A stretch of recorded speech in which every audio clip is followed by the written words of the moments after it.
And welcome, ladies and gentlemen. We're kicking in here live. We're just a half a step behind here at the Music City Classic here in Nashville, Tennessee. I'm your boy, Ryan George, the voice of Cincy Event Streaming, and I'm very excited for this weekend. A, it's our first major steel tip tournament we've ever done. And B, I get my buddy, my best friend, my Jedi master learner to me being his Padawan, Mr. Richard Queener, a.k.a. RQ, because I'm not going to call you Richard all weekend because I can't because you're RQ to me. How you feeling, buddy? I'm doing great. Glad to be in Nashville, my favorite state of Tennessee. Yes, I do love some Tennessee. But, yeah, we're kicking in. We had to move some cameras last minute because we discovered that our angles were not such great angles. So we had to do some last-minute switcheroonies. Currently, we got Marie McHugh and Trish Gressick on the stage, and it looks like Trish cleans up and wins 2-0 just as we get in here, which is A-OK. Short-lived and sweet, so we'll bring you some action right back to the board.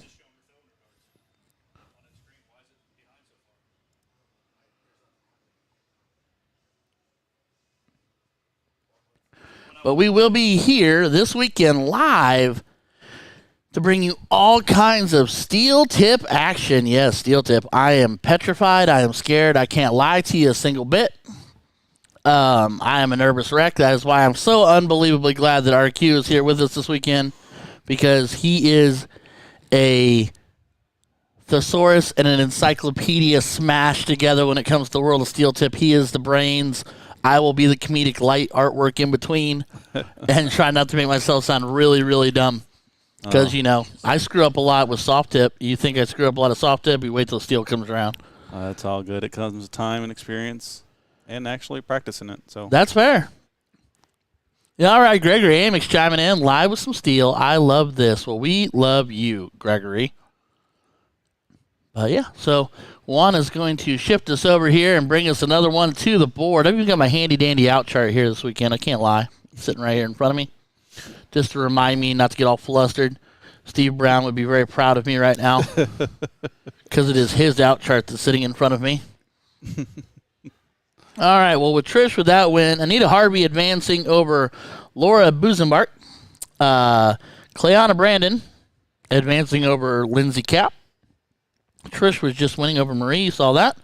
Christine and Duvall and Jerry Diamond are playing on board 22, and the winner of that faces Trish. And then we got Tiffany Fleener Edgen and Rachel Freeman squaring off on board 29. So we do have a packed ladies field. Men's action is set to start at 7 p.m. with their pro challenge set up. I believe we are in the top 8 of the CDC match play as well. Ooh, fancy. So I'm going through and seeing what's going on so far. Leonard Gates has lost in the top 16 to Kevin Luke. Matt Arpin has lost in the top 16 to Jason Brandon. Rich Gennard, I'm not exactly sure his last name, lost the top 16 to Danny Lobby. Harrison Carter lost top 16 to Jules Van Duggan. Eddie Hempo has lost in the top 16 to Joey Lenall. Seth Stefano has lost the top 16 to Alex Spellman. And Jared Leedy has lost to the top 16 to Jim Long. So I'm going to pull up. Alex Spellman doing work. Yeah, I believe that he took out Jason Watt in the top 32. I believe they went to the decider, if I'm not mistaken. BDG in the building. Did not know he was going to be here. Didn't see him either when I walked in here. And that dude's an Eiffel Tower amongst normal people, so I'm shocked I didn't see him. So I believe we got one more match left still. All right. In the top 16, I believe it's Larry Butler against John Foreman. Ooh. So they're working on the outer boards on the CDC event. That is fantastic. So far we have, I believe, one match in the top 8 that's been completed. It's Kevin Luke has lost to Jason Brandon. Okay. Oh, really? Luke goes down to Brandon, huh? Yeah. Okay. What else we got? Looks like Larry lost. That just went through. John Foreman was now going to be playing Danny Lobby. They're warming up. Yeah. And then you got Alex Bellin and Joey Joey Lenall from New York, Jim Long, and Jules Van Dungen. The gentleman Jim Long.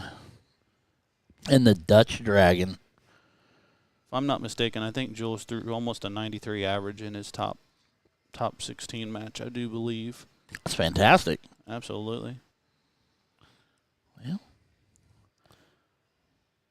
they're hopefully getting there where they're working through and getting themselves wrapped up, because most of those guys will be turning around and jumping right back on a board.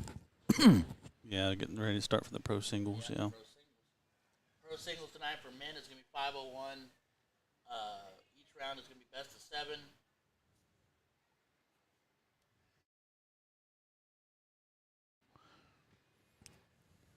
So, yeah, pro singles tonight for the men is going to be 501. Best of 7.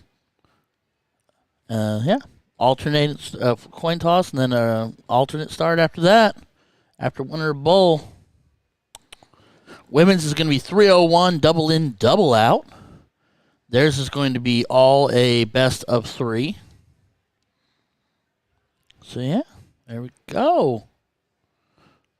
So, hopefully here we can get some action right back to the board. John and Danny are getting underway. On board 10, Gentleman Jim Long and the Dutch Dragon are away and off. He's up 1 apiece.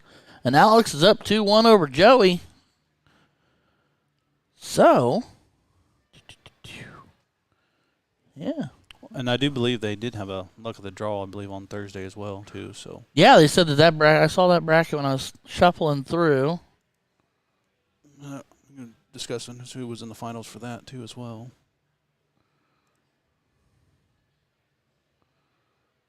Let's see here.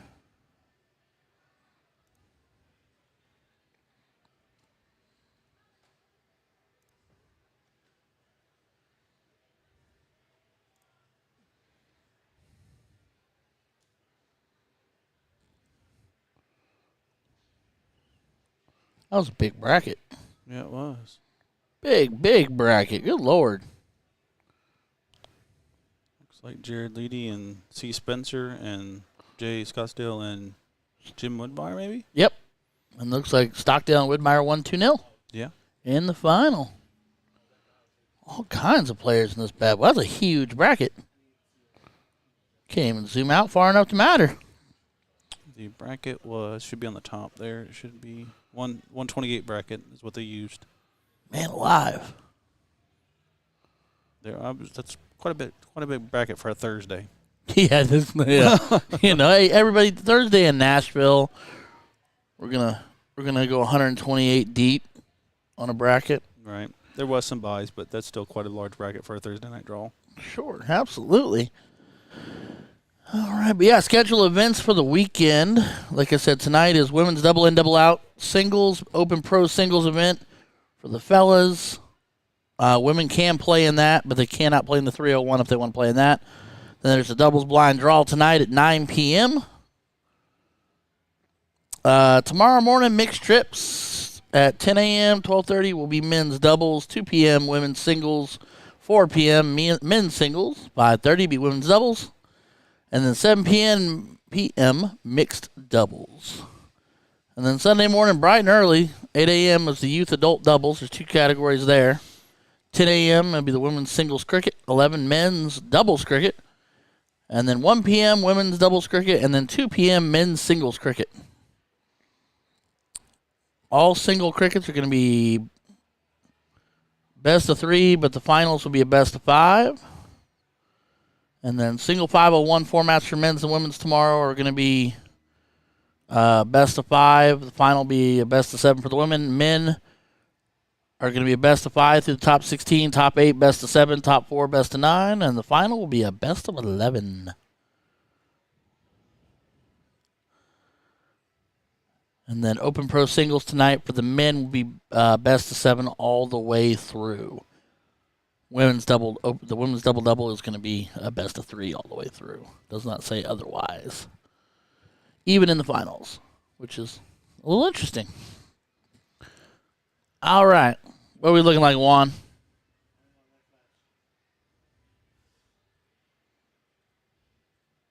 Sounds like he is working the magic.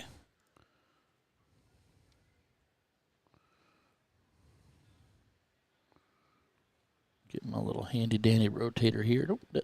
No.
All right, I'm getting told board numero dos.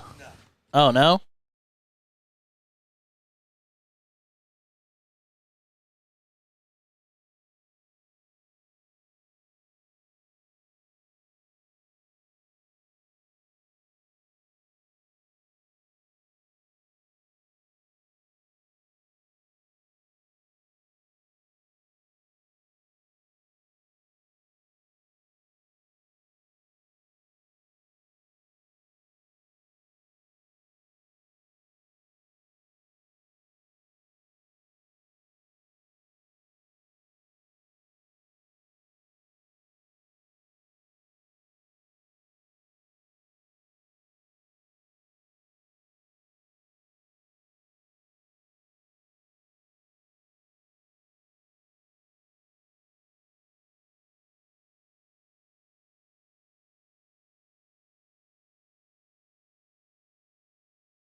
emotional. Well, one, I just got to see Peter Cetera for the first time in a while and shake his hand and hug him, and that's always a fantastic ray of sunshine in himself. But two, we are going to be streaming to you the CDC event that's going on here. Their final will be brought to you on our stage. Speaking of, there's Peter himself right there. They're going to run 2 semifinals on 2 different boards. And then we will have the final to bring to you live. I think technically, no, we're not going to do either one of the semis, are we? I don't believe so. Okay, so yeah, the 2 semis are going to be done off screen. There's 3 boards on the stage. They're going to be doing on the outer 2 boards, so there's enough room in between them. And then they will bring them the final to the middle here, which is what you see Steve working on fine-tuning right now because we're looking at a little bit of a lag issue. And so the CDC event match play that was here today, we will be bringing you that final. So get pumped up, get excited, and get ready to tune in because you already know that's going to be a whiz banger. Oh, it absolutely should be. Small little update in the quarterfinals of that. We got John Foreman is losing to Danny Lobby right now, 4-2. And now it's tied 5-5 with Jim Long and Jules Van Dungen. So it's what are they doing? They're a race to 7 right now, right? I believe it's a race to 6, and they are in the decider. Here we go. Jim Long is now starting. Started off with a ton. So it looks like, as of right now, if we're looking at the match card that they got right now, Jim Long's been averaging an 80.5. And Jules has been averaging an 88.41. Check out percentage. Looks like Jim Long has a 38.7, and Jules is shooting a 46%. Check out. The gentleman with back-to-back tons. Jules started off with a 97. So we're going to try to update with these Dart Connection in this little bit of a lull that we have in between matches here, and just try to give it to you through there.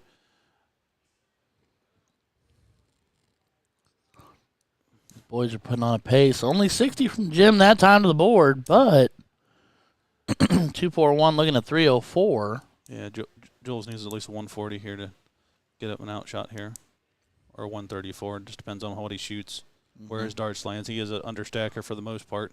Shoots a 128, gets a 176. See what Jim does here to see if he can give himself an outshot before Jules. I'll say he really needs to be the first to a decent out because there he is. Yeah, he did. He got a ton. He's now at 141. Jules is at 176. How much pressure can he put on him? It's $1 million question.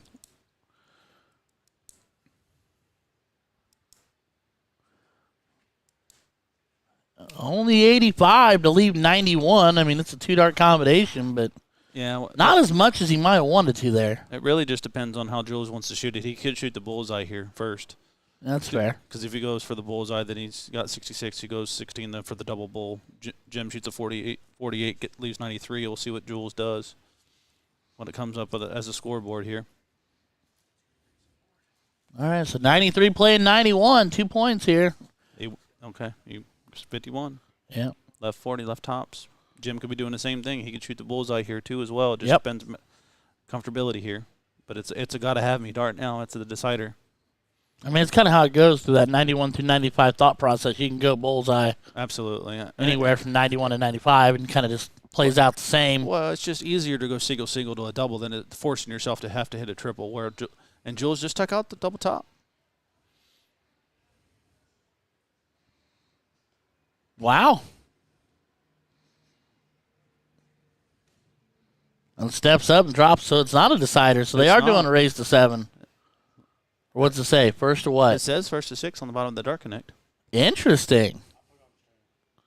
Okay, so yeah, we got. So we're looking on the scoreboard there, yeah, but we got the scoreboard from Dart Connect on the bottom right-hand side of our stream right now, showing what they're shooting in between shots. We're looking at the actual Dart Connect screen, and this is brought to you through the Dart Connect app, scoring app. And Jules goes back-to-back 140s. Not a bad way to play the last leg here. No, not at all.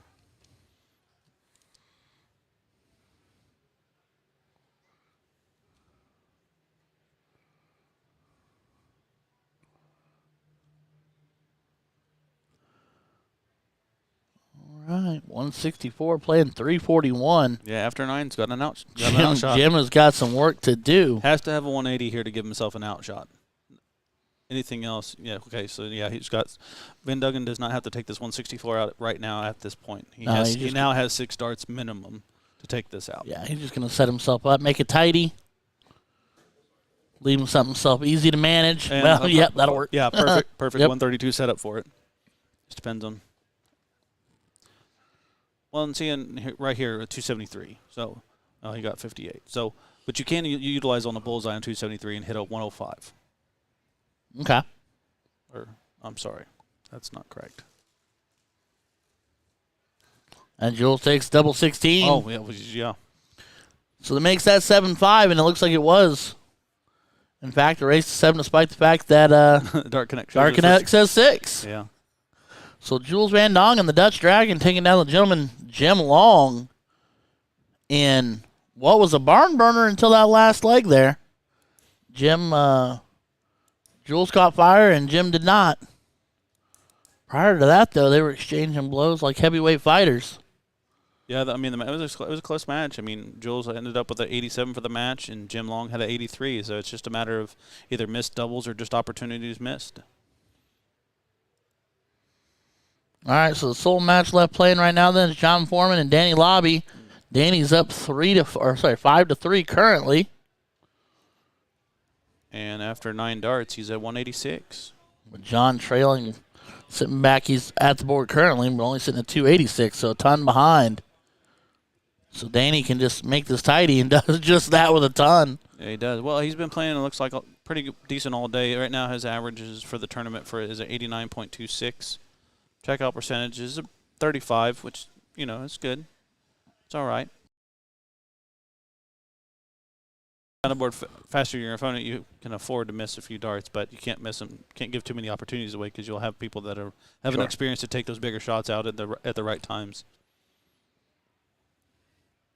And he takes care of it. And Jules cleans up 86. Yeah, Lobby took care of it pretty quickly.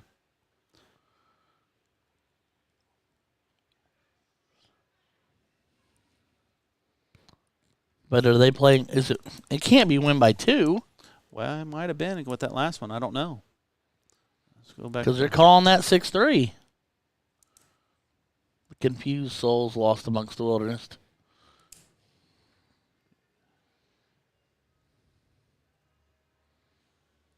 All right.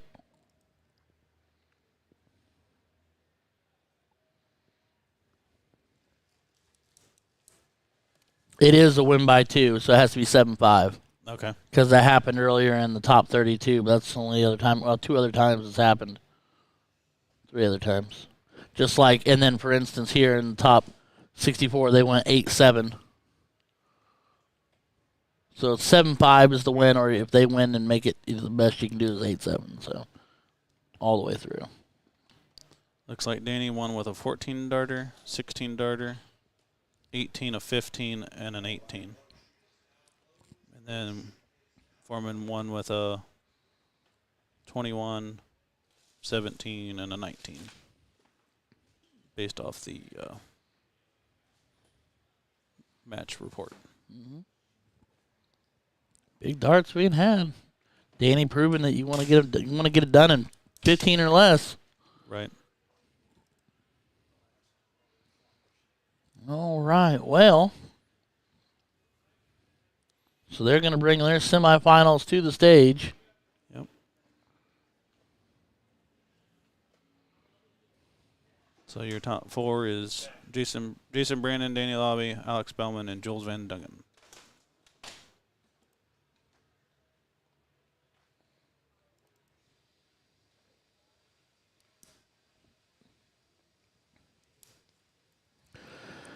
So Jason Brandon, Danny Lobby, and then Alex Spellman and the Dutch Dragon, Jules Van Dongen. Man, that'll be good. That will be good. Sarah Beal, how you doing, Sarah Bear? We are taking in some steel tip action.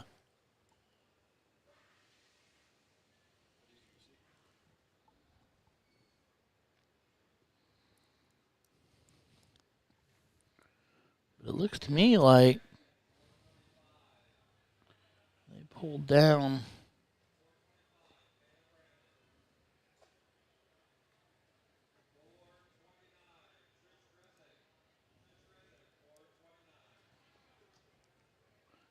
Trish getting called. Man.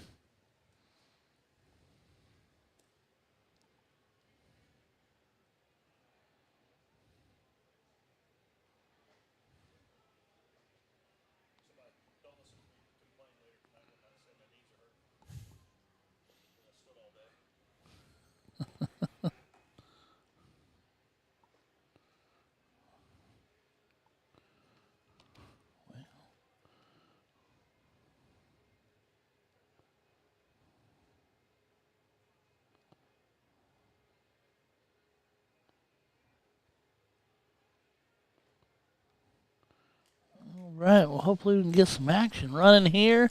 Doing okay. Still in Ohio. My daughter took 6th or 7th place today, but they did very well. I'm proud of them. Well, that is fantastic. John Bennett, big John Bennett. How are you doing, buddy? We're doing all right. We're hanging in here in this delightfully refrigerated place. But we're doing good, Sarah Bear. We're getting tuned in, getting dialed in, working this weekend through, getting it started. Going to be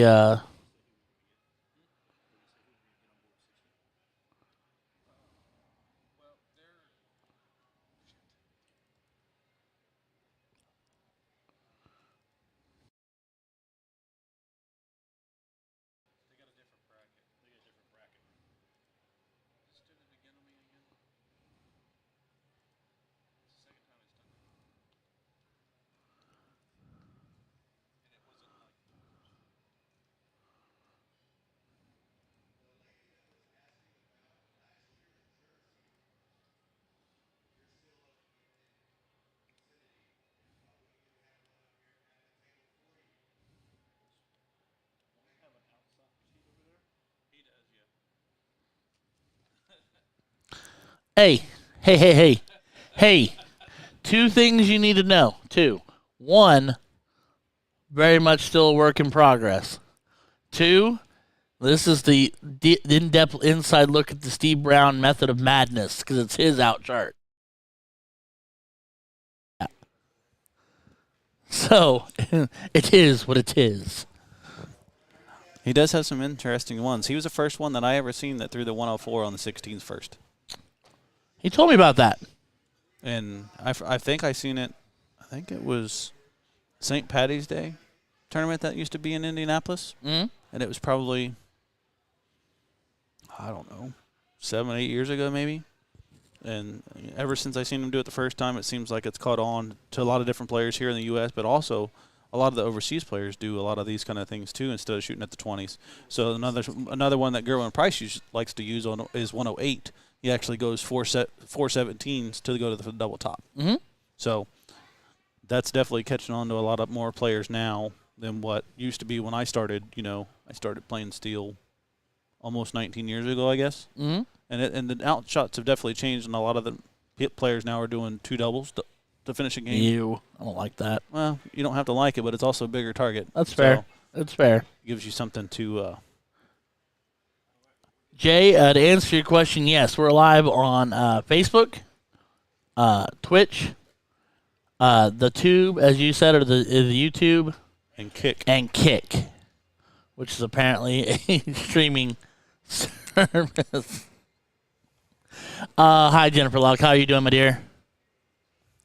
As you did see there, the lovely Peter Cetera dancing about the stage, making sure everything is perfect, as we know he loves to deliver the perfect little amuse-bouche to everyone.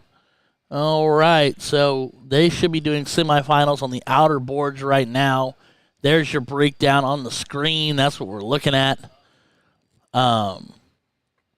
Through your quarterfinals, although the event then disappeared, so that's the interesting part.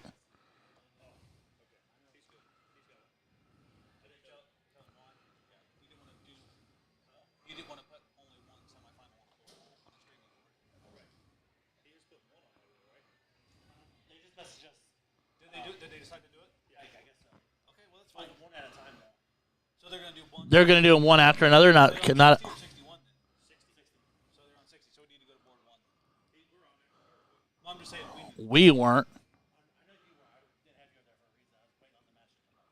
Okay. So then all I need to do is bring the scoreboard around. Yep. Oh, that's right. Oh, okay. I had the other screen up. We'll get this down, Pat. Work the kinks out by Sunday. Just in time to leave.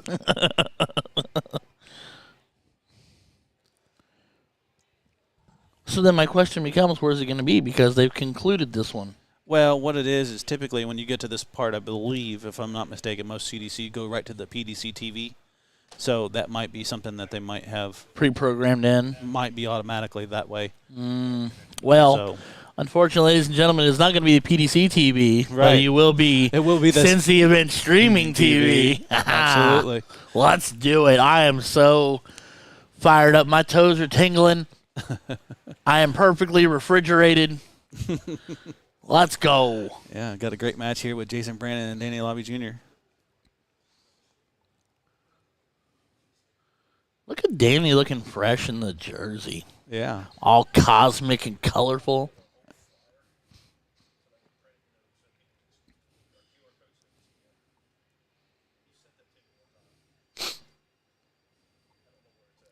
Jennifer says she's waiting for her tournament to get started.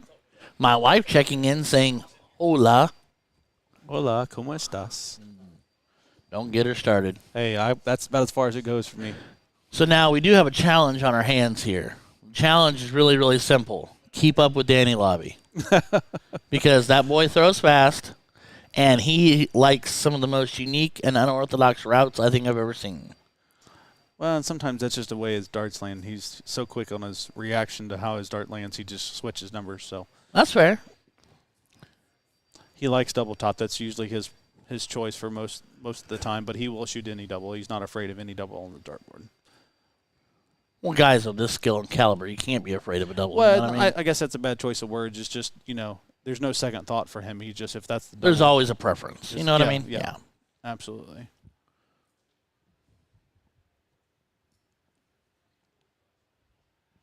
There's a practice 180. Don't waste it now. Yeah, looks like they're going for the diddle. Or maybe not. I thought he was just telling me he was good to go.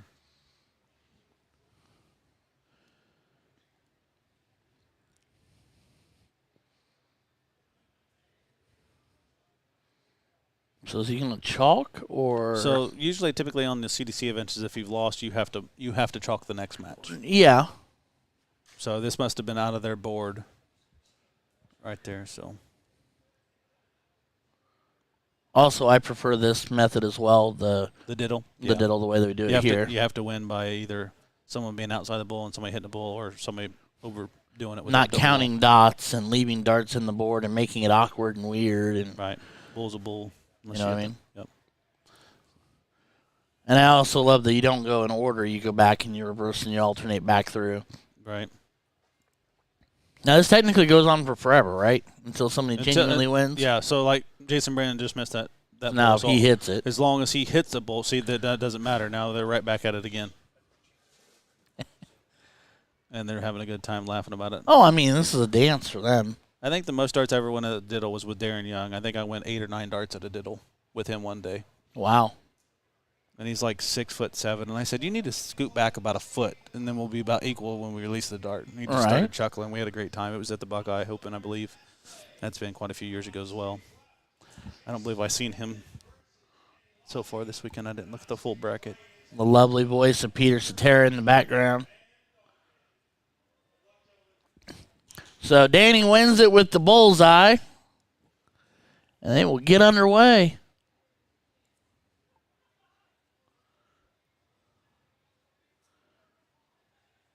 Looks like 40. Yep.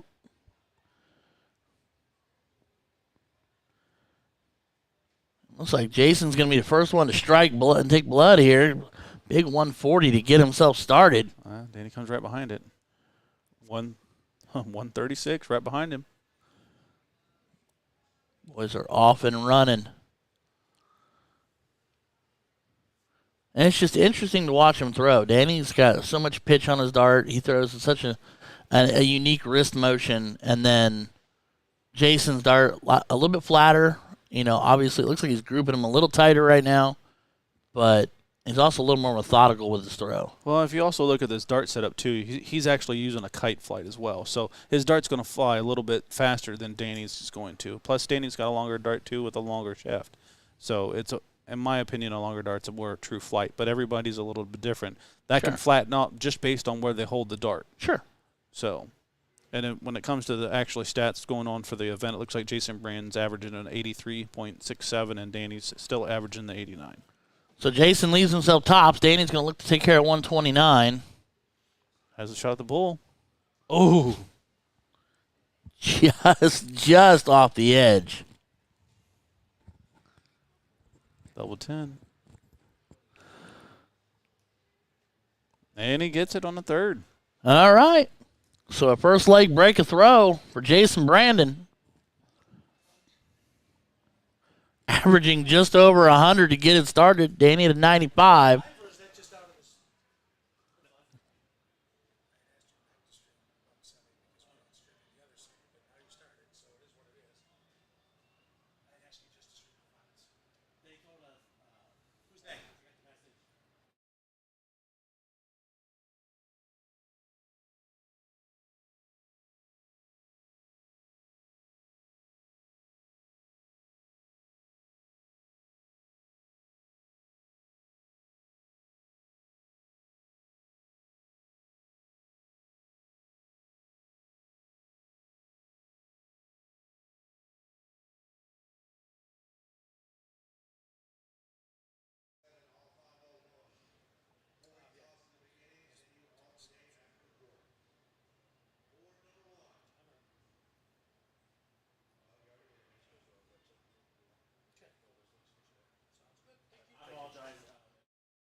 All right, so Danny with 80 going to take in. He's looking at a 162. Jason's looking at 164. Sorry, Tim Neal. Didn't mean to drop sound on there for a second. That's a nice ton.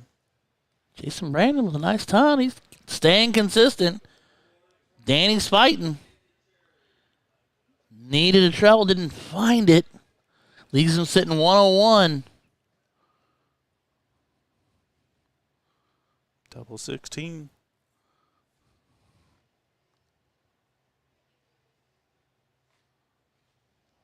We're gonna have to avoid that.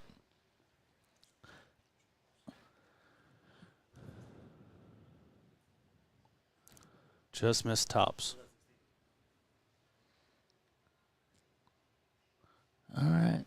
So Jason looking double 16. Dart First one. dart. Yep, first dart. Connects. So he will go up 2-0 over Danny Lobby. Averages have leveled out a little bit here.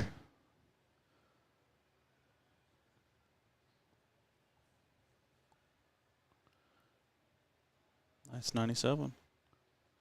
Not a bad start. But Jason might smell blood in the water right now. Ooh. Tough 43.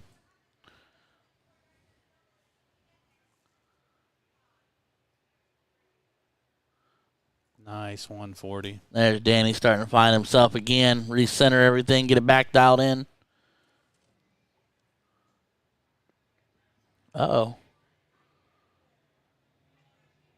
Jason with a little bit of a soft start here. Danny's going to look to pounce on that. Only finds the 60 as that third dart goes diving between the first two there. Heck of an angle on that dart. Here comes Jason. Firing right back at it. 98.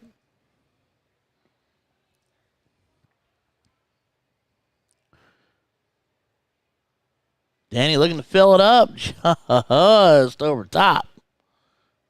Big 140. Danny sitting 64. With Jason chasing just behind here at a 279. 48 scored, 16 left. Jason needs a ton plus to get an outshot. Needs another. He gets it. Gets a ton 40. Big hit. That's good opportunity for a break here. All right, looking double 4. There it is. His wrist. I love watching his wrist action. And it's funny to me because I go home and I try to emulate that a little bit, and I can't do it at all. I mean, I'm not saying I want my throw to be exactly like Danny's, but I'm saying I can't. I would like to see a little more pitch on my dart, and I can't quite achieve that. Well, that's just a matter of working with setups. Yep. Well, that's what I'm in the middle of working on right now. Nice 94 to start.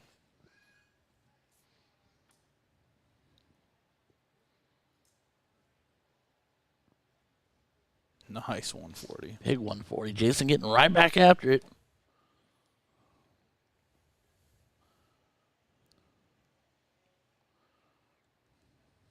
Dana replies with a nice one. Absolutely. Guys are firing on all cylinders. Another ton. Just amazes me how fast these go. Sit there and blink, and leg over. Right. Danny first on the out shot. But it's like Jason's going to put a ton of pressure on that. 121, leave 83.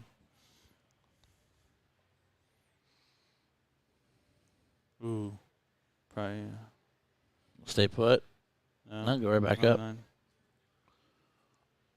I don't mind the triple. I think it's triple 18 there. So it just depends. Everything's comfortability there. Yep. 50 scored, 33 left.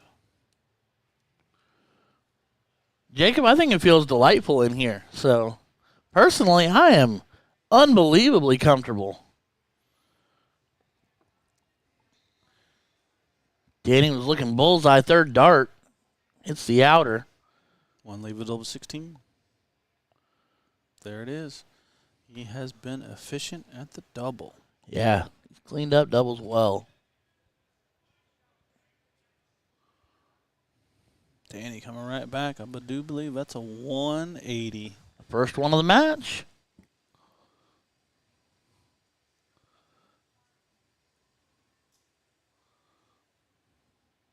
$58.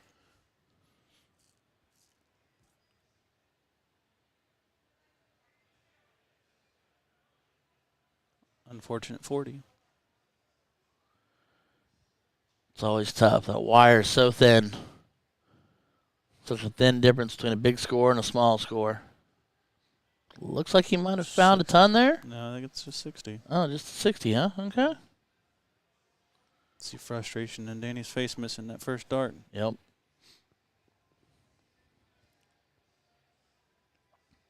Still the slight advantage here. Might have evaporated a little bit right there. Got to get back in there. There it is. Does it again. Hit him with another 180. 2 for the leg. So is he going to go 6 for tops, or is he going to go 14 for 32? Well, he shot 32 earlier, so it's going to be interesting to see what he feels here. But I like the 610 here. I do too. It's a percentage shot. There you go. And there it is. And just like that, we're 3-2.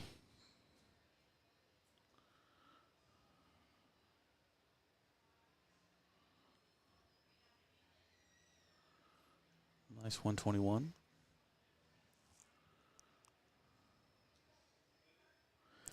Hit him up, Danny Lobby. I think he's starting to feel himself. Oh man, that's 3 and 2 legs so far. I think he's starting to feel himself.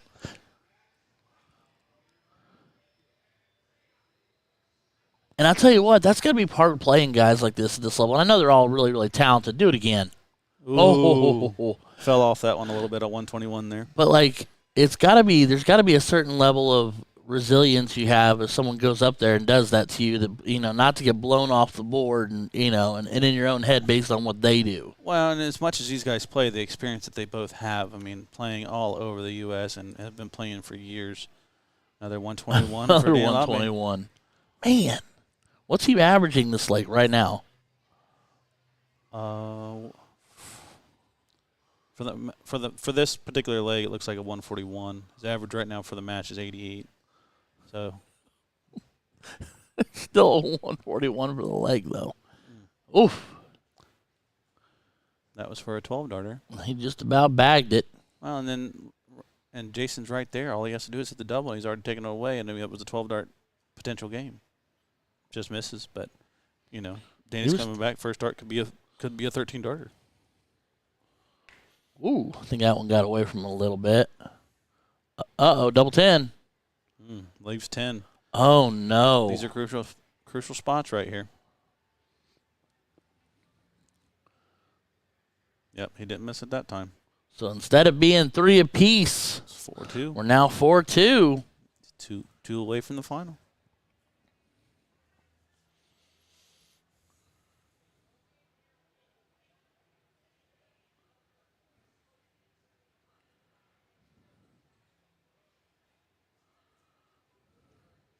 $44.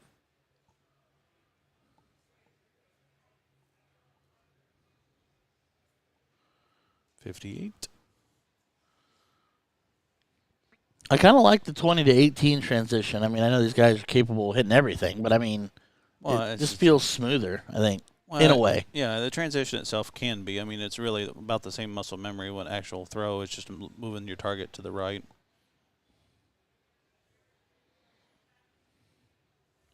Right now we're playing a game of who's going to blink first or who's going to go big first. Nice 96. Yep.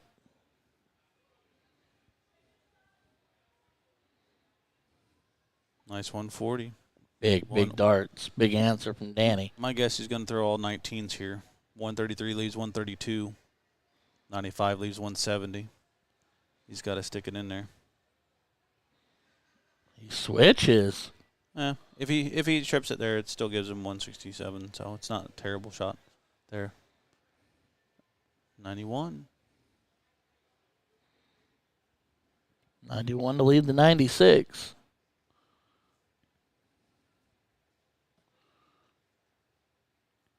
Nice 93. He'll be looking, trip 20 for double 18?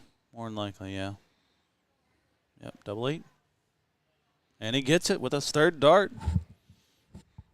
So we'll make it 4-3. We'll hold a throw from Danny Lobby.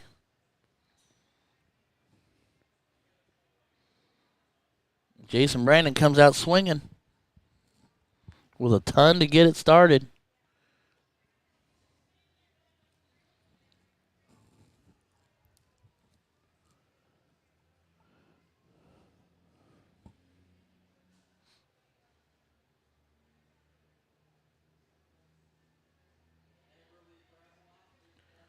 Jason with another ton. Here comes Danny. Another big 180 for Danny Lobby. Is that 4 or 5? I believe it's 4. All right.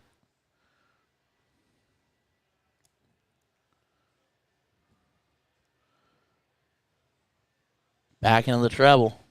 Good switch. I like the switch a lot. Yep. Leaves him an outshot. Warms my heart. Not that we should expect anything less from Danny. No. Uh-oh. It's an unfortunate 7 there. Oh, no.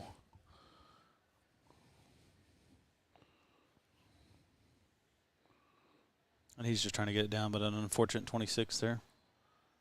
Just a little right on the target on both of those. It's amazing to me how many ways there are to score 26 and 43 on the dartboard. I always seem to find them. Yeah.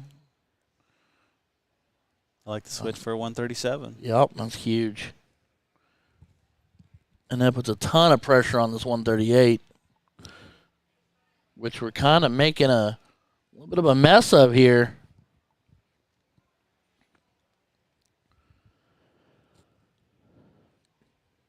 Tops. Just a little short. 113's got to go. Yeah. 13. Tops. Ooh. It's a game of 20. Looked like he was just trying to get over top of that flight. Yeah, when they tilt up it like that, it's a little harder to get around. And Jason hits it with his first dart again. He's been pretty clinical on his doubles. 5-3 is the story.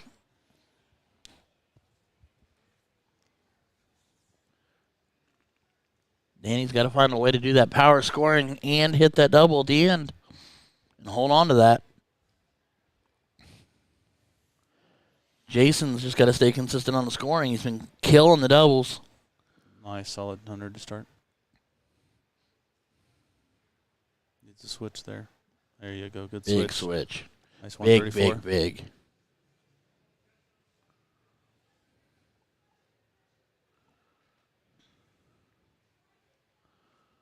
Just a ton there. Nice and solid. Nice 134 again by Danny Lobby.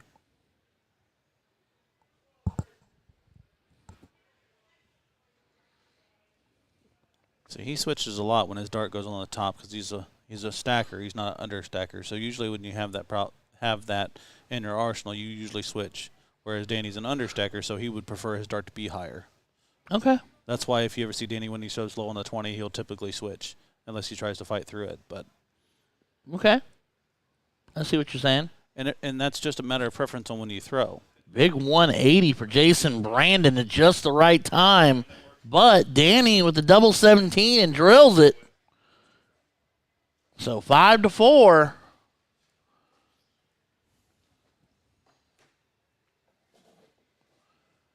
Jason Brandon coming alive. Another big 180. Hit him up with a 180, Jason Brandon. Ooh, Danny just flights over 95. Can he get it? Ooh, 140. He wanted it. Yes, he did. He wanted to be looking at it. Nice solid 10 to come behind. He's staying. He's behind, but he's fighting. Yep. I like that. Yep. That's 116 left. Yep. No. Oh, He had to have that 19 to leave himself an outshot. See, a lot of upper players will shoot the 19 first because if you hit a single or a triple, if you hit a single, you go trip 20, trip 20. But if you hit a single and you feel like you can hit that triple, you can still stay there, hit the triple, then trip 20, hits you 136, leaves you 170. So throwing the 20 first is pretty gutsy because you have to hit the triple on that first target. Right. If you hit 140, 166 is doing you no good. all right. Double 10. Inside, double 5. Ooh, drops it low.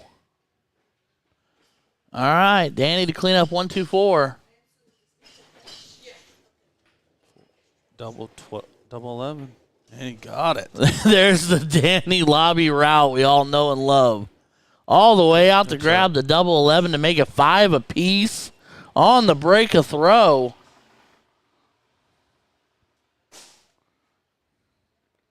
Nice ton to start. And it's really a tale of two cities here. Jason throwing an 85-84. Danny averaging just over a 90. Danny with the scoring, but Jason with the finish.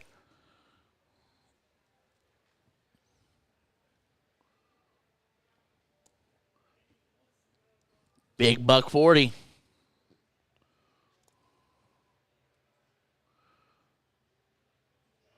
Jason looks as cool as the other side of the pillow. Follows it right behind with another 140.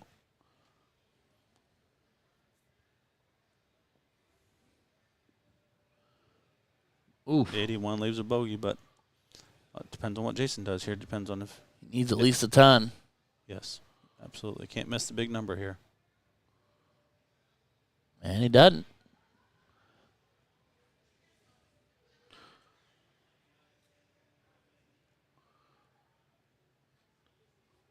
Solid 60. Leaves the 120, but Jason can put a ton of pressure. That's a big 90. Yeah. Leaves 71. Oh, no. You got options here on this 71 here. You can go trip 13 to leave 32. You can trip 17 to leave double 10. It just depends on what he wants. It looks like he wants 32. Looks like he's got a shot at 2 darts. Ooh, just inside, double 8. Just inside as well. All right. So Danny's got options. He's got 2 options, bull or 19. Those are the only 2 I like the bull. Absolutely. And he gets it with the 3rd. Holy cow, Danny Lobby. Bull for the 20 for the bull. Outer bull. Yeah. Wow. Man, oh, man. He is hitting some big clutch doubles here. I mean, that's what he needed to do. He had the scoring. He was just missing doubles to get started. That's why he fell behind. But now he's starting to see those Danny rhythms and those Danny routes get started and get rolling. I mean, we all know how good the kid is. Like, there's no doubt in our mind. No. And we also know how good Jason is too, but it's just been, he's not even letting Jason get away from the before he throws his first dart. No, yeah. Which, I mean, that's just a rhythm thing for him. He's getting to where he's feeling really comfortable on the line. And he likes to play quick. Oh, absolutely. Big 180. Big. Sitting on 121 after 9. Gave him 6 darts now.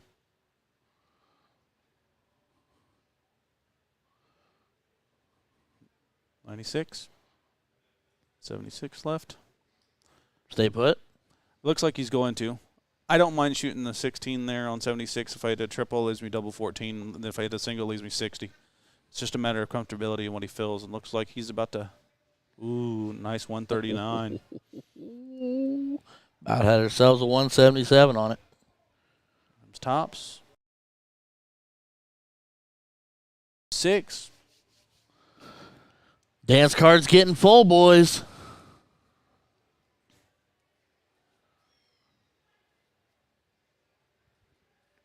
Nice, solid ton.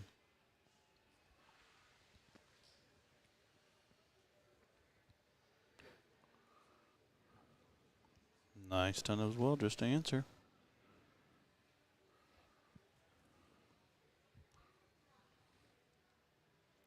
Casey Parsons, we looked at this earlier. It was a race to 6, but you have to win by 2.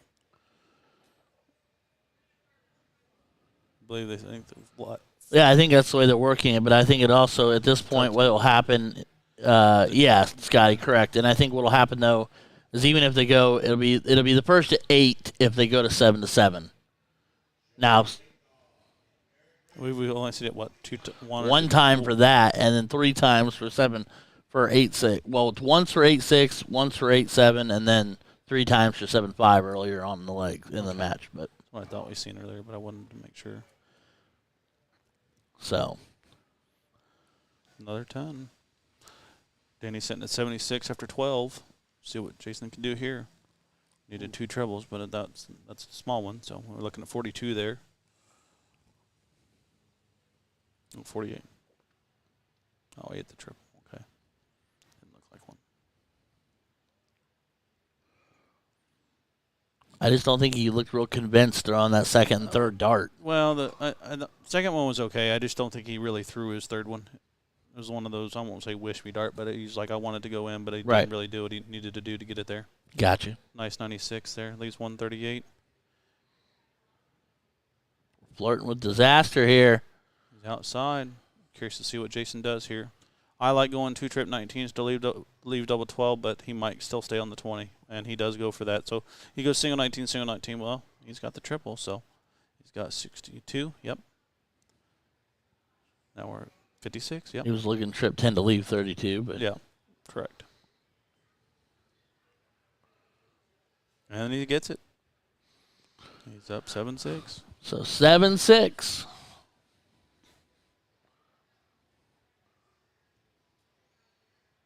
And a must-win leg for Jason Brandon. Ooh, 140 back.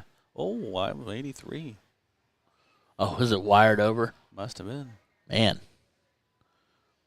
It looks like a 41. Oh, clean 60. See, I'm wrong. There we go.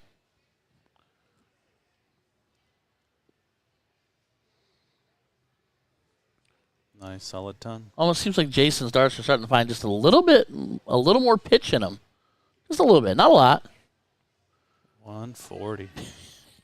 Every time, man, it's amazing. I could watch this all day. I could watch it all weekend. That's what we're going to be doing. Yeah, absolutely. Oh, a little bit of a drop there into the 4.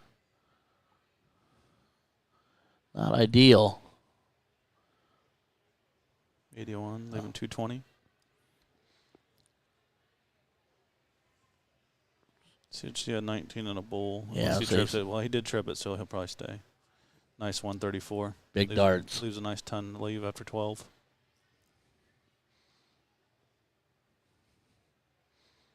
Ton to leave with Shanghai.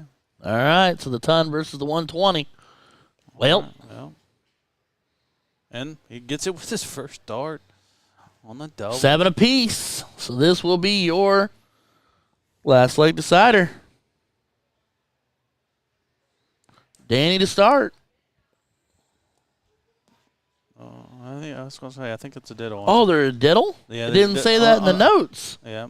It said alternate start all the way through. Yeah, Danny should get the start because he shot the bullseye first and got it. Jason outside. So I stand corrected. Well, just like it began, here we go for the end. 57 to start. See what Jason can do to see. Jason's going to want to get going out fast and get out in front quick. He's cleaned up the doubles, but the one thing he's had a hard time doing is keeping up with Danny's scoring.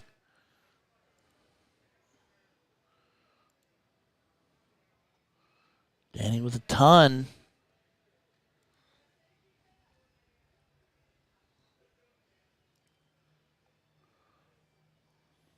Another solid ton. Yep, answers right back.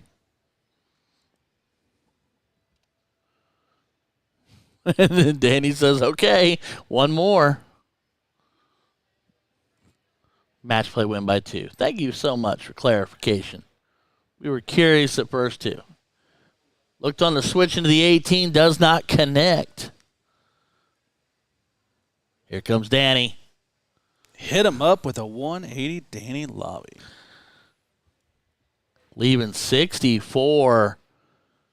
After 12. He had to have that treble leaving out shot. Had to. Double 8. Double 4.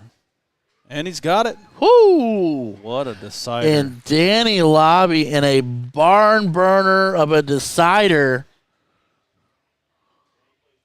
All the way down to it. And Danny Lobby will be playing the Dutch Dragon, Jules Van Dongen, in this CDC match play final. Wow. What a match. Yeah, Danny Lobby had a 91 average for the match, and Jason Brandon had an 88. So, I mean, it was close. It was close. It felt drastically different in the scoring, but then it also felt drastically different in the doubles. Right. So. But, Danny definitely came through there towards the latter part of that match and really hit some really crucial shots. I think one of the most big turning points in that match was when he took out the 124. Yeah, I agree. I agree wholeheartedly with you. All right. Well, the lovely voice of Peter Cetera back there talking to the people and letting them know what's coming up. Like I said, you will have Danny Lobby Jr. versus Jules Van Dongen.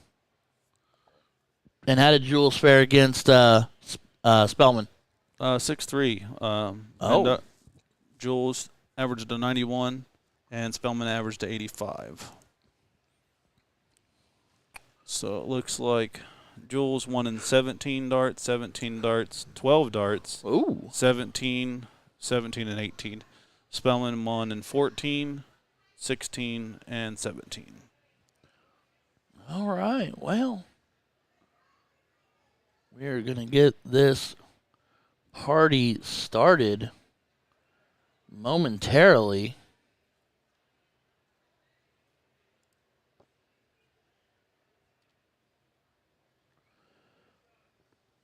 Man, that was the last leg decider. Wow. I'm still sitting here spinning it back through my head.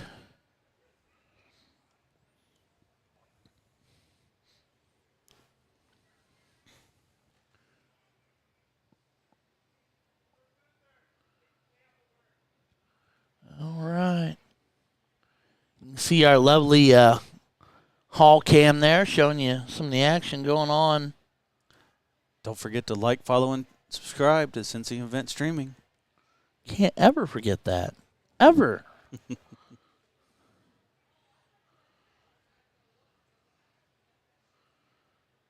Man alive. What a match. All right. Well, to the masses of you tuned in watching right now across all our platforms, we are live on Facebook, Twitch, YouTube, and Kick. We will be here live all weekend long.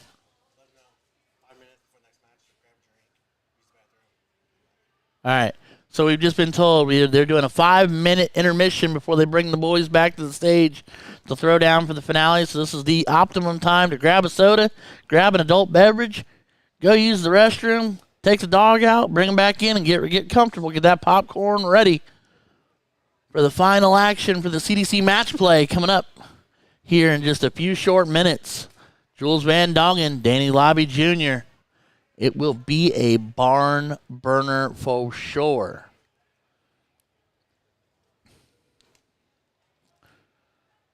I'm genuinely intrigued. Big Nas, what's up, my guy? How are we doing, kind sir?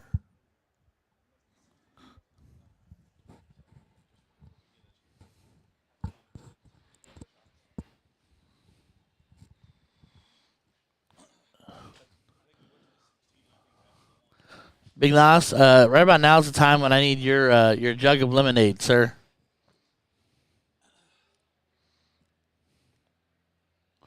Well, that would be ideal.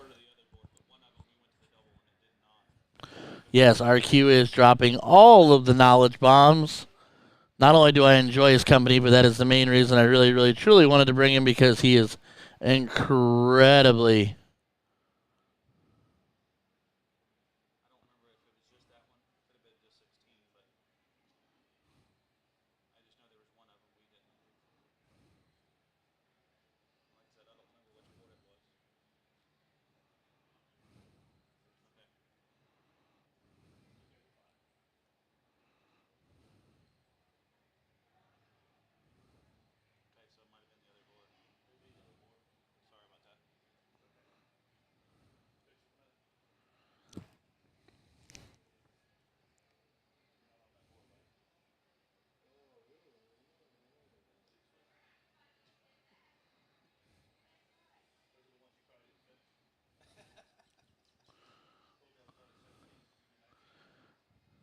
What, you can't hear me, Big Nas? What's wrong, homie?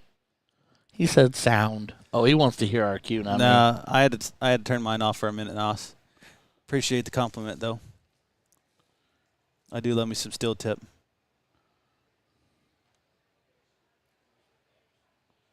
Like I said, I did that on purpose. I muted my mic for a minute.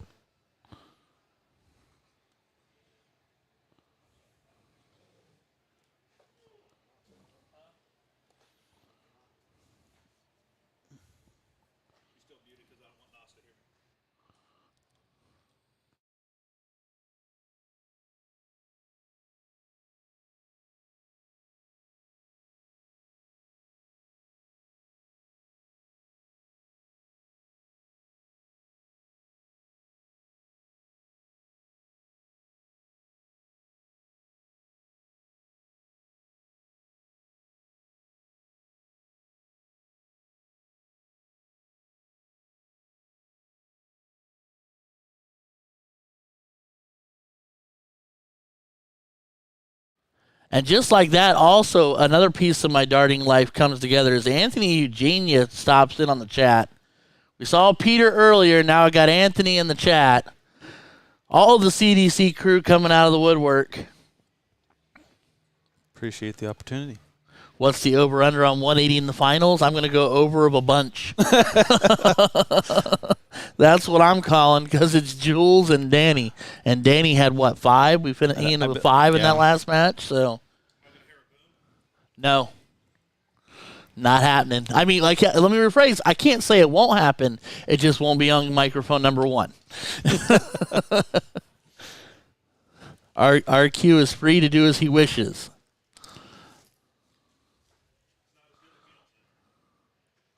Anthony Eugenie, you would be correct, sir. This is Ryan. It's nice to see you in the chat. It's amazing that you would take time to check us out. Makes me smile.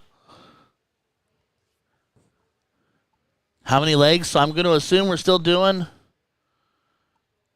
We can't clarify on Dart Connect just yet. They haven't brought it up.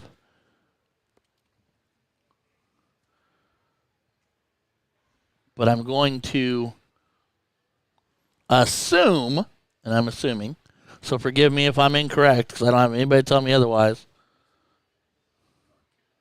that it's going to be. Hey, there's Big K. Yeah, okay, so we're staying 6 but win by 2. 7-7 is sudden death. So there's Anthony, big AE with all the help in the world. I should have just said, Anthony, tell me what it is. I should have just gone that route.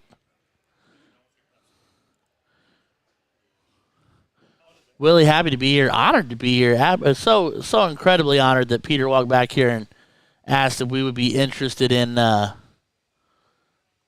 picking up the one of the semis and the final here for the CDC match play.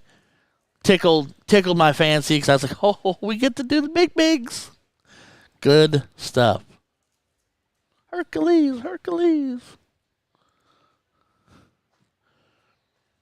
Big Nas saying 6'4" Dan with 6 180s total. Ooh. Jeff Dodson says Danny lifting the trophy 7'5", mid-90s for both, 8 180s. Is that combined? Mark Lacombe saying Lobby has 12 180s, breaking JVD's and Linall's record set in 2021. Getting a history lesson. I love these people. This is amazing. Okay, Jeff Dodson says yes, combined. He's saying, so Jeff Dodson's got Lobby 7'5", mid-90s, and combined will be 8 180s total. All right, I can dig that action. I think you might, if they both hit their flow, though, I think you might see more than that in the 180s. And I'm kind of feeling like we might see another another sudden death. Just kind of how it feels. Got this feeling.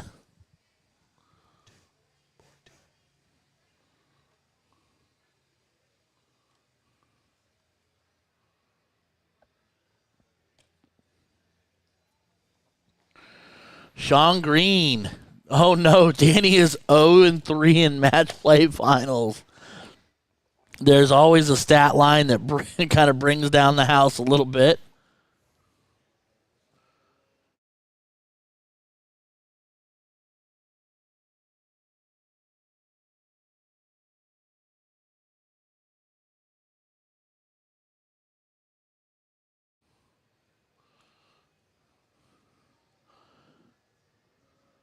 Jeff Dodson saying he's due. That could absolutely be correct. Big Nos said Van Dongen's been sitting. I mean, he hadn't been sitting for that long.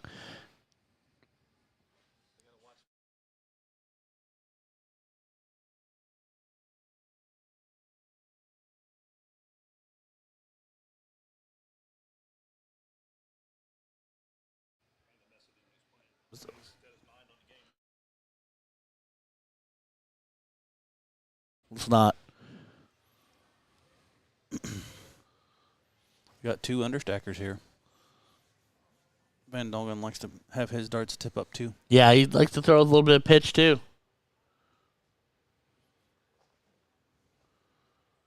Brian Delaney, how we doing, my friend? 2016 Gates, 2017 Mawson, 2019 Cameron. Lobby's 3 CDC match play final losses. I mean, all of them incredible talents. So, I mean, JVD was 2021. Okay. Big Nas saying Legend Scotty Burnett in the chat. Jules is just so smooth.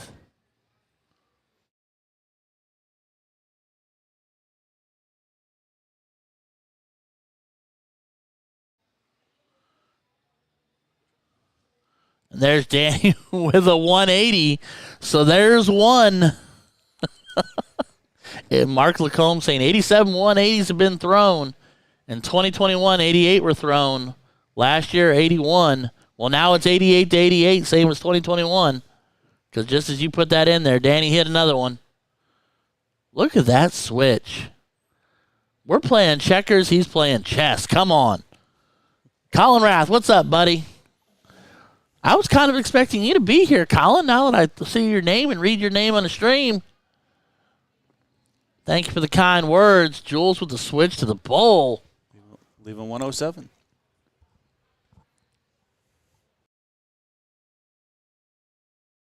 Easy peasy.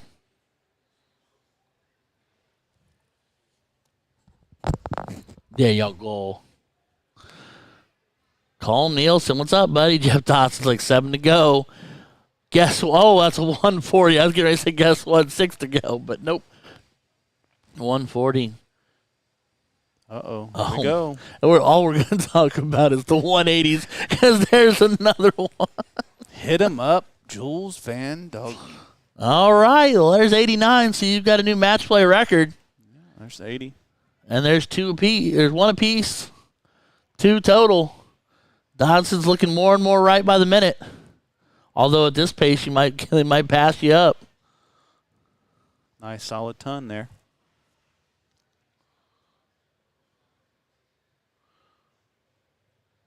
Every dart they throw is so incredibly close. It's crazy.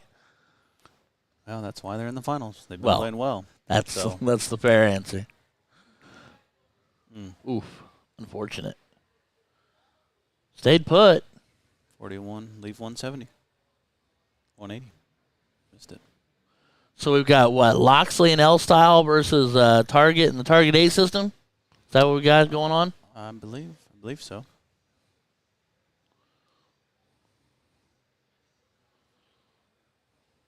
Scotty Burnett, nothing would make me happier than to see this go to the sudden death.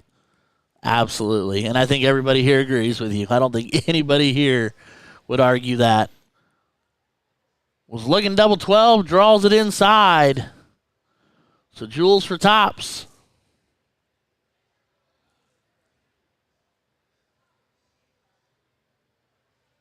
He's inside on both. And outside on the last, leaving 10. I guess if you're going to be outside on that, you want to be outside on that double 5. Oh, no. And outside on the double 3. It's going to be a game. Looks like it's going to be a game of the little numbers. Going right at it. Wasting a dart. Trying to zone it in. Trying to bring it in with the last one. And he gets it with a third. It's a nice walk and progression from the Dutch Dragon. I'll make it 1 apiece. So a break for a break.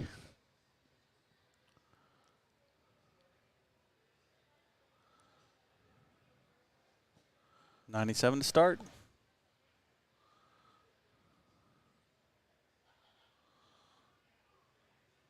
Another 97. Back-to-back 97s. Jeff Dodson, double break. Woo, woo.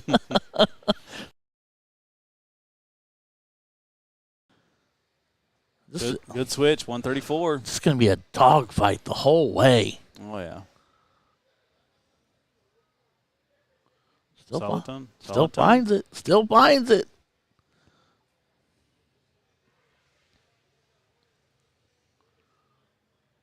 Two in it.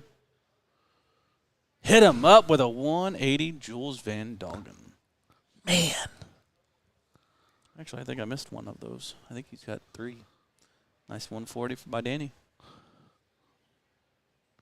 Waiting for Jeff Dodson to chime in and say there's 3. Where's he? I don't understand. He should have shot another 20 on the second dart to leave the double bull. Unless he's just trying to set it up, not thinking Danny can take the 164 out. It's the only thing I can think of. Mark, I need you to keep chiming back in on these records we're breaking and the history we're making here, because every time you type it, they one-up it.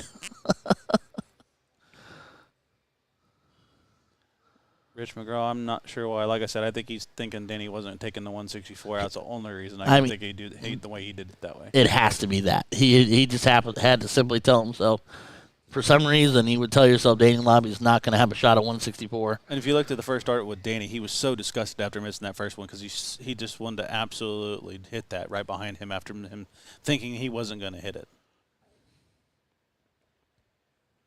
Nice solid ton to start again.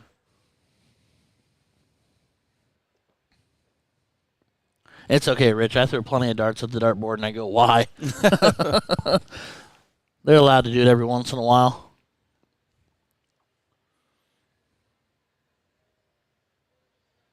All over it.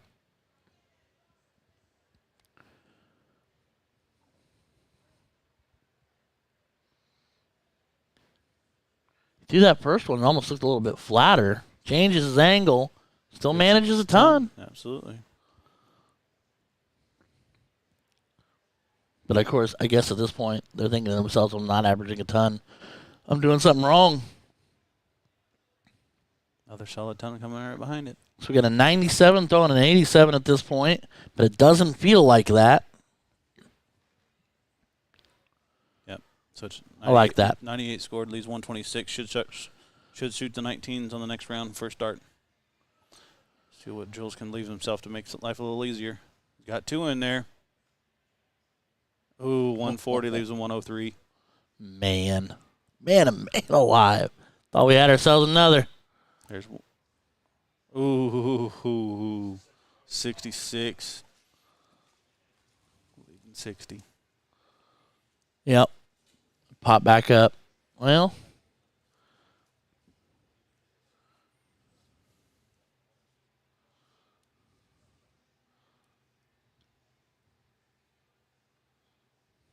Yep. That's all you can really do. Yep. Yeah, I'm not sure how Jules is going to shoot this. He might go 20 to the trip 17 if he hits a single. I'm not sure how it looks. And he went down, so he's got 46.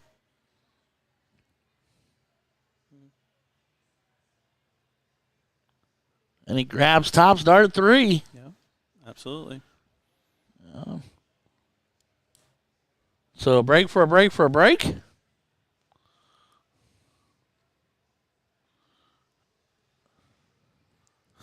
Mark comes up with the steam set. I think Sean Green came up too Yep. with earlier with his no wins and the for finals. 3. Yeah. So either he's due or he's cursed. We'll see what happens. Starts off with a ton.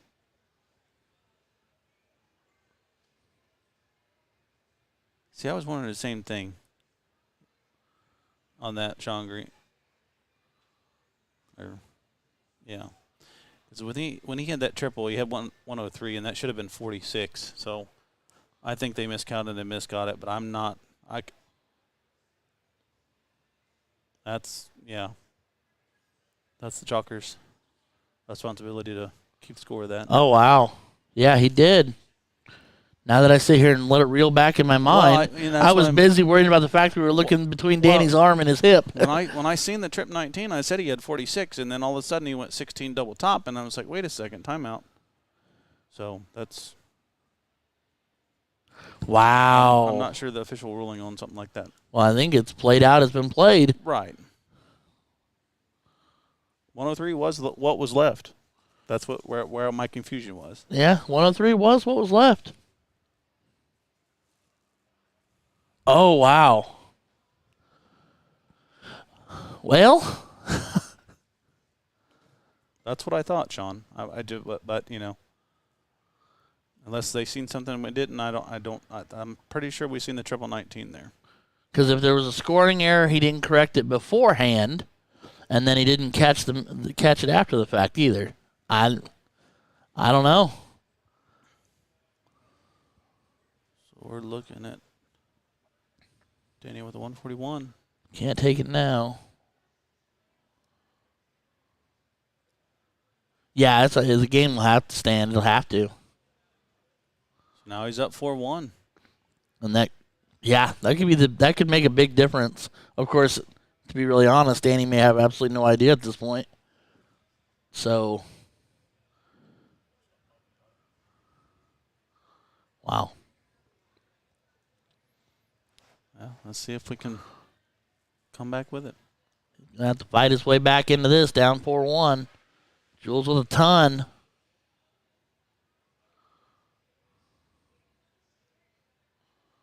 Nice ton. Back-to-back tons here.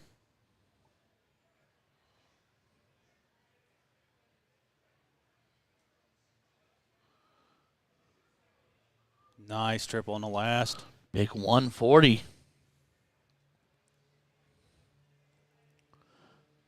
Danny answers right back with 140 of his own.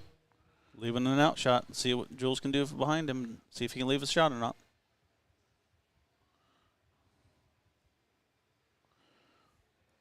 Well, a little bit of time here. 45, Oh, leaving man. 116.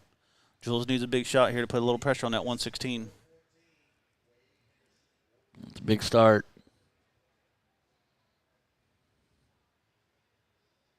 Nice 140 to leave 78. It's a lot of pressure on this 116. Might not be that much at all. Let's see what he can do. And he hits it with a third. 116, 419s in a double top. And I was in pure panic because I thought for sure he was going to trip it again. I'm like, No, I could. Madhouse.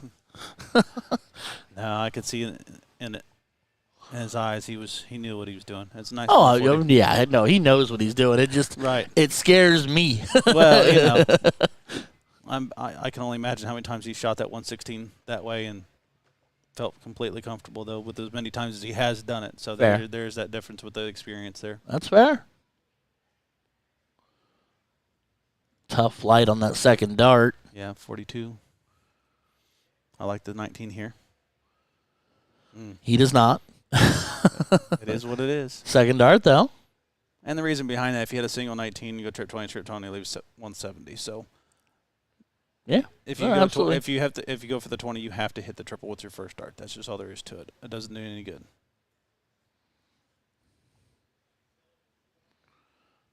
Yeah. So let's see what Jules can Pat do here. Gallagher saying, drink it in, man. Amanda Parsons, how are you doing, my dear? Nice 139. Jules staying clean. Yep, leaves 30. Yep, 36.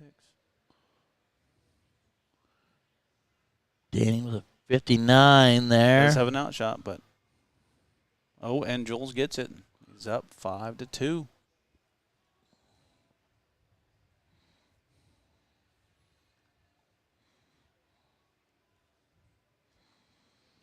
We're having ourselves a good old time, Amanda. Good old time. So is that a buck 40 or is that a ton? It's a ton. Ton. Look tight. Jules is looking really comfortable right here. He knows he's up 5-2. I just worry in this moment sometimes, do you get too comfortable and do your darts start to lax, or do you become more confident and do your darts sharpen up? And Danny almost. Nice 131, 139. Almost with the 177. Good switch here. Nice 137.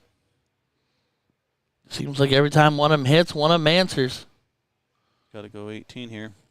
There you go, 164. Joel needs a ton here, or 94. I mean, there's several different options here, but the way he's been hitting that triple 20, I'd say he's going to probably stay on it. Ooh. That hurts a little Still bit. has to have a triple there. There he does, 125. Big. 139 left. Scotty Burnett, yes, sir. Thank you for the compliment. We will be here all weekend long. Oh, no, a dart on the floor. Oh, tough 80. Yes, we are slotted into being here for a slate of most of the events throughout the rest of the weekend. Got all kinds of action to bring to you. 59, leaving 80. Let's see what Danny does here. Assuming trip 20 here. Should go 14. Yep, leaves a double bull. Let's see if he can do it again.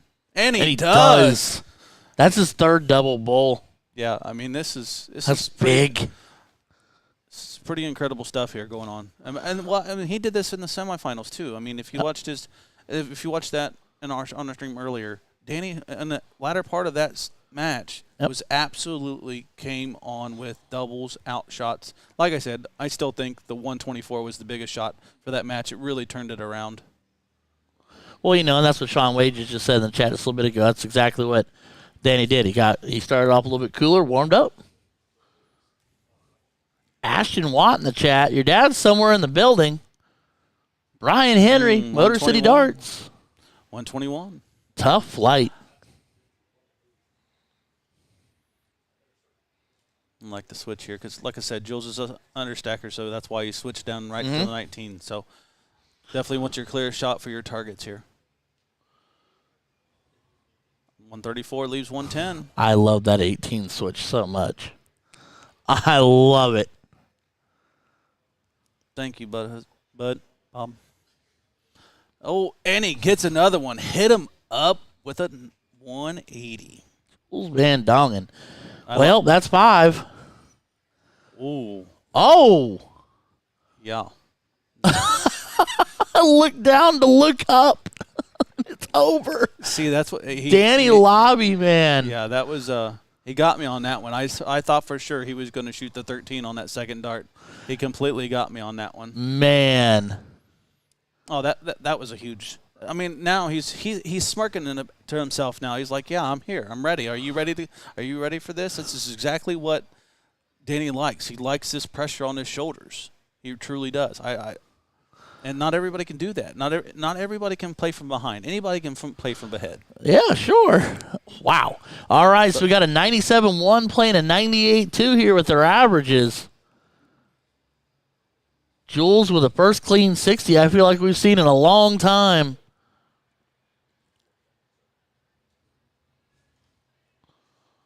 Mark Lacombe with the beautiful drop in, both having 3 100-plus checkouts on the day. Mark, I'm going to send you a Christmas card, my friend. I'm going to send you a Christmas card. Ooh. Got a 60. Leaves him 108. I'm not even going to guess what he's going to do on an outshot at this point. Oh, come on. Well, I mean, what's so fun in that? He got me on the 110. I thought for sure that. What, trip 19 for 11 for tops? No, see, that's the thing. He went, yeah.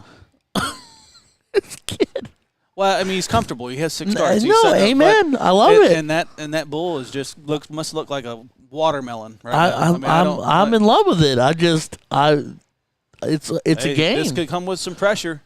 There's hit him up with another 180. Jules Van Dongen. That sounds like 6 to me, Jeff Dodson.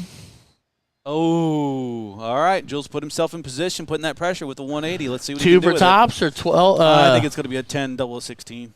He went for – okay. Uh-oh. Oh, no. All right, let's see what Danny can do here. Has to clean it up. No, it doesn't.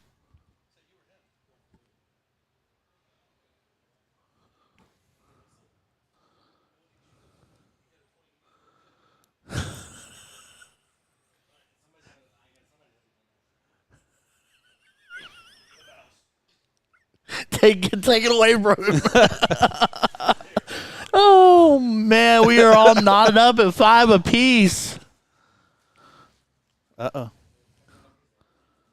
And there it is again. Scotty Burnett, you would be correct. We had someone else grab the controller for a split second. We decided to change channels momentarily. And it wasn't me. Oh, man. Look at that. Oh, Jules.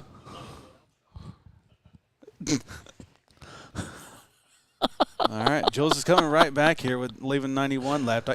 With this big of a lead, I'm thinking he's going to go trip 17 here. Yeah. Okay, I'm thinking trip 14. We'd hope. Leave 60, going to hit a solid 20. There we go. Leaves tops. Danny needs to put a little pressure on this. Puts a ton in, puts a 153. Jules to clean up. It's inside. And he gets it. Now he's back up 6-5. Man. Jeff Dodson 7-5 is still on and 8 combined 180s. You are still in the ballpark, sir. Oh man. He switched to the 18, but opted to go back to the 20. Yeah, I don't know.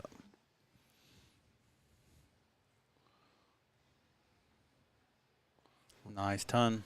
Uses it like a backboard, bounces right off of it.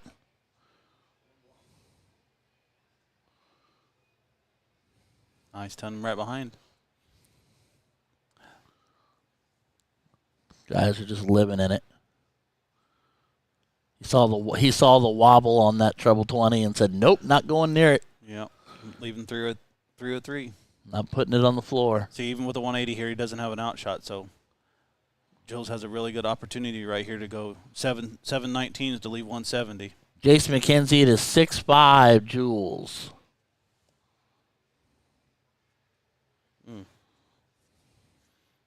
96.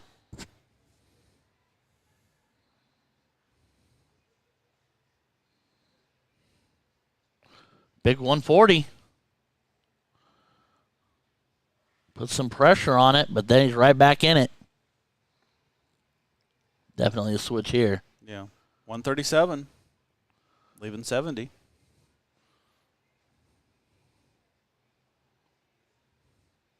All right. Jules has got these 3 darts, I believe, to take This it. will be the match. Yeah. Match darts in hand. Who? 45 That's leaves 25. Leaves 25. Oof, 9 for double 8. I'm thinking that's probably what he's going to do. Okay. 18. Yep, he knew. Okay.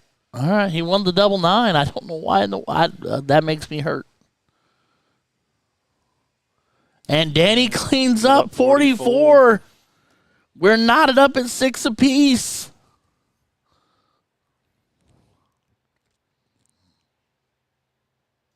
Nice 140 to start. Making that bad boy fit. Holy cow. Oh. Unfortunate 42 there. He's been a little right today on that. When he's been missing into that 1. And over time, that will cost you. Jules Duncan come with 2 trips. And a third. Hit him up with the 180 again. Look at Danny coming back. Ooh. Unfortunate, 135. Danny. Rachel Benfeld, how are you doing? Jeff Dodson said, overtime, baby, and he gets another 180.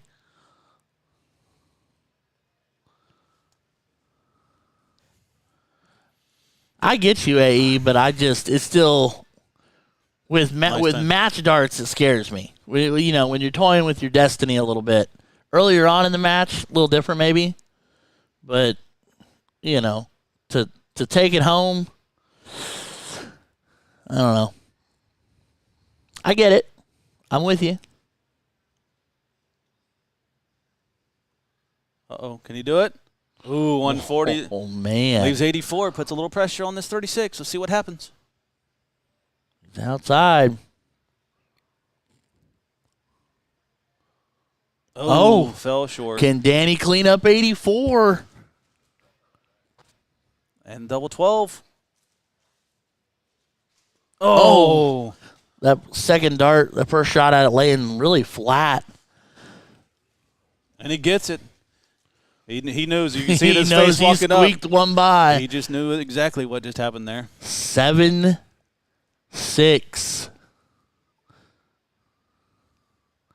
Mark Lacombe, that's his 6th 180 to give him 11 for the day for Jules Van Dongen.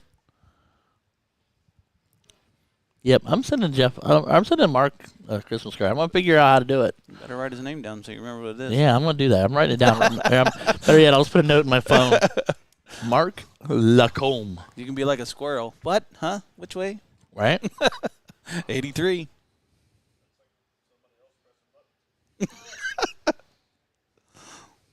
All right, let's see what happens on the cover. Can he get it? He'll be my MVP. I'm going to send him an MVP gift card. It's going to pop up confetti everywhere. Oh, there's his first one. High. 97. Leave it 264.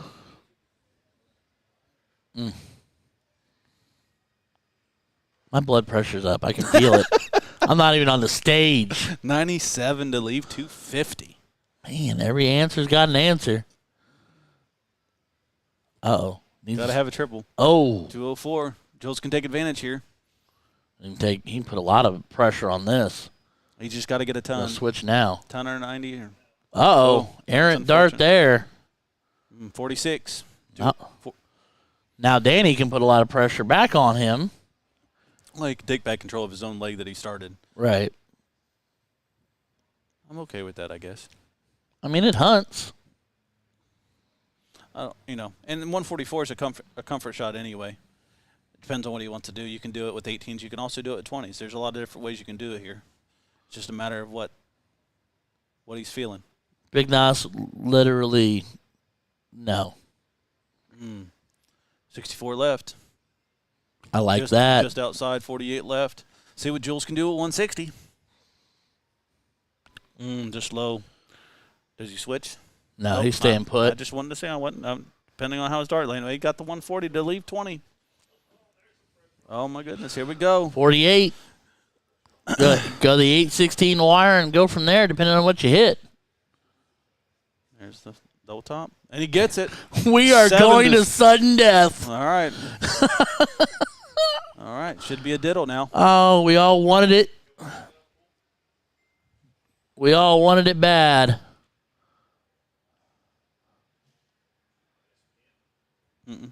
There it is. And pressed it twice.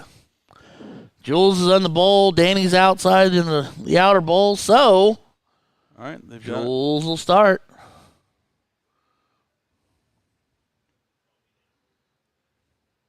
What a match, man. Absolutely. This is incredible. Jules averaging a 95. Danny Lobby with a 91. Very close. They've switched. Close. It was a little different. It was a little bit ago. Jules has turned on the scoring. Tell you what, they are both definitely composed. These clutch starts that they've had the last 5 matches is absolutely incredible. And there's 140. Wow. Yeah, we all wanted a last leg decider. We all wanted sudden death. We couldn't have asked for anything better. Jules did not like that errant dart, though, but way to correct on dart 2.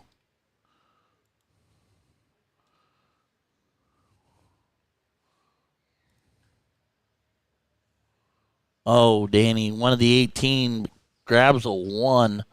Unfortunate third dart. Right, especially with Jules hopping right back in. All right, now he's got 88. What's he going to do? And he hits another one, 80. My goodness, leaving 28 after 12. And I do think that makes 7, Mr. Dodson. Oh, man, he's got no room left. Oh, yeah, he does. Right that flight, and he sure did. Excellent match, gentlemen. Excellent match. Ladies and gentlemen, Jules Van Dongen squeezing it out in the sudden death leg over Mr. Danny Lobby. 95.67 average to Danny's 90.2. What an incredible match. So Jules Van Dongen. And Danny saying, well,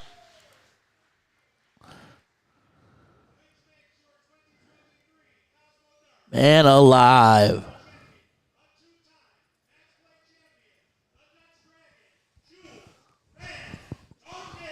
And Peter Cetera with the unbelievably amazing intro out there. Women's 301 semifinals coming your way. Getting things shifted around. Well, Jeff Dodson, I think you didn't call sudden death. Your averages, you said in the 90s, and you said almost you got 1 shy. Mark Lacombe, I'm dead serious, my friend. It was amazing having you in, chiming in with those bits and pieces. Jules with the Peter Cetera on the stage. Jules with the trophy.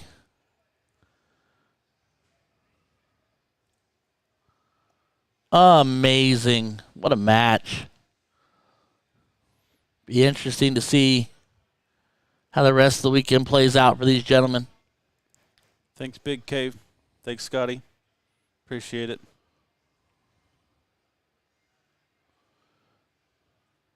Got to get the well laid out pictures. Mr. Peter Cetera, Jules Van Dongen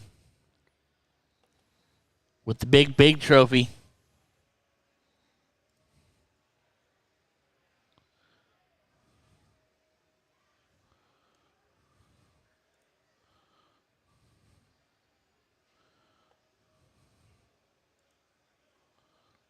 We'll get Jules' piece. There you go. There it is. Great. Look at that angle. Music City Classic logo in the back right there.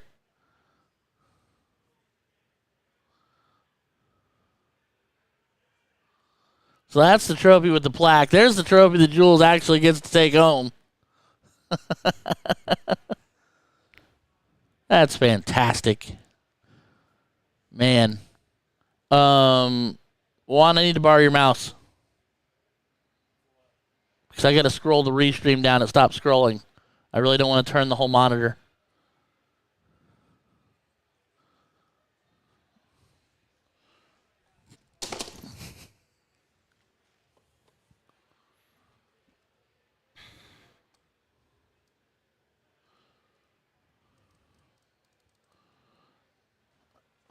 Tough match. Lisa Van Dongen says now she can breathe. Absolutely. Amen to that.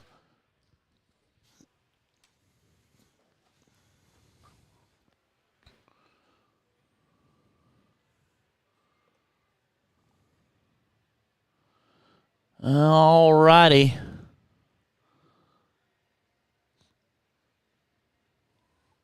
So like I said, ladies 301 semifinal action will be coming your way here ever so soon. I believe we're going to get a 301 semifinal match here on our stream board. They're working on that now, I believe.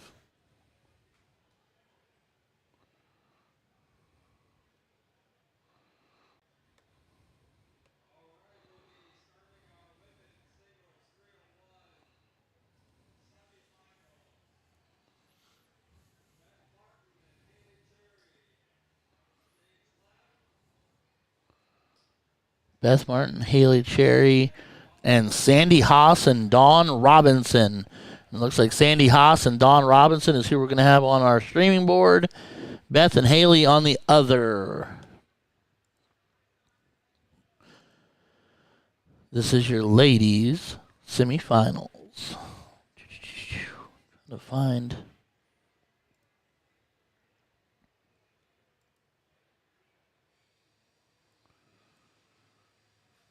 All right.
All right, here we go. Beth and Haley starting off the 301 semifinals.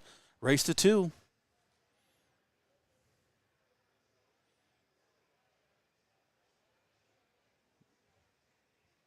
Looks like a double 6.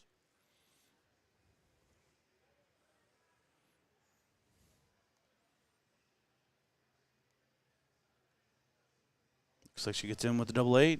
It's another 1, 17.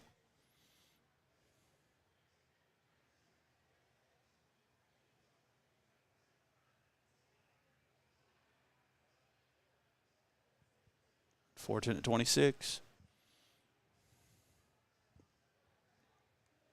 What's up, Chris Kilroy? Hopefully you're enjoying the stream, enjoying the darts, man. It's going to be a long weekend. A lot of great matches. There's a bunch of incredible players out here this weekend.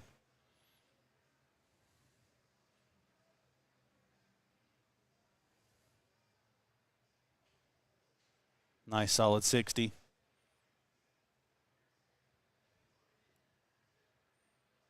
Ooh, just to the left. Way to bring it back. Nice, solid 55. Unfortunately, I don't have an outshot, but she can work on it for the next one.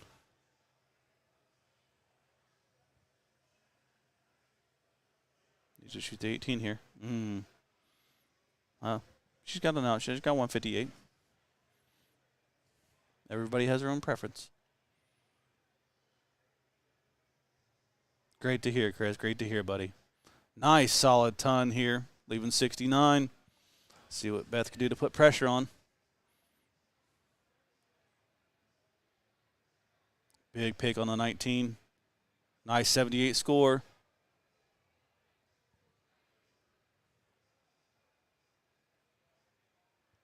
See what Haley decides to do here. Typically, I like to shoot triple to 19 here to leave 12. If single leaves me 50, then I can set up for either 40 or 32. It just depends on what she feels. There she gets the 19. Let's see what she decides to do. Gets a 10 for double top. Oh, and just outside.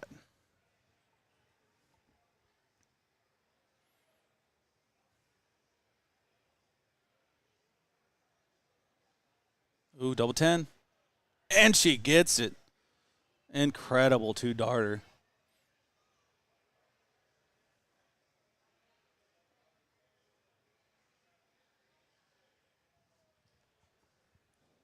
Just outside on the bull.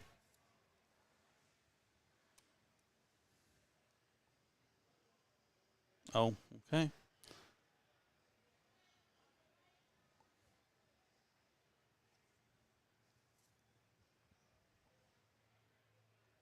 Big first dart. Oh, here we go. Nice 136. Leaving 165. Huge start.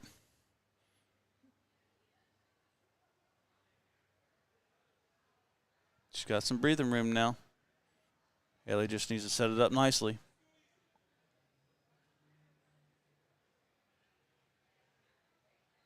Big triple there. Leaves 97. See if Beth can get in there. Oh, she gets to the double top. Big ton in with leaving 201. Should be trip 19 to leave double top here. She's got the triple. And the double. That's in. All right. Should be going. It's 1-1 score. Back to the diddle.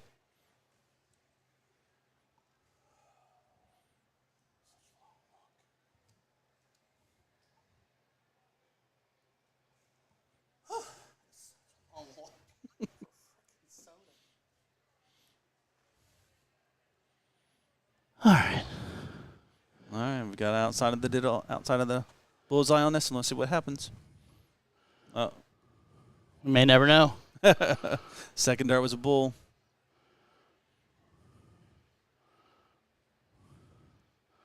Must she stand that far to the left?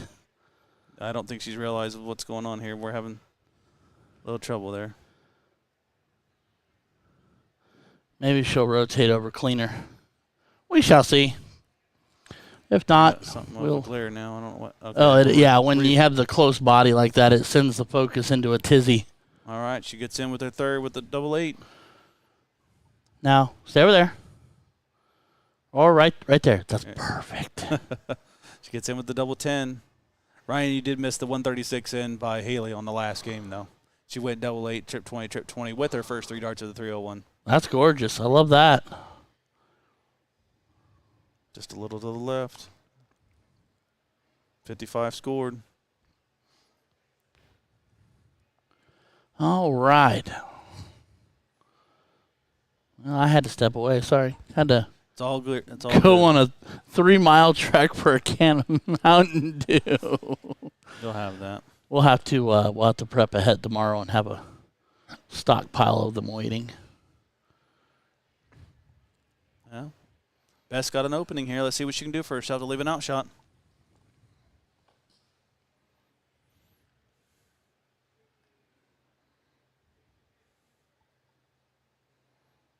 It's a big 85.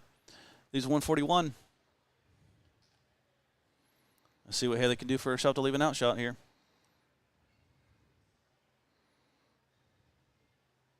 Needs the triple. And she finds it with 81, leaving 142. We have a ball game here. Here we go.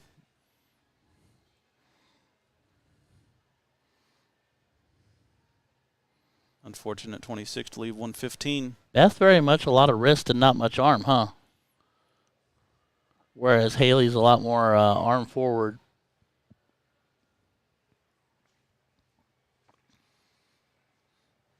Let's see what we can do with the 115. Let's see where she starts. If she starts on the 19 or the 20.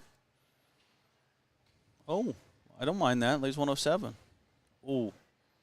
That's tough. No. I missed counted there. She had 78. 95 scored.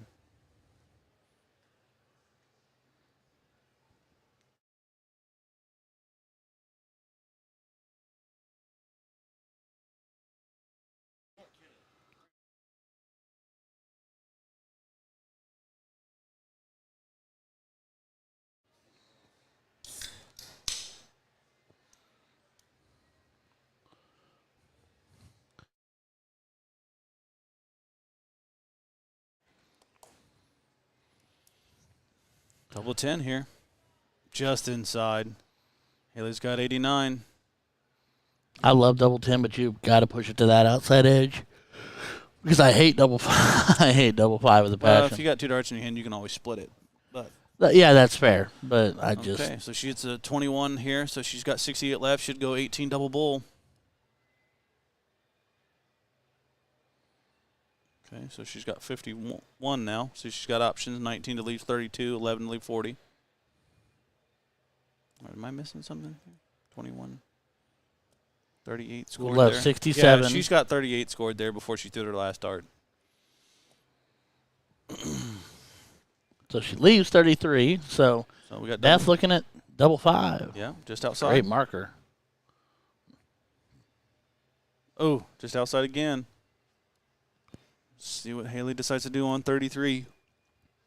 I like 17 double 8. Some people like one double 16. I like 17 for double 8 because there's so many things that can go wrong. I don't mind that either. 13 That's for 33. double 10. That's the match. First That'll to 2. hunt. She is now in the finals. All righty. Haley Cherry taking down Beth Martin to be one half of the final.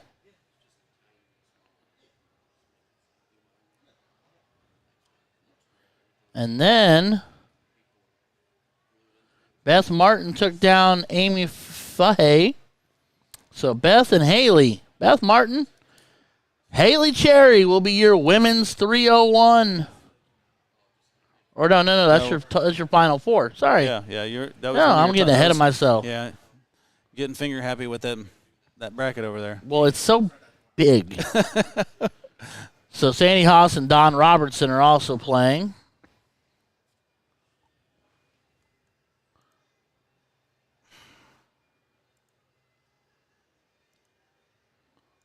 They're on the other board. Gotcha. Yeah, they might be on board 3 up there on the stage. Yeah, they're on the other. I think Haley's just waiting over there to Be polite and stay clear of the match. That way Right. she can't. Nobody can possibly think to say she interfered in any way, shape, or form.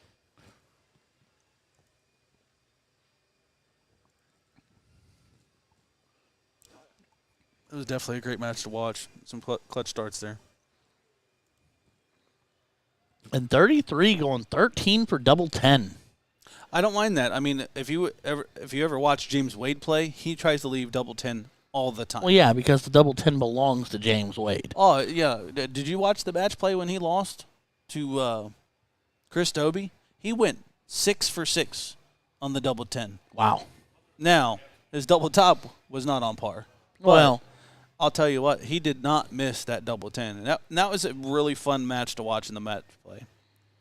I'm sure there's some people in there that have watched some of that match play, and it has been an incredible tournament. A lot of upsets, a lot of great darts thrown, several 100-plus matches, and still lost.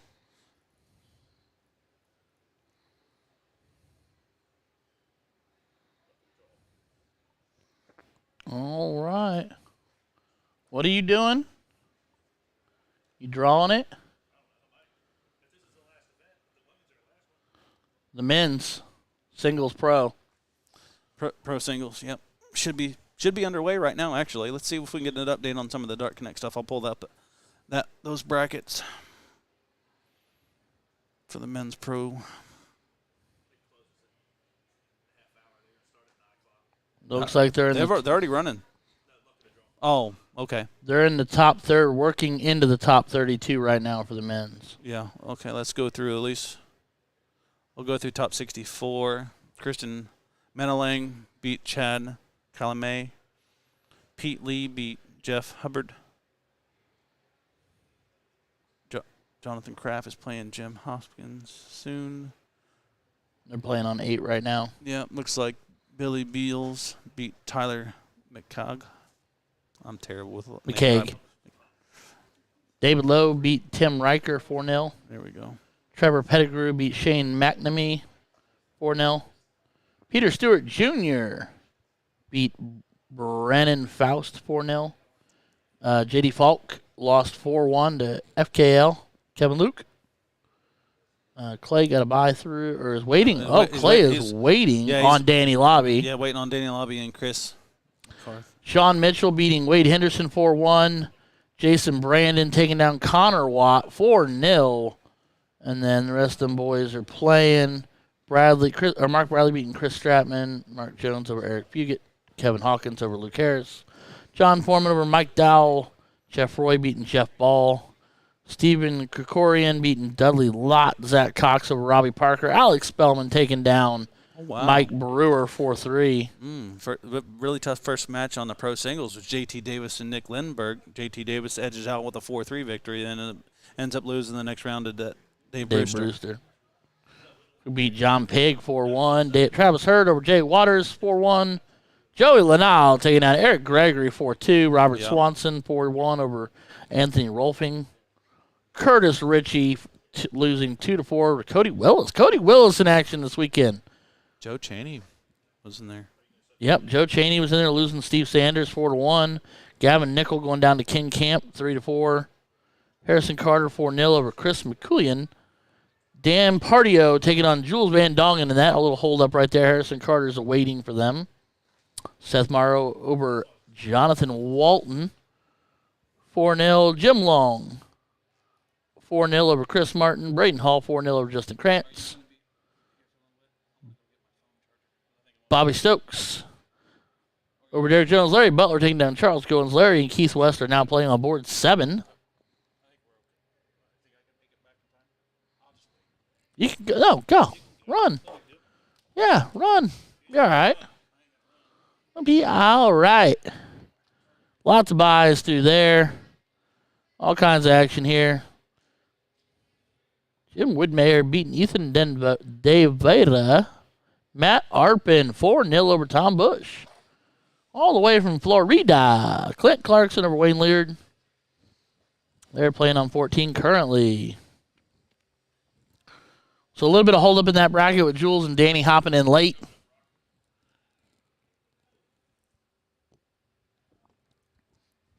But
Green went from the flyer.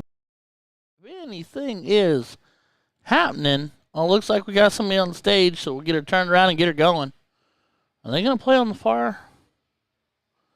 Oh, they're going to make me sad. Come on, ladies.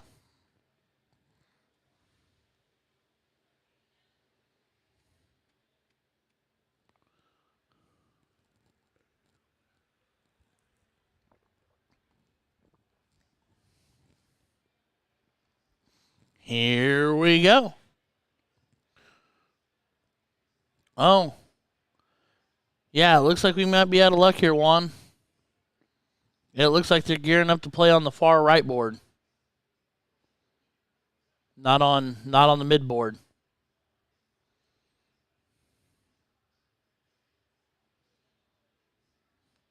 That's unfortunate.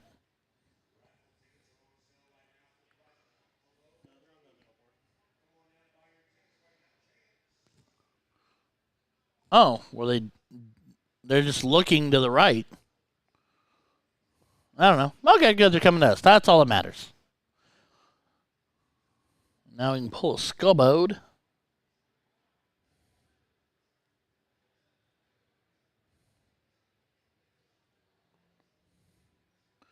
Go back. Matches.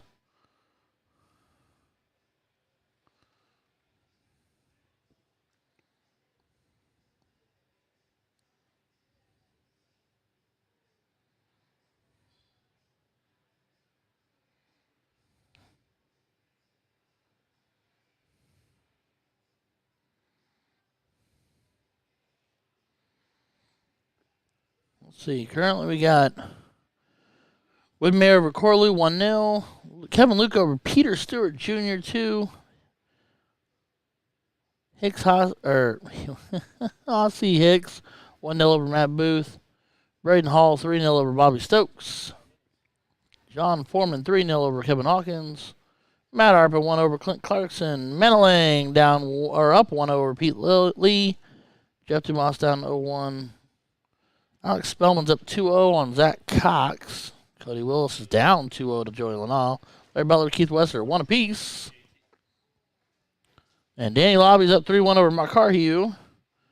David Lowe up 3-1 over Trevor Pettigrew. Jim Hopkins 3-1 over Kraft. Waiting for the ladies to get us fired up and get us started here.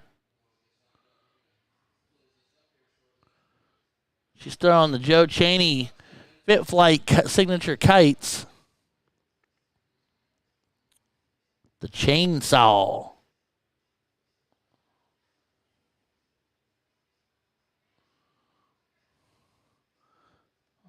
All right. That should be the go signal.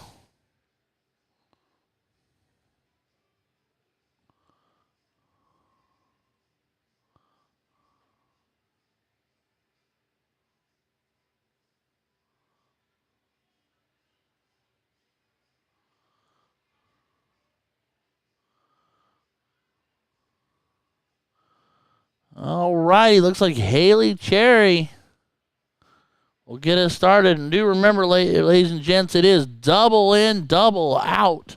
301. Takes 2 stabs at the 16, does not grab it. Goes 13, does not grab that either. Looking for her comfort zone doubles.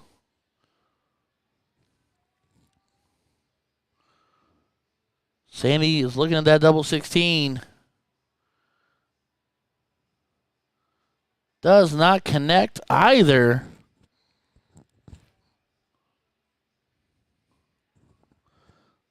So Miss Haley Cherry, she's in and out. Looks tops and does not connect. Nate Hotstedler, how are you doing, my friend? Always so nice to hear the kind words from you, sir. Appreciate you more than you'll ever know. Sandy's in on double 8. And she is off and running with 56 on that visit. Haley needs to find her way in here. Double 18. Second dart.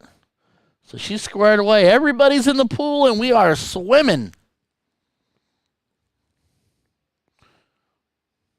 Was Haley's leg to start. But Sandy with the slight advantage here against the throw. Keeps it clean. Keeps it honest with the 60.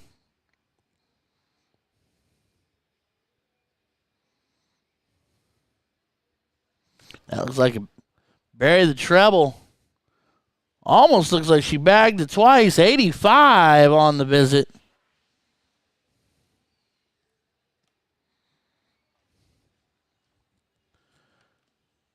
Sandy is staying straight. She's staying straight and clean. Sitting king seated a blind draw with Ron Thompson. So this is something fun to watch in the meantime. Well, yeah, you got Ron Thompson as a partner, bound to be sitting king seat. Dave Figg chimes in and is just on time, as well as the rest of the goof troop. Yeah, we're here. I am head honcho of El Goof Troop, being the goofiest of the bunch. As Sandy... Oh, just fell short at the double 20. Looking at it, looks like she leaves herself sitting 20. Mm-hmm. So Haley looking to work 134. Big doesn't throw steel tip Nathan Davis. Never seen Big throw steel anything. Maybe a steel chair? No, just kidding. Bobby Knight. Sandy looking double 10. Oh. Dart to the floor. He was just outside. All right, well, Nathan, if he does, I've never heard him talk about it. I've never seen him do it. Which is only possible. It still means he does, but never heard him even mention it.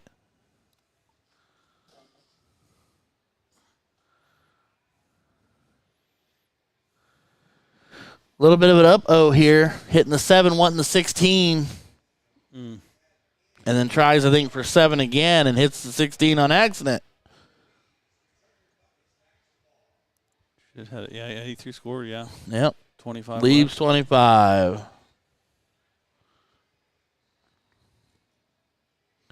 It's like pulling teeth to get him to. He's a big old softy.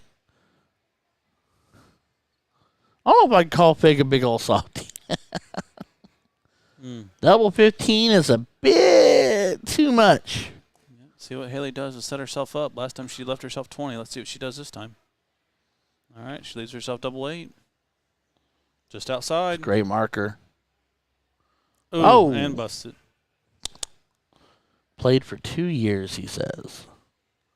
All right. Trying to stay outside, trying to work it back in. And she gets it with a second dart. Leg 1 to Sandy Haas and a break a throw. All right, now we got a diddle.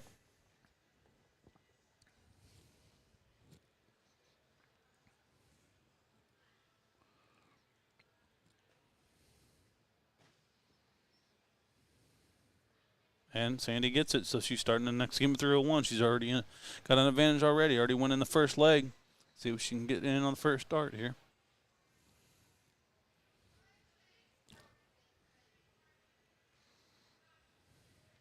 See where does she decide to go? Goes for the 8-16. Looks like she's in dart too. And hits 5. 21 scored, leaving 280. The important thing, though, she is swimming. Yep.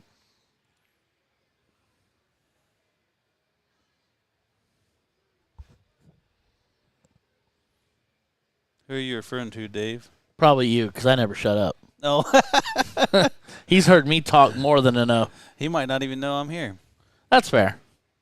Our Q is soft-spoken. 45.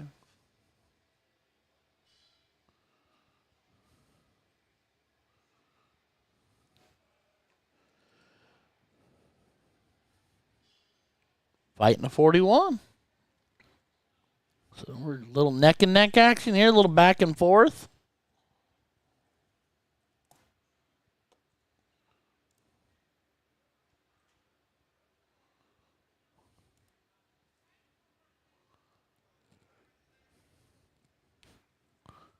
All right, Miss Haley. Let's see what she can set herself up with here. 57 will give you 147.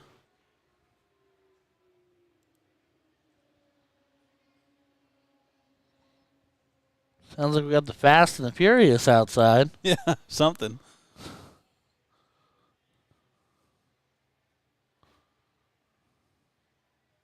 Oh, okay. That's why he's got all that.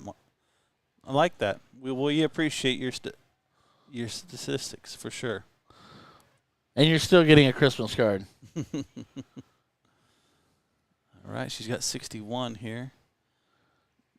147. She tripped to 19 to leave herself 90. She was going 18. Yeah. She Okay, was, yeah. I'm following it. Yeah. No, that was definitely not a tractor, Dave. That was I'm actually guessing it was a group of crotch rockets is what I'm actually guessing is what it was. See if she can stay straight and give herself a solid 60, or she's going to go not ding. There she did. She went down for it.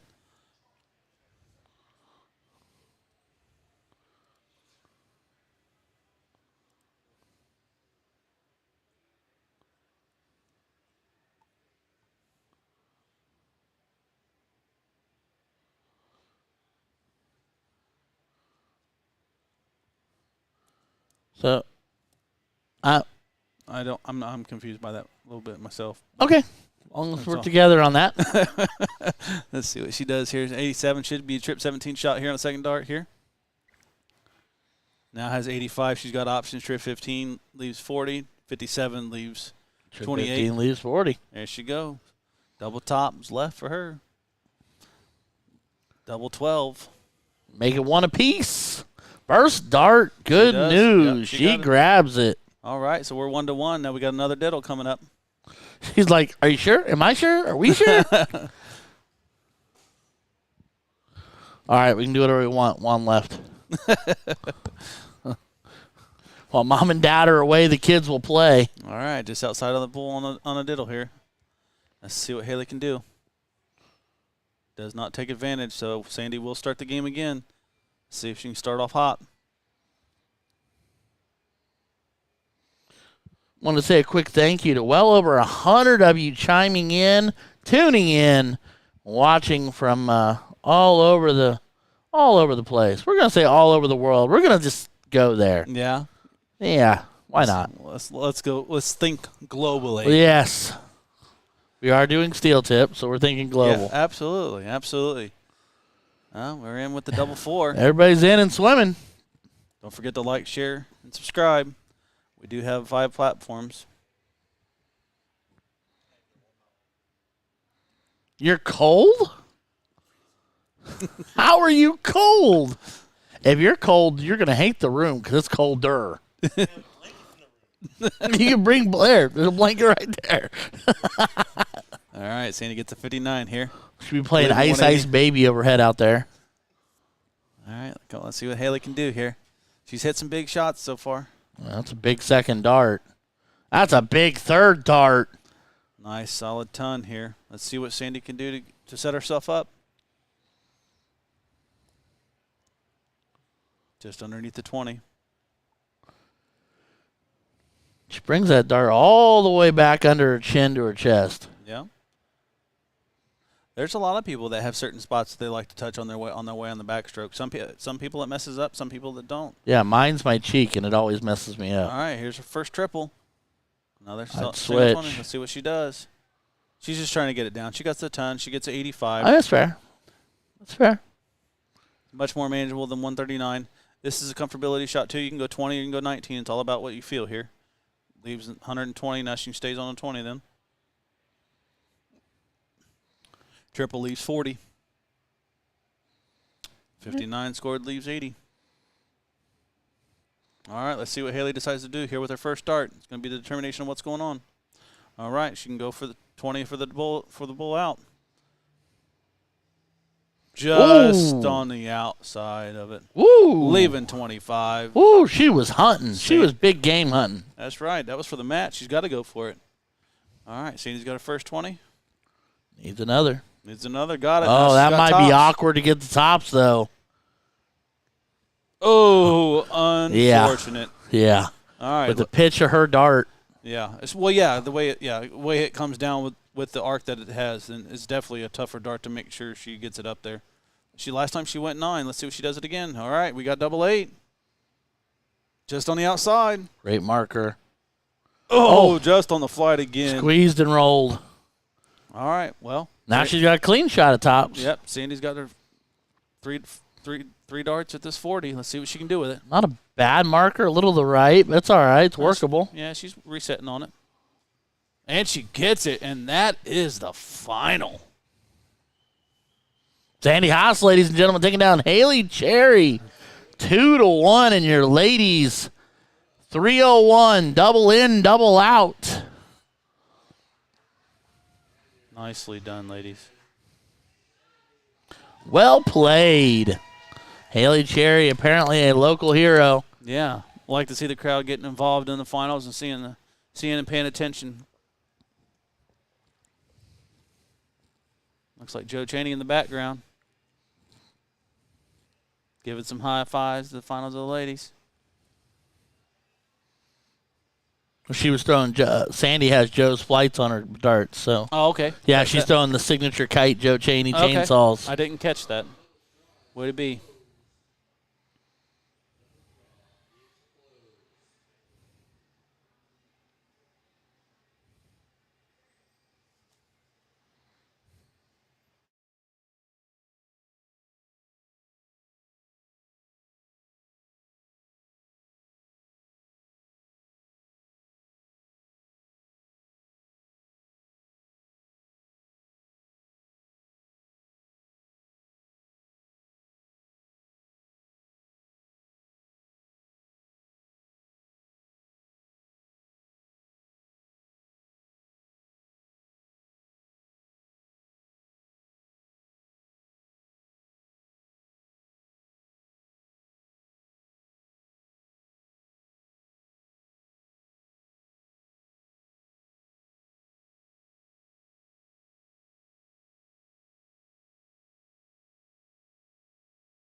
All right, here we go. We got David Lowe and Kevin Luke here getting started.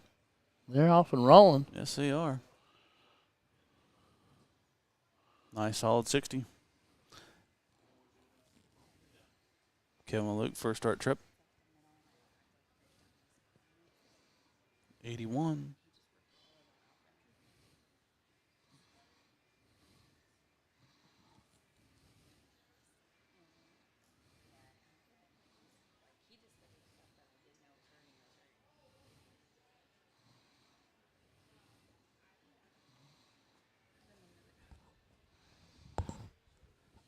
By the way, I have a confession.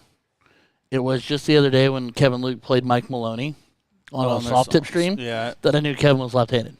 Oh, my goodness. I've only... Wipe your glasses off. I've never... that was like the second time I've ever seen him actually throw. Uh-oh. Let's see. Oh, he just missed the triple. 11 to leave tops.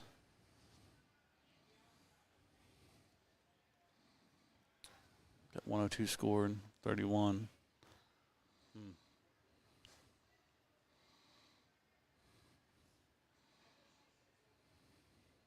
36, 54. Just working for it, but 96 left. Let's see what he does here. Should be. I would like 15 double eight. That's yep, just me. that's exactly what I would think. But he won 5 for... Whoa, for 26. Now he's got 13 left. Now he's got a bust. I just, especially with Kevin on 96, and I think he went for tops. 56, leaving 40. All right, let's see what he does this time. please try the 15 for double eight now.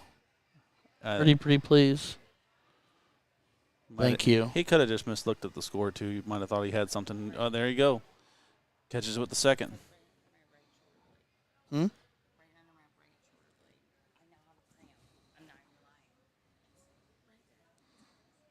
97.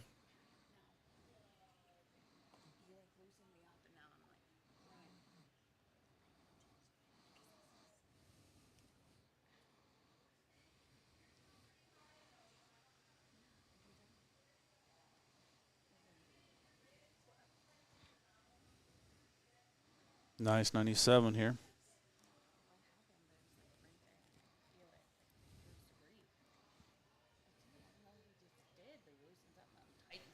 Yeah, I've seen Kevin Luke recently in the last few years, but I've just every time I've been around him, he's not been throwing darts. Really? Until I saw him with Maloney, he was actually no. Mike came up with a stat there. He's been a two-time youth national champion back in the '90s, and I'd seen him quite a long time ago when I first started playing steel. But then it was all of a sudden he was gone. Okay. And then now he's came back here in the last, I think I'm guessing 5 years, but I don't really know for sure. But he's a hell of a left-handed player for sure. All you dang lefties, man. Let's see what he gets here. We needed the 19. Okay, well, 23 scored there. Dave Love, hopefully he goes for the 19s. 5 leaves 170. Yep. 7 leaves 132. Let's see what he decides to do here. Please be 19s. Oh, okie dokie. Let's see what he does with the second dart. Got to stick it. Stays it. I mean, he looks good now. Ooh, he went for the 145. It does have a 136.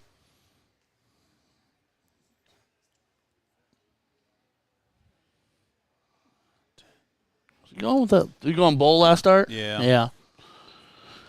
76 to leave 111. All right, he's got 129. Hopefully he starts with the 19 first. It has to be.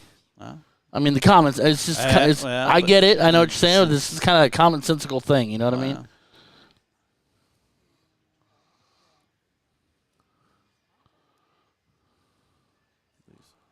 36, 111. 8, 5, 33.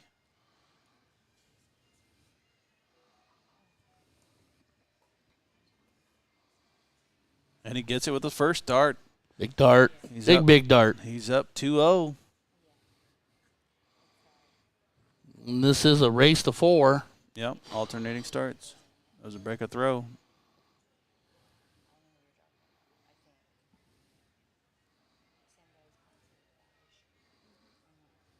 Nice 10 to start.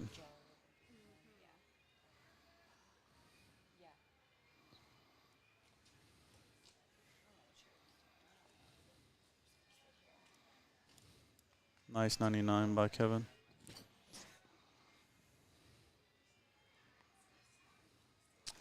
I don't believe there was seating in the pro singles. Let me check the bracket. I don't know if there was or not. I didn't see any. Without it, because I didn't see any, and I don't think it was Order American. I think they just it was random. Yeah, and it very well could be. I just didn't.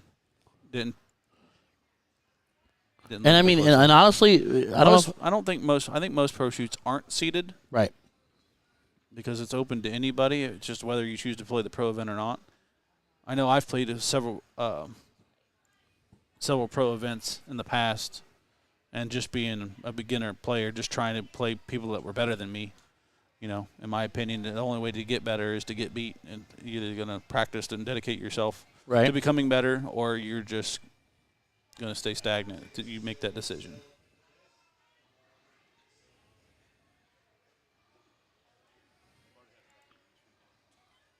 Big 134. Kevin Luke with the 59. I kind of think Kevin Luke.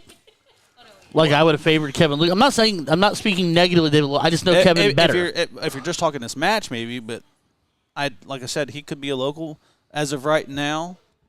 In the stats in this particular event, I believe, for what I'm looking at through the match card, through Dart Connect, it looks like David Lowe's averaging a 76, and Kevin Luke's an 86. Now, if you just strictly go by averages, then yeah, Luke would be the favorite.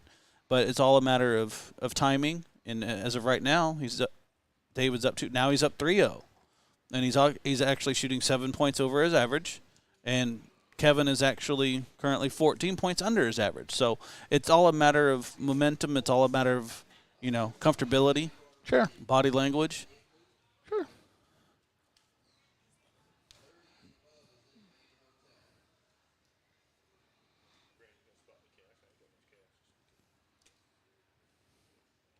Gotcha. 34 scored there. Let's see what Kevin comes up with here. He's trying to set himself up. 60 leaves 345. Even a 180 won't give him out. The frustration showing. There's something there. Yeah, okay. There we go. Yeah, 180 won't give Kevin Luke an outshot, but with where David's at, it doesn't really matter. At the venue itself, there's, I believe, 63 boards total. So as of right now, I think we only have pro singles going. The ladies are done. Ladies so, yes, done. Pro singles will be so done. I know that. Well, the blind draw is going to be starting. Yeah. Or it should have started. It should have, around 9 Did you o'clock. get in? So David starts off with a big triple here to try to get back in this game here. 81 scored there. Should be. Yep, 331. Ooh, 135 for Kevin Luke there. No, this tournament is actually in Nashville, Tennessee. The Volunteer State. 97 scored there with the 234 left, 113. 94 left after 1. 76. Morse code. Hits a triple in the last, leaves double 8. No, we were just invited to do this tournament. Glad for the opportunity of being part of this great venue, this great organization down here in Tennessee. Been to this tournament several times myself, but this is the first time I've actually done commentary on a steel tip event. This is not my first steel tip event. It's our first since you've been streaming, but yeah, it's my first time to this venue in this tournament. Period. So, I love this venue. It's the right temperature. Everybody's like, it's the igloo. Bring a sweatshirt. Be prepared. I'm fluffy. I'm fine. Yeah, Ram, we've had that happen to us a few times throughout the matches today. People walk in front of the camera. We do have tape on the carpet. We might have to expand it a little bit more just to show that people. I also thought that all steel tippers are trained to go to the right, away from the camera, off the board. Like, I mean, hey. What would you want? Live your best life, sir. Little light, get the glow in the dark duct tape so that it. Nice 140. Kevin Luke back at 357. 61 scored. Leaves 396.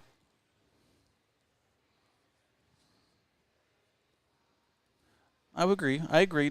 I think David and Kevin are very focused in this match. I think that's why I think Dave had. Oh, that's a huge 177. 177. Leaves 140. Kevin Luke is kind of the icing on the cake, and Kevin's just throwing them faster. Definitely getting flustered here. Dave's just really putting pressure on these games. I know Kevin's not playing the way he typically plays, but David is actually. Oh, here we go. Double 10. Oh, just inside.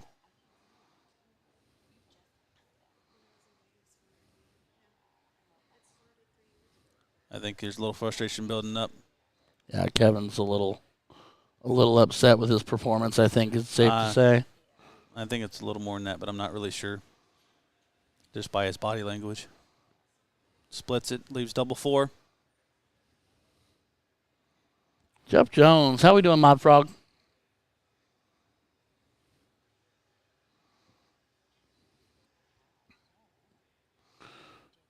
$133. Tightening it up. 208 to 8.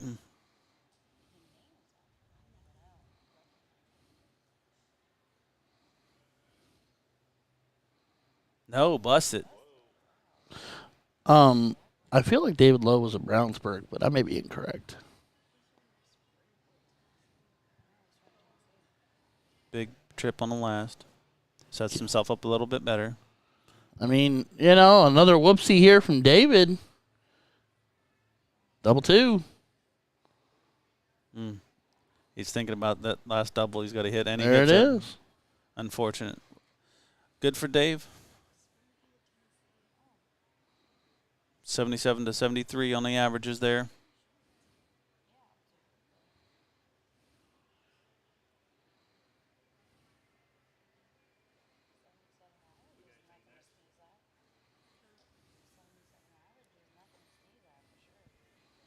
Considering that both of them, they weren't quite feeling themselves, I don't think. No, I mean, David had moments, but right, and then like I said, I think Kevin was getting a little flustered at something that was up there, or what was going on, or just it could have just been in himself. I mean, like I said, he shot based on event average. Like I said, he was 13 points under what he had been throwing prior to this time. yes, D-Trox, everything steel tip runs single elimination. So you lose, you go home. I wish soft tip would do the same. Shorten up my nights. Well, no more. I sat for 4 hours in the king seat and then lost. Double dip for the chip. 2 scoops of Rocky Road, a slap on the backside, and send him home.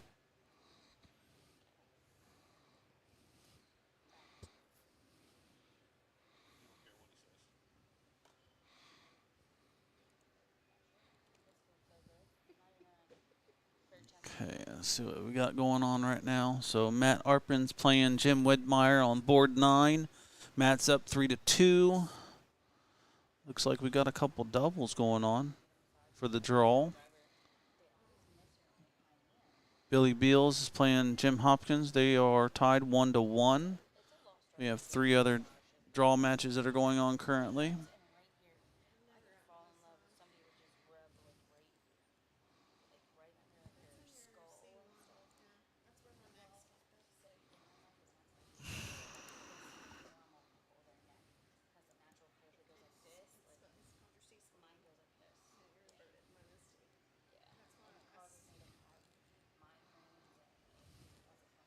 Right now, the pro singles are working on the top 32 matches. Looks like we've advanced a little bit into the top 16. Still have a few matches waiting here. Ram Guevara, ladies and gentlemen, in the chat. If you don't know Ram, you're missing out. Yeah, I know Ram. Oh, well, yeah. Everybody knows Ram. Yeah, I know Ram. You might not know me, but I've definitely watched him on different streams over the years.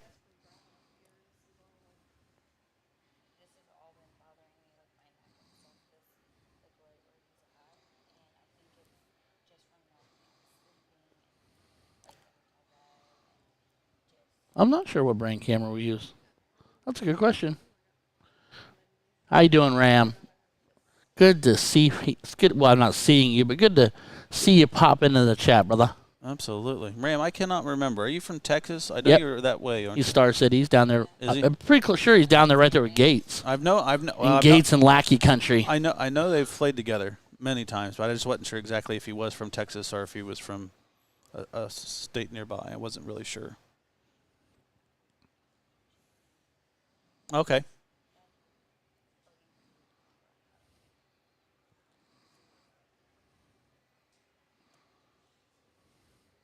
Appreciate the information. Try to remember it.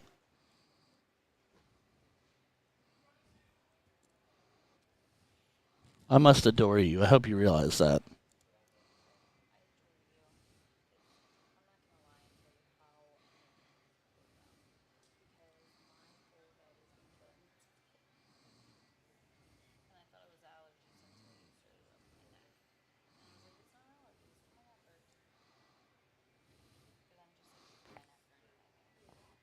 Ram, that would make me very happy. I've always believed that if the more steel you play, the easier soft tip becomes. I've always preached that for the last 20 years.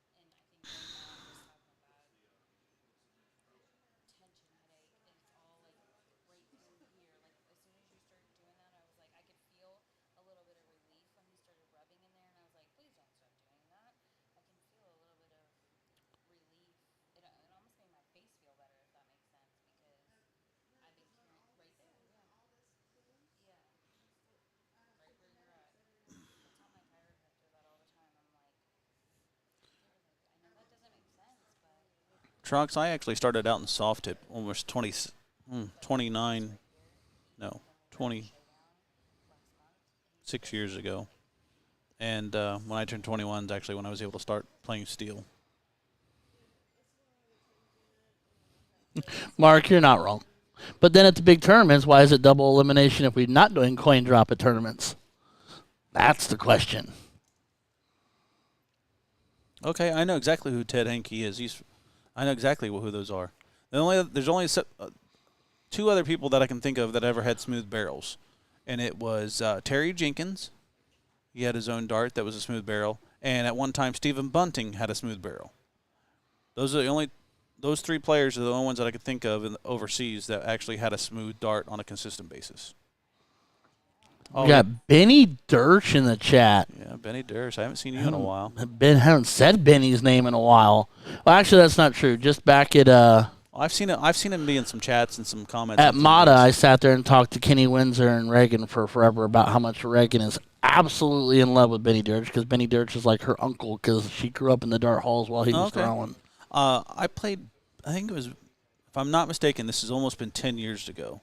I don't know if Benny would remember this, but we were playing the Indiana Bull Shooter Pro Division, and I had to play him and Porky in the finals of the losers, and we had actually lost the Hilger. And we actually lost the finals of the winners to Mike Maloney and Eric Blackledge, and we ended up playing Benny in the finals of the losers, and they beat us like a drum 3-0. I mean, and Ed Baker and I, who now lives in Florida, right? He actually took me under his wing that tournament. I wasn't even a pro at the time.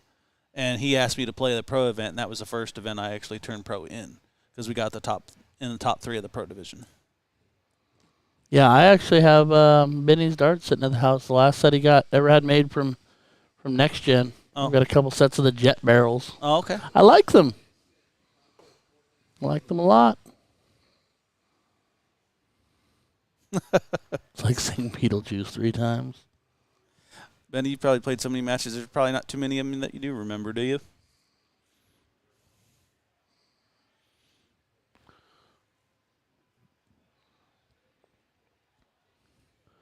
Mike Maloney told me there's only a few people that he ever made him nervous to go walk up to a board stone cold and make him nervous, and Benny was one of them.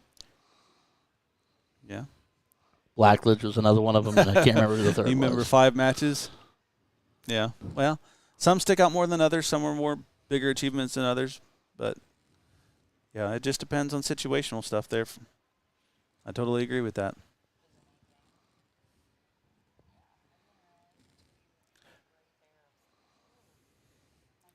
So when I first got into steel, I actually practiced on the Champion Choice board back when it had round wires.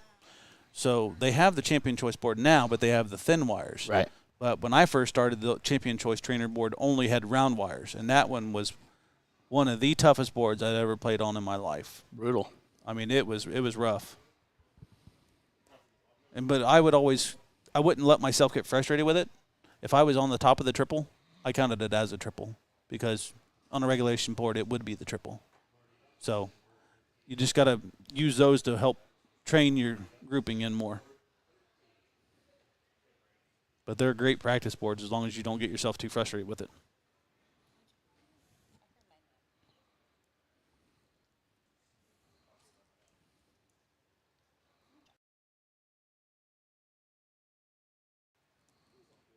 Mike Maloney, what are you puking for?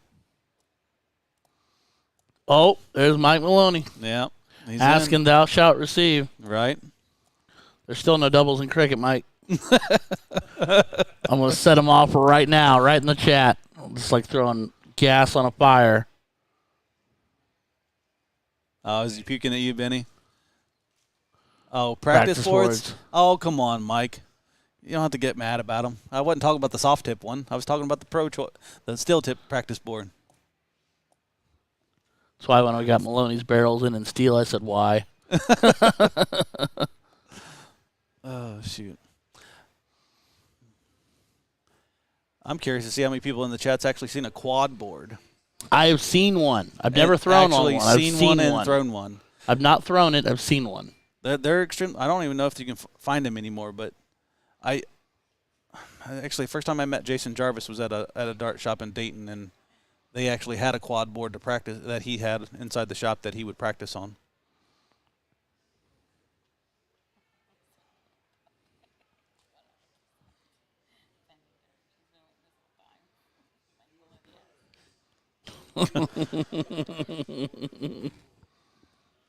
All right. Well, hopefully they bring me some action here.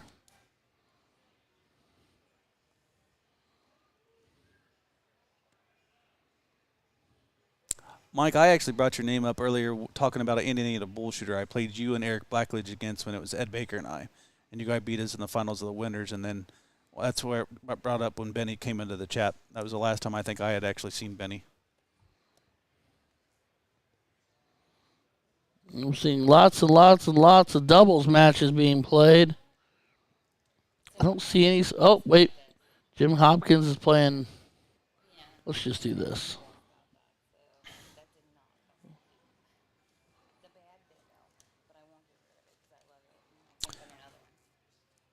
Yeah, like I said, Scotty, they weren't around too long. I think they only had just a few tournaments on those quad boards, but I enjoyed them. I mean, I didn't get to play on them very much, but I did enjoy it when I had the opportunity.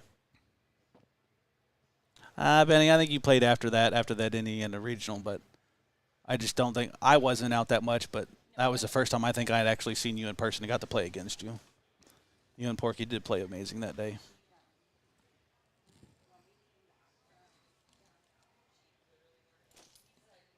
Yeah, that's a good friend of mine. It was I met Jason when I was either 17 or 18. And he was actually working at a dart store in Dayton called it was Dart Train South. At that time, there was 2 of them, and he was working at one of them, and that's where I first met him. And I was just warming up with some darts in there that I was thinking about buying, and he's just like, "Hey, you want to play a game?" I'm like, "Sure." You know, I was thinking I was all right. Man, he beat me like a drum. I was like, "Man, I ain't never been beat like that before." But man, great friend of mine, great dart player, great at steel. Knows all his out shots. He's taught me several over the years that I still use to this day. I mean, I've been playing, like I said, I've been playing steel 19 years now. So it was a privilege to learn from him, Jason Van Zant, Larry Butler, Adam Kemp, Scott Buckley, Brad Wethington. You had all those really, really good shots around you. Well, yeah, and they always used to play all the time. I mean, it's a shame that we don't all get together and still play anymore, but abilities, and this kind of comes into the back play, which is perfectly fine. We're just waiting on them to give us another match, Mike. Hoping they hustle it up a little bit. Yeah, I was pulling up Dark Connect and talking about the brackets a little bit earlier and some matches that were currently going on. Danny's still going. Jules 1-1-1. So now Jules is going to play Jim Long again. Looks like that's in the round 4 of the top 16. They're waiting.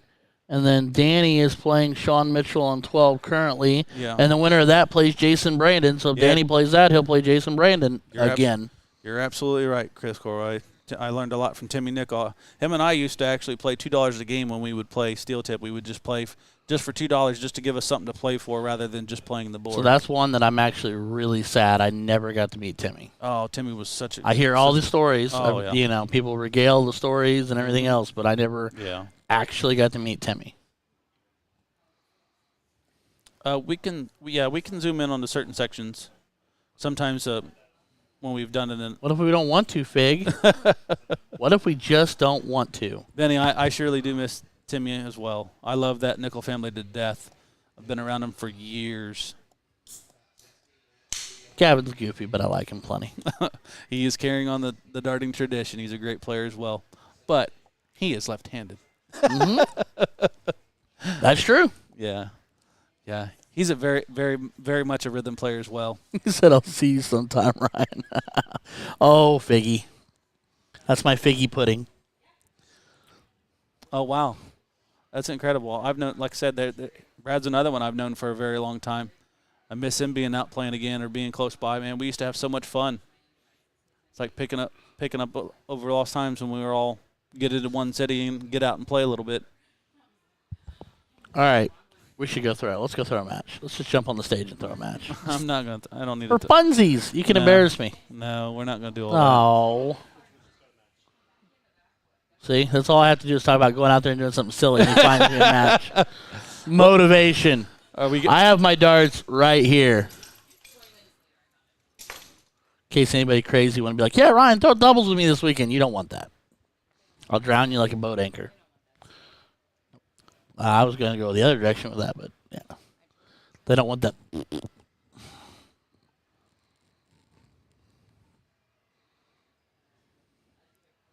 Penny says I'll play for $2. That's fantastic.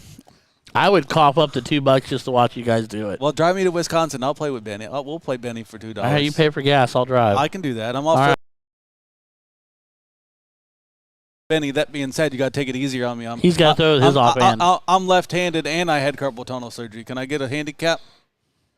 At least go first.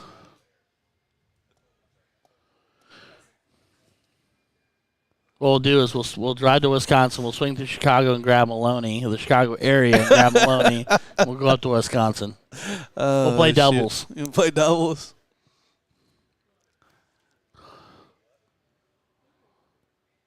Who are we getting? Yeah, looks like Jason Temeko and the young and Joey Lanaw, straight out of New York.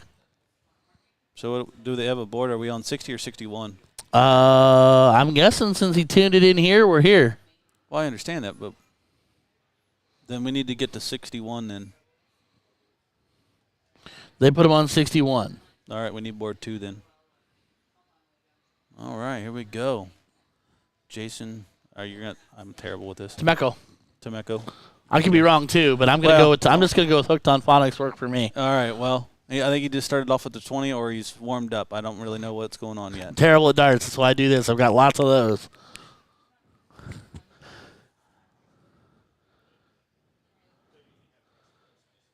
See, Joey is living the dream that I wish, like don't get me wrong, I played baseball and hockey and I loved it.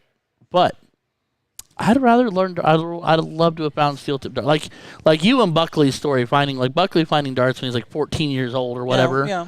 That's amazing. And Well, his dad played, so yeah, I mean that makes it easier. It's like when your dad's doing something, you want to do what he does. You want to be a part of it. See, I was the exact opposite. Well, you'll have that sometimes too. You'll have the opposites.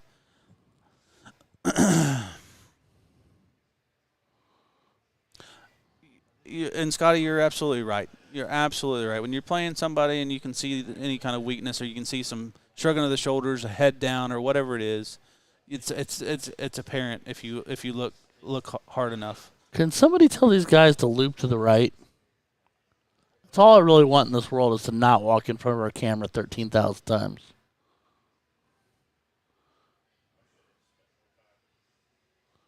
Because Jason here likes to loopsie-doo to the right.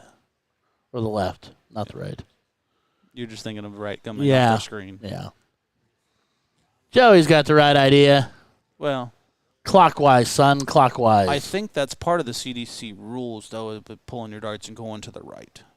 So I actually talked, I don't remember who it was now. It is technically said it's to the right because they always have the cameras offset back behind you to the left. But the technical rule I was told is it's always opposite of wherever the cameras are. But in 99% of places, the cameras are offset to your left, so you go to the right. Right. If they happen to be offset to the right, you would go left. That way you're never walking in front of the cameras. Right.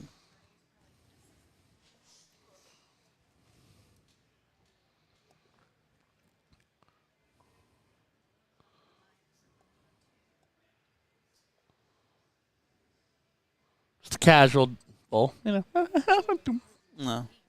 You'll have that from time to time. I know my buddy Kilroy's done that out of nowhere. Sometimes we'll throw a couple darts at a triple, and all of a sudden, nope, there's a bullseye. Mostly in cricket, but not necessarily in 01. But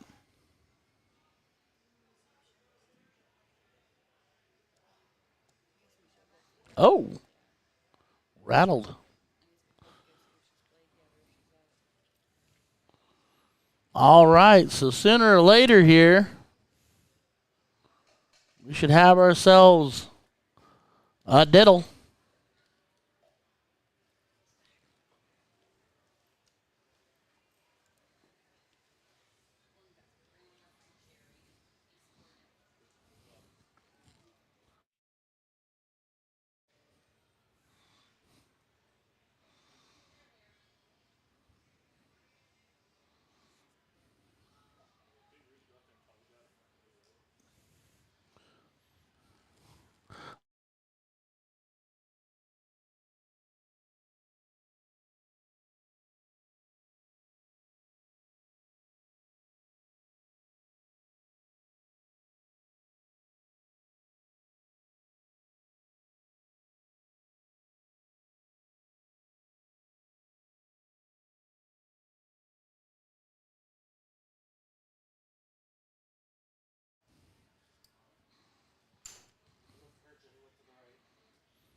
Well, looks like, and he went right back to the left. All right, Joey got the diddle, looks like. First to 4 legs.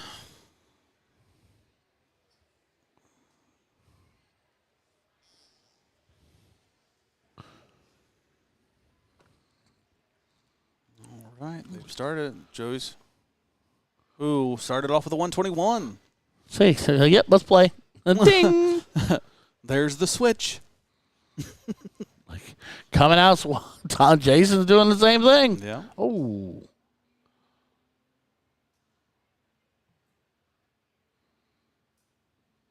We got there. Mark Lacombe was co-youth director with Aaron for the CDC's youth program in 2019. Tyler was playing many of those events then. Tyler was referring to Scotty Burdett's son, I believe. Gotcha. That's where that reference was from. 45 scored from Joey. Gotcha. I believe if I read the previous ones correctly.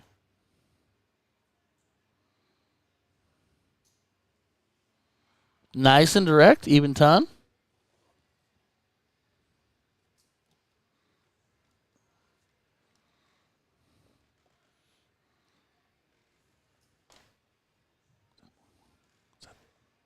Mm-hmm. I think so, yeah. Well, let's hit it real quick and check it.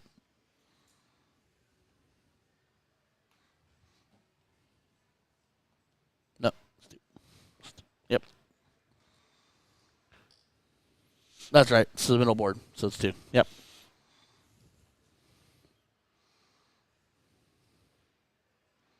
Joey having 320 and gets 79 scored.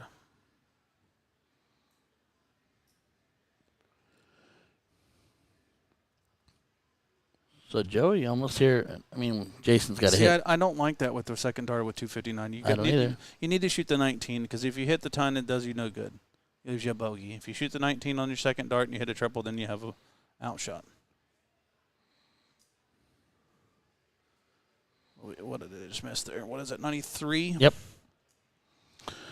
Derek, we can't because, 1, we're not real close, and 2, it wouldn't be real proper of us to run out there and tell him. The weird thing is I think Joey's noticing it more than anybody because he's walking down his line of sight. Well, and this happened earlier. I think this is what. Is that what got Kevin? I think it's possible. Okay. I'm not 100% sure, and I'm not going to speak for Kevin, but sure, that could potentially get under somebody's skin. Well, sure. So we got get out of sight, get out of mind. 96 there. So Joey's looking at 52 if he gets to come back, which he will. Yeah. Well, not necessarily. Well, yeah, not necessarily. Well, see, he shot the 19, which is right, but then he had the 104. So he should have gone 18. Should have went trip 18. So I don't know what Joey's going to do here, but he might go 12 double top. If he does, we're going to try something here. There we go. Just underneath him. Let's see what he decides to do. The side of the scorekeeper, away from the camera, whichever you want to call it. Oh, he definitely did not do what I thought he was going to do there. So now he's got 44 left. Well, if you trip that, you leave yourself double too. Right, I don't know. I'm not really sure. So, all right, well, we're going to go down to the 16. Just outside.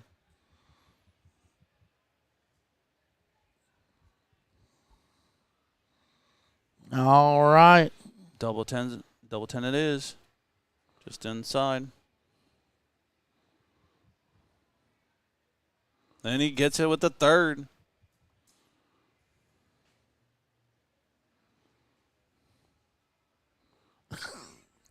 Tell me. Good, bad, no.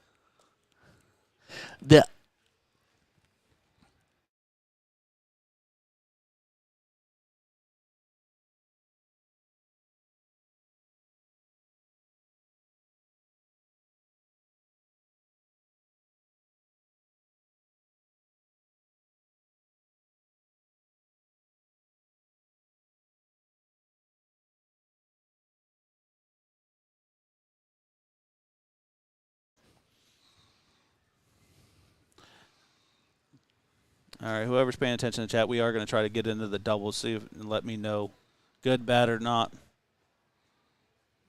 We'll keep it on the home score if you think it's best there, or we'll try to zoom into the doubles. I just need to know how quickly it's doing it compared to what you're seeing. Oh, Janelle Green, Nelly, how are you doing? Didn't see you come in the chat.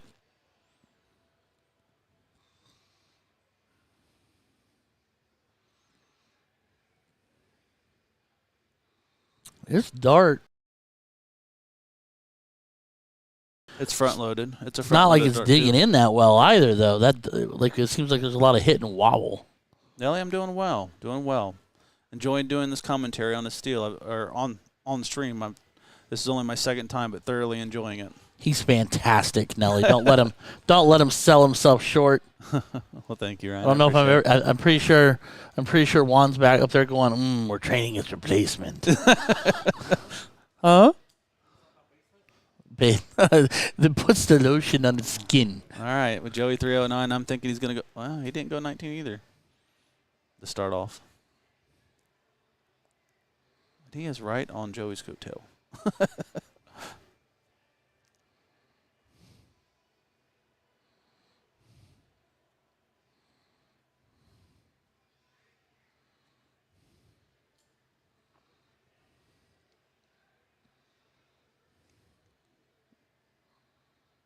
Just as a reminder, don't forget to like, share, and subscribe to one of the platforms so we can continue to get these views up. Got 96 of what I'm seeing on our screen right now. Yeah. Joey, he pops at 123 there. 123. Yeah, that's kind of what that's something I had a long conversation at another steel tip event where I was just spectating more than anything, and there was a lot of talk of slow play, speeding up to try to speed your opponent up to throw them off, walking across lines, those are all tactics among hovering players. hovering on the back heels of them. Which is why I'm kind of curious as to why they don't have a designated. Well, I mean, for the most box. part, people don't really get on their heels. I mean, sometimes they do. Sometimes they do it on intentional. Sometimes it's unintentional. Sure. It's just a matter of where they're feeling at in the match and if they feel like they need to get right up in there or not. Okay, so Joey's got 80. Unfortunate with the first trip one. All right, should have double 10 left. And just inside, so he leaves double 5. Oof.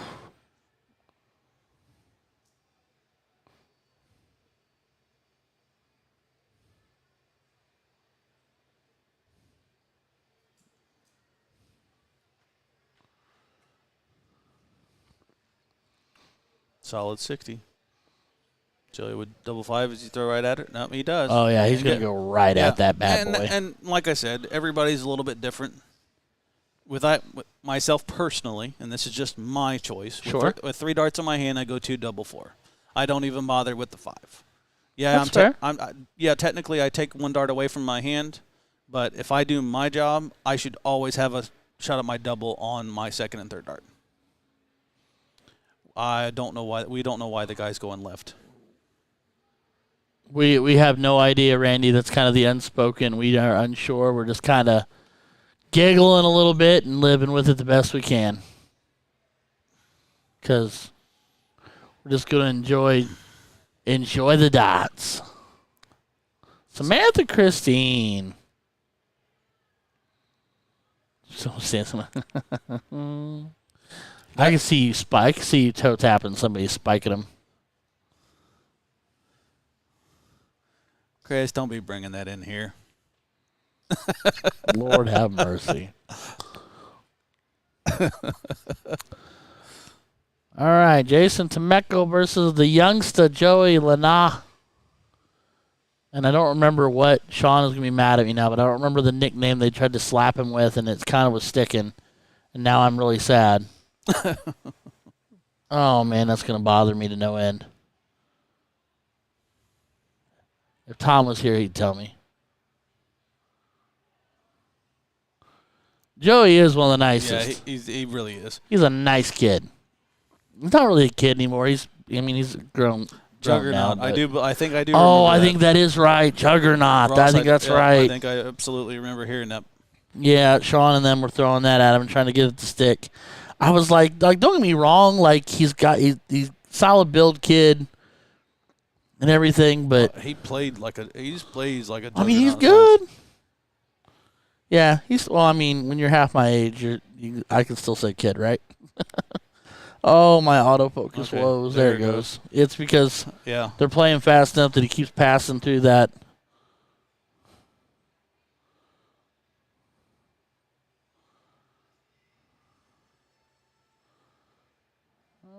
On the switch, but not connecting with the trip.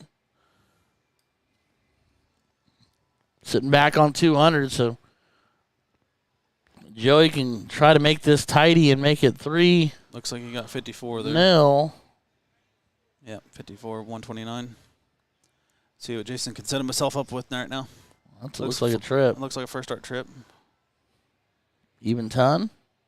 Yep. Looks like it. Yep. Ton to 129. Joey should start on the 19 here. It's making my focus fight too hard, and it's messing with my.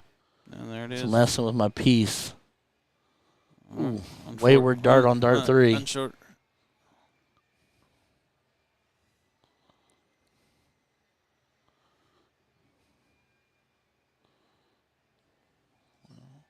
Nothing doing now. 40 scored to leave the 60, so Joey going to look to clean up 85. Go on the 15's route. 79, 19 now. He's going to leave 40. All right, let's see if we can get up here before they throw here. They both are on a 60 shot. That's okay, so we got to go down. Oh, I missed that one. He's on 60, not on 40. So he was staying put. And he puts all three too I- high. So I Joey s- can stay. Seen the 40 on Joey and forgot. You're good. We're working on it. A great marker. Now the double 10. It's just because it hesitates out. And that's not on you. That's just No, I just think it's just the distance. right. Yeah. And tops makes it 2-1. That was on Joey's throw, it looks like. That looks like a break of throw. Yeah. Unless they've got something goofed by accident. There we go. There we go. Yeah, Joey on this match is definitely under his typical average here. There's no doubt in my mind. Well, they're both. I think it's safe to say they're both under average right now.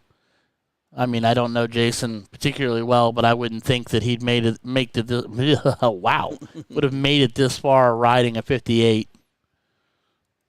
So I think it's safe to say they're both a little downtrodden at the moment.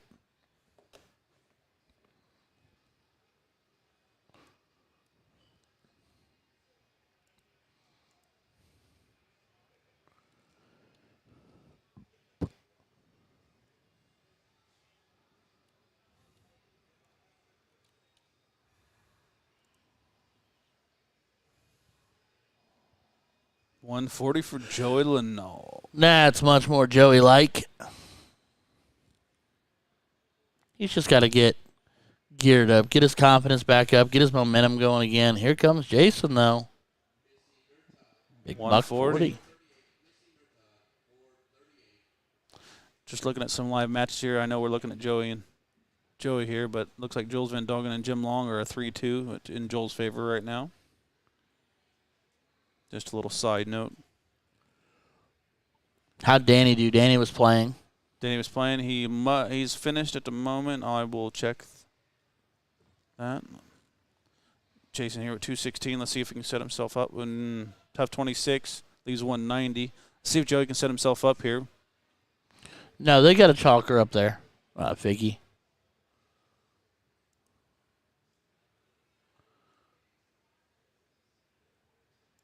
No, maybe there are. Yeah, maybe they are tapping in their own. The one just looked like it got put up before he actually got all the way to the board, so I thought maybe they had somebody, but maybe not. I stand corrected. Danny and Lobby got by Sean Mitchell 4-1 and has Jason Brandon next. Yep. Yes, Derek Banner, Matt Arpin is at this tournament. He just got knocked out of the men's pro singles. I just looked at it 10 or 15 minutes ago, and he just got knocked out by Jim Widmeyer. Yeah, Jim Widmeyer, 4-3. Yeah, but yes, he is here, and he's going to be. Somebody told me who he was throwing mixed doubles with. And I can't remember now. I think it was Ashley Ritchie was telling me because she's throwing with Spellman. Because her and Matt just played a DPFL. Left. No, he miscounted. He's got 80. He scored 98. Now he has 8 left. Joey with 84. See if he can capitalize. Should be going 16 to leave the top, leave bull. And just short, leaves 25. Just underneath. Jason got a gift here. See if he can get back in here, 2-2. Double 2. Oh, he busted. Too much. Gives Joey a shot. Hey, now. Steal. We don't do that. My guess is going to go 9-8 here. We may never know. I don't know. It's definitely. He went 9. Yeah, he busted it. Popped it. Did he? Oh, he did. Yeah, 4-2. So Jules Van Dongen just beat Jim Long 4-2. So now we're knotted up to a piece. Yeah. Joey gave him another opportunity. The autofocus battle continues. Looks like Larry Butler gets Corey Smith in a match here in the, let's see, where we're at here. Top 16.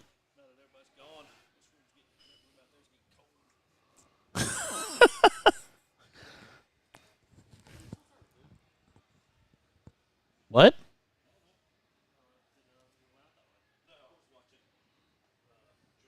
Hit him up, Jason.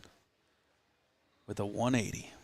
Marco Combs saying Van Dongen, the Dutch Dragon, checked out 1-2-2 to beat Jim. Nicely done. Absolutely. Joey looking like he popped a 96. Only a 46. 46. I stand corrected. So it looks like Jim Widmeyer is in the top 8. We're waiting to finish up the top 16 like a ton. matches. Looks like Alex Spellman, he's also in the top 8 now. Yeah, he just beat John Foreman 4-1. 85. So 85 for Lenol. 270. Let's see what Jason can do here to set himself up. There's a triple. That's 80. 99 leaves 122. Joey needs a ton here to leave 170.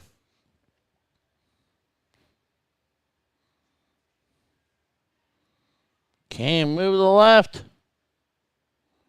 I think he tripped the last one, so we should be looking at 94. 92. No, 92. 92, sorry. You're good. Whoops. Let's see, here we go. Oh, I don't get it. Confused. 35 scored here. 38. 38. Little whoopsie here. That's 2 of them now where he's kind of gone Yeah. real interesting routes. 58 scored here. 120 left. Shanghai. Should go for the 14 for the bull. Lex not to. Now he's got 44 again. So 12 or 4. I got nothing.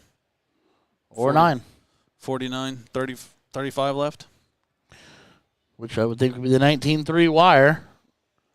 Well, unless you're James Way, then you go 15 double 10. That's fair. Just depends on where they're at. Looks like Joey just hit 25, so then now he's got that. 39. Should have 81. You got double 16 here. Misses, gives Joey another chance. Got to clean up this 81, though. Can't dilly-dally. No, can't keep giving chances away here. 12 for the bull. Takes his time, resets, and gets it with the third. Nicely done.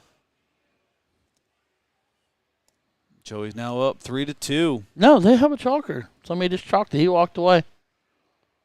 Huh. Intrigued. It's definitely been a little bit confusing in a way. Well, it's been more than a little.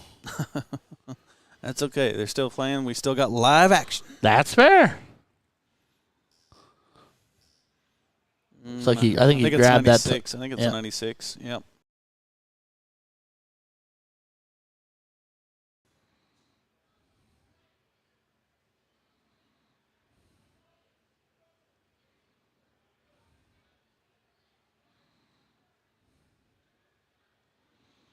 $41. I think that one got away a little bit. Yeah. Those were definitely high, too. But some of these guys have been playing all day, too, so. Sure. You know, the longer these days go, and especially if you're not practicing for these long days, they make for a really long day. An arm getting tired, trying to overcompensate, trying to get your fall through. Trying to make it all feel right. Trying to catch the dart before you drop it. Or just trying to catch a rhythm of some sort, too. Sure. So we got a ton there to leave 338. So if he does go 180, he does leave 158. See what Joey can do for himself here. 140. Good answer. Leaves 219. Mm-hmm.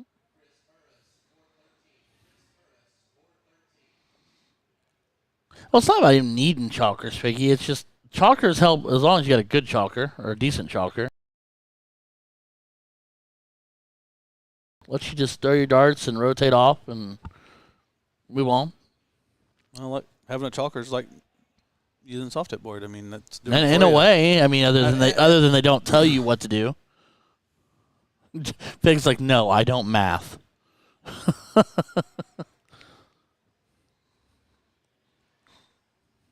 Solid 60. Leave 218. Joey needs a nice little ton here to take a little pressure off himself.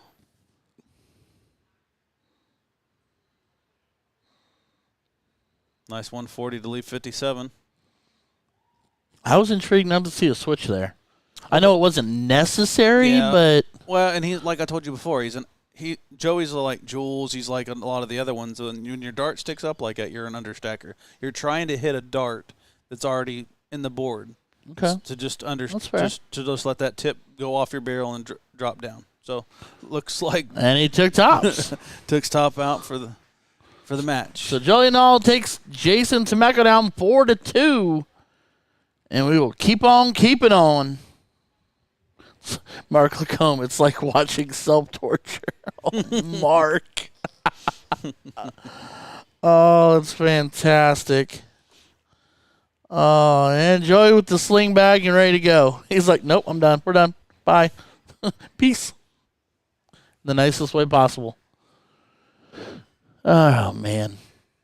All righty, ladies and gentlemen. Well, that was a what? This is top 16? This is a top 16, yeah. So Joey Lanal into the top 8. Yep. So we still have, looks like Larry Butler is playing Corey Smith right now. He's up 1-0. They're on board 1. I'll pull up the Dart Connect. We'll kind of talk. Corey Smith's at 236. Looks like this is Corey Smith's throw to start.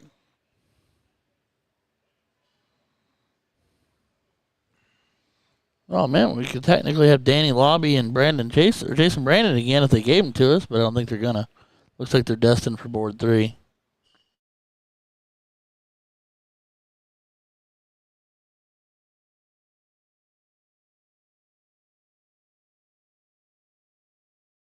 Sorry. All right. Larry takes leg 2. He gets the start.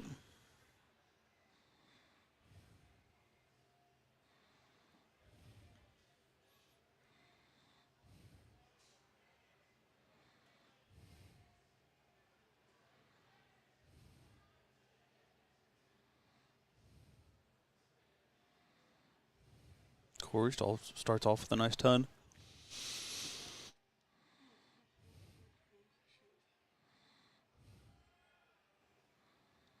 Larry follows with a ton. Looks like Larry's average as of right now for this event right now, looks like it's a 71.64 with a Corey at a 60.38.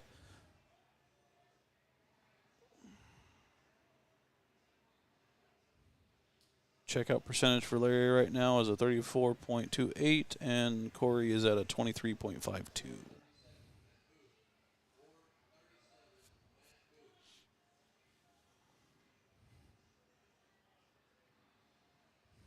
Larry with a big ton 40 to leave 202. Corey Smith at 374. See if he can make a good reply here.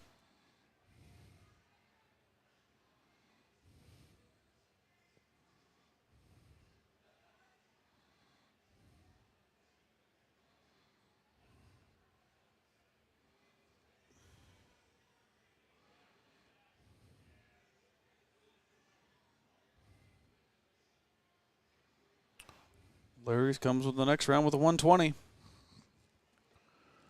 Corey Smith sitting back at 334. Yeah, Larry's just going through the motions. One of the most nonchalant tossers around.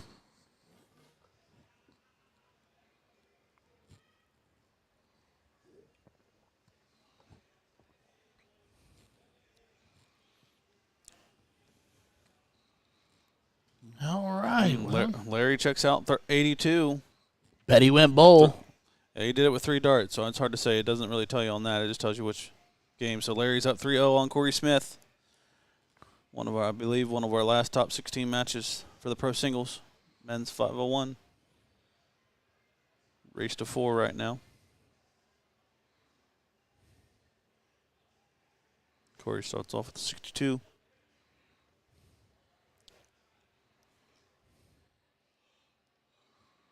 Right? Larry starts off with the big 119.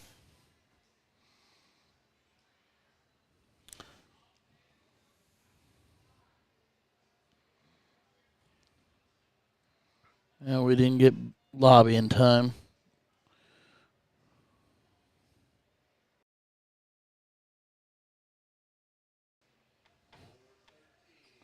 Yeah, I think. Good Lord, these guys are fast. Yeah, yeah, they just played not too long ago.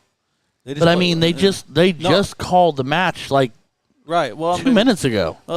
We got two different Dart Connect scores off the. We're looking at the back here in production here, and Denny Lobby's against Jason Brandon, and Lobby went 140, 140, ton 34, leaving 87. Jason Brandon went ton 60, 100, 140, 89.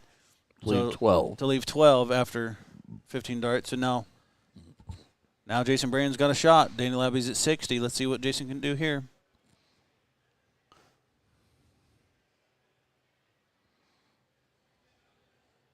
Takes it out.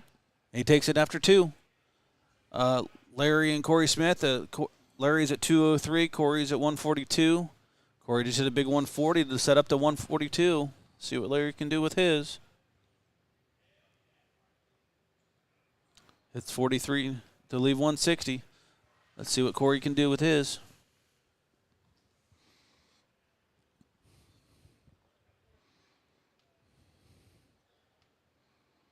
Hits a solid ton to leave 42. Larry's needs to take us out, put a little bit more pressure, and it'll end the match.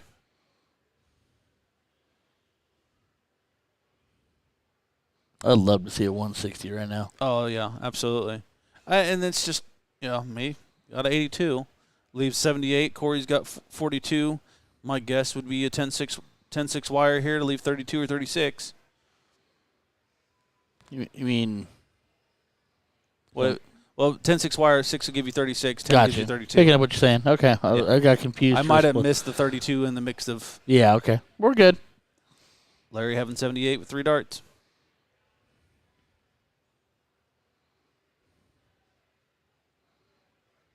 You go 18 there? I go trip 18. Well, yeah, that's what I meant. Trip 18. Trip 18 to leave double 12. Double 12. Yeah. Then if you hit a single, leaves you 60. Then you go single, double 20. Well, we couldn't give you live action, Chris Kilroy, so I figured we might as well give you a little some ESPN quality style updates, right? Yeah. Keeping some action moving, still giving you some content because it's kind of a pain if you try to do it at home, unless you open a bunch of windows at once. So Danny looking at 42 with Jason sitting back on 180. So Danny's got 6 darts at 42. Shouldn't need it though, and checks it.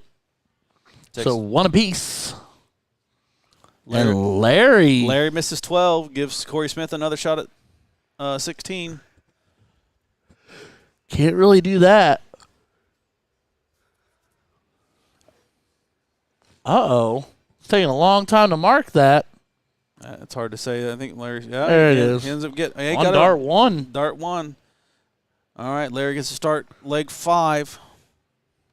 Up 3-1. So he's throwing for the match. Throwing for the match here. Yep.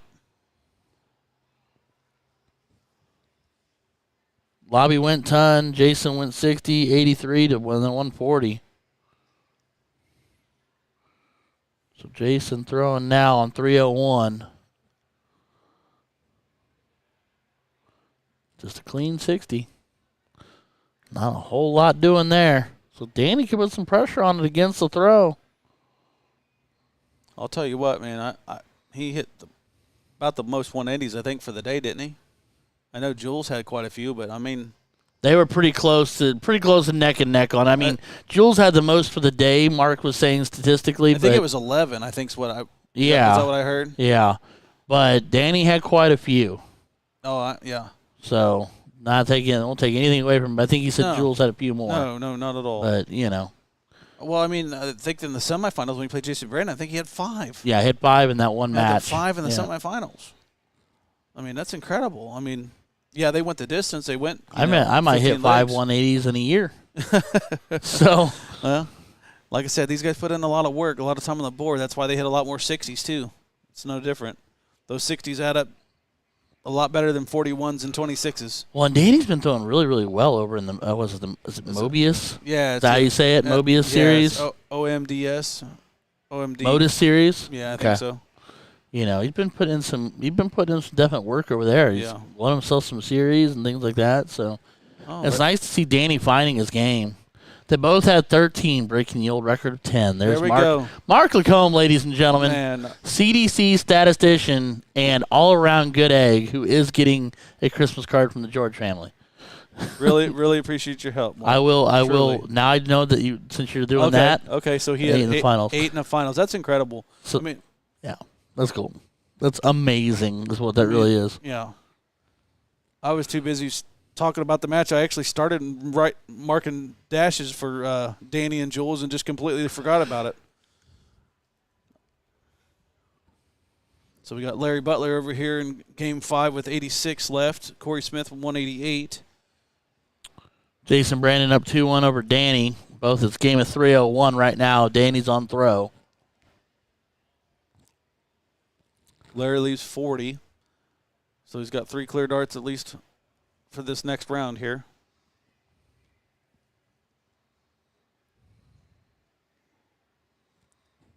Clean ton. Clean ton, absolutely it is.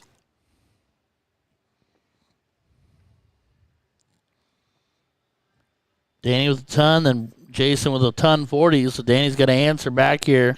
Jason the first to an out. 161. And Larry takes it in Game 5, 4-1 victory, shooting an 81 for the match with Corey Smith shooting a 67. Danny checks down a 73 to lead 128. So Jason Brandon with a shot at the 161.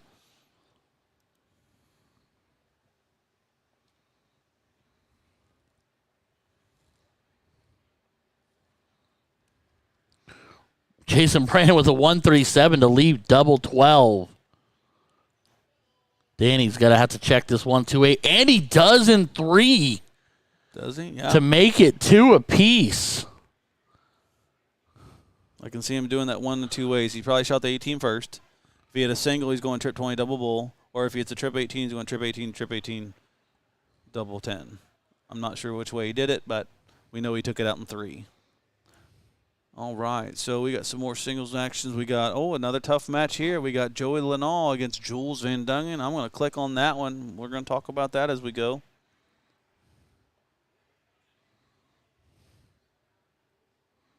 Get it pulled up here. Ton for a ton, 40 for a ton for a ton. Really? Ton for a ton for a ton, 40 for a ton. For a 91. For a ton. No, that would be me. Okay, so we got Joel and all. Joel's got leg 1. We're in leg 2 over here. Jolie Lenall's got 170 left. Joel Van Dungen with the throw now. Hit a ton. He's at 101.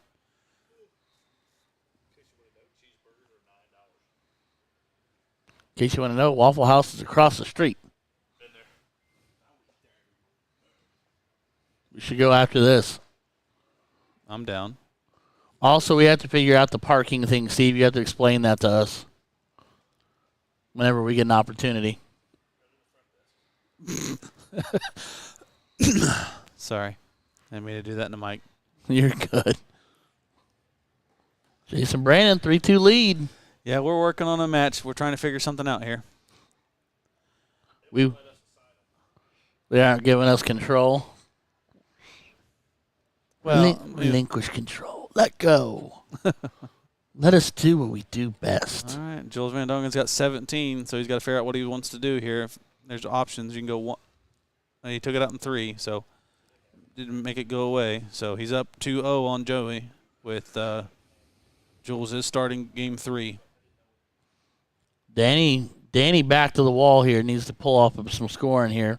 Finds another ton. He's up 60, but he's on throw up 60, so it's not really that big of an advantage. But Jason nipping on his heels. He wins this. He wins the leg, or he wins the match.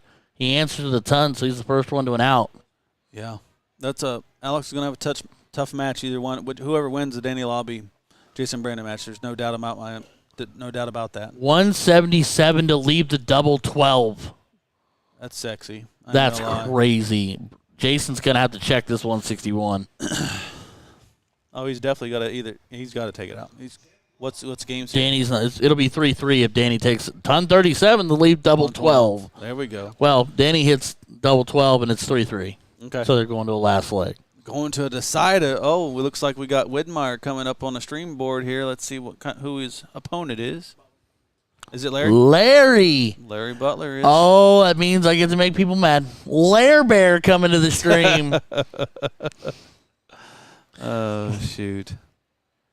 Good Lord. That's my one. I'm told I get one. There'll be more. Okay, well, it's only Friday.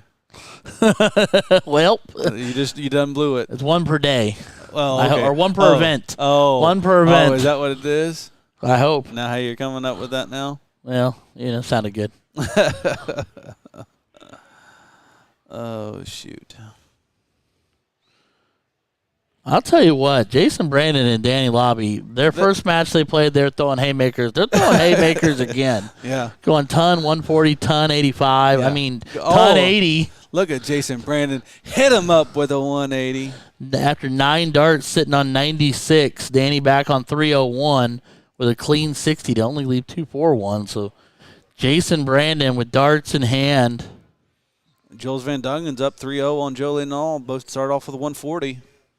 Joey just hits a 57. Marco Combs says Larry and Jim are the old guys. They give me hope. Jules Van Dungen with another 140, sitting at 221. Oh, Danny botches the 60 to leave on 181 to give Jason Brandon, and he checks it. So Jason Brandon time around and he takes out Danny Lobby. Yeah, he checks out for a 13 darter, actually, also. Excellent deciding leg. Jules Van Dungen with a big 180 to leave 41 after 9. Wow. Joey Linall, it's 262. That's a way to win, bud. I'll tell you what, it's all about putting the hammer down. That's that's one way to say it. 180 was the nail. And Joel takes out 41 with 2, so he throws an 11 darter. For the match, Jules shoots a 102. Joey Linall with an 85. Goodness gracious. An 85 is not an average to be mad about, and it seems like nothing when you stand it up next to a 102, though. Well, if I'm not mistaken, I think Jules is actually, not only did he win the CDC match played today, but I'm pretty sure he won something real recently in steel over here, like a previous CDC event or some other bigger steel. Oh, he just won in Chicago. Okay. Yeah, he won in Chicago, and I do believe Alex won in Chicago. Wasn't there 3 events? I think so. I think it was somebody. Yeah, I do remember that now. So. All right. So we're waiting on the living legend in Larry the Eagle Butler to make his way to the stage. So it'll be him and Jim Widmeyer.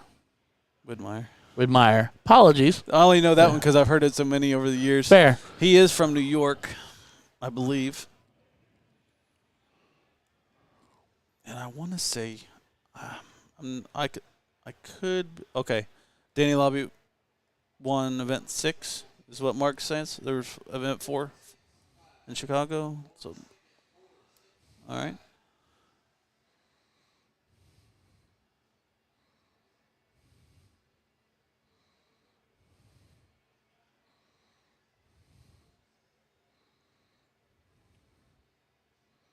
I could be wrong, but I think Widmeyer used to use standard flights, and I think he's using kites now. That does look like a kite. Well, absolutely. I'm pretty sure he used to use a standard flight, but I could be wrong.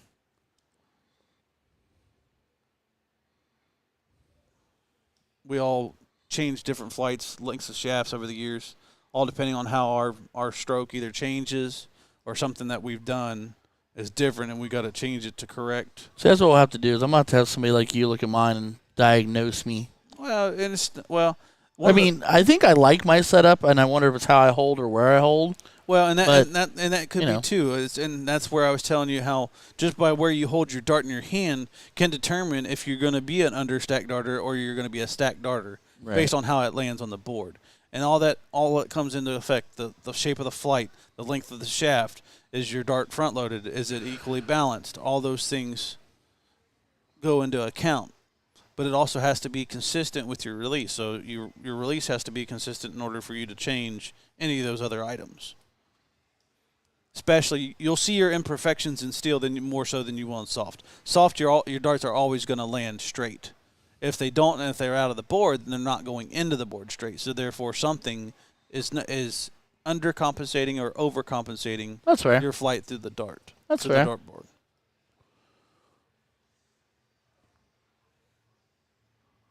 All right, well, I'm going to take 30 seconds, mute my mic, and I'm going to stand up and just stretch the old legs. And when the boys get to going, I'll jump back in here. So I'll be right back.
All right, here we go. Jim Ware won the bull. Starts off with a 99. All right, as of right now, looks like Jim Widmeyer's been shooting about a 75 average, and Larry's at a 73. So as of right now, just by averages alone, they're pretty close. As the tournament goes on, usually these two gentlemen, usually their average definitely does go up. And Jim Widmeyer with a 140.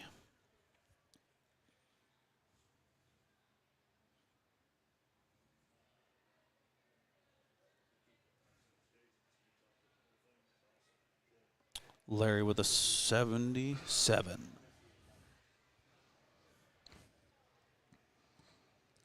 All righty, sports fans.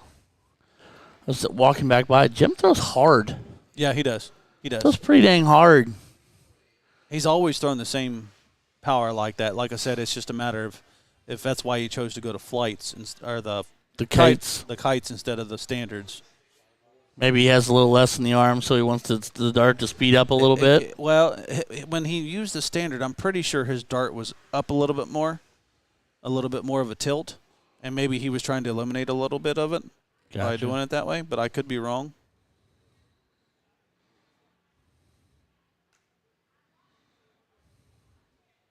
Ooh, just into the trip 5. Back down 19, he picks it.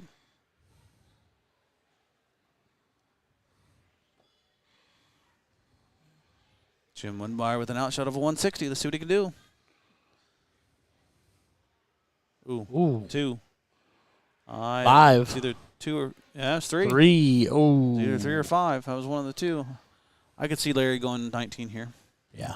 Yeah. He loves his 19s. Well, latter parts of the day he'll do that too.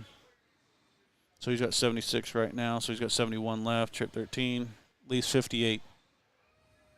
Oh, winner of this goes to the Dutch. I was watching Joey cash out, and Danny was over there talking to Gavin and a couple people and whatnot. But yeah, the Dutch Dragon to be next for whomever wins this, and then Jason Brandon. I don't remember who Jason Brandon gets. He gets Spellman, I believe. That's right. Yep, he gets So Spellman. 54. That's tops left. And just on the outside. So I don't know who wins or loses that one, because you think about it, do you want Alex Spellman or do you want Jules Van Dongen? Well, I think the answer, if I'm me, is neither. I mean, I want to meet them and be, well, I got to. Bull, does he get it? Ooh, just outside, leaving 25. Larry with clear 3 darts for 40. Yeah, I met Alex this year. And then picks it on the second. double 10. Larry Bear. And then I got to hang out with Jules a little bit in Vegas this year. Did you? Yeah, a little bit. He, Justin Farmer, one of our locals, and he bonded over their love of Jaeger. So I was there for a little bit of it. Larry starts off with a 42.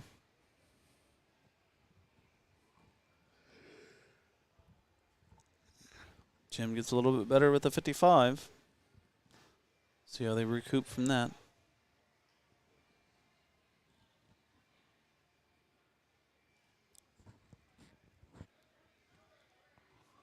.42.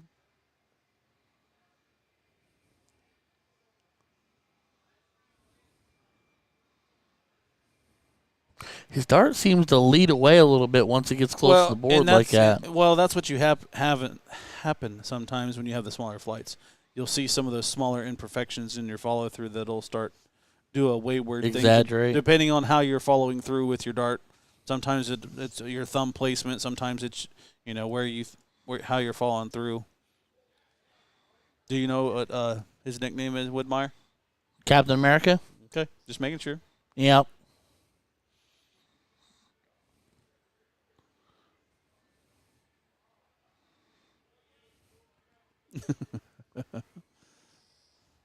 We've seen that song and dance.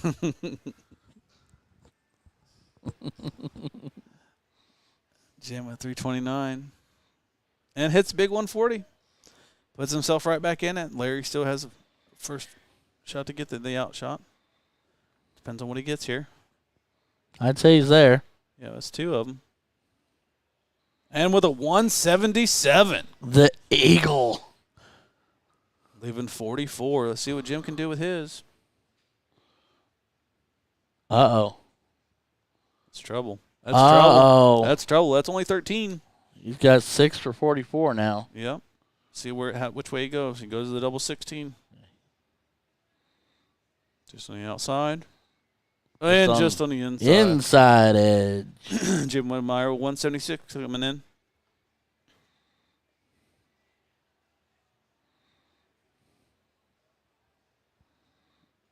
.26 to leave 150.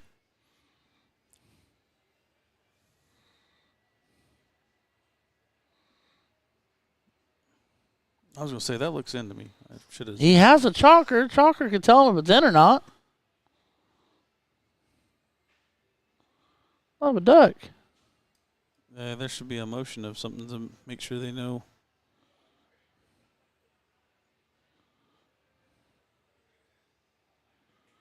Nice start with a 137. Big switch. Checkout percentage actually by match card right now. Jim is actually shooting at a 46% and Larry's at a 35. So, but you got to get there. Take advantage of those things. Both great players. Tough 58.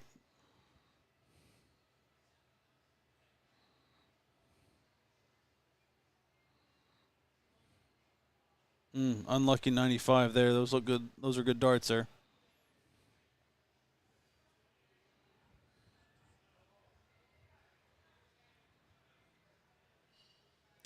.58 scored there for 248. Larry should start. No, he'll be on. I looked at the wrong one. So he'll go up top and try to fill it. Yep. Nice 140 there.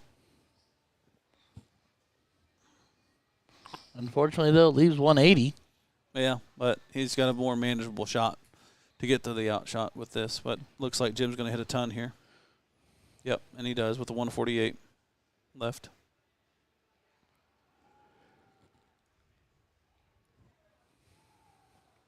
Unfortunately. Yeah. He got 120 scored and leaves 60. Let's see if he can. Yep, he gets it up there. Yeah, Mark, you're not kidding. There's there's tons of experience. Tons of experience, tons of history, and a resume that just doesn't quit. I know Jim's went over, I think, for the WDF a couple of times for the BDO type tournaments, I do believe. Several times. I don't know how many times he's been, but I know he's been over there a couple times. Well, and then, I mean, it's easy to say that Larry is probably the most decorated United States darter. Yeah, I don't doubt that. In history. I mean, you know.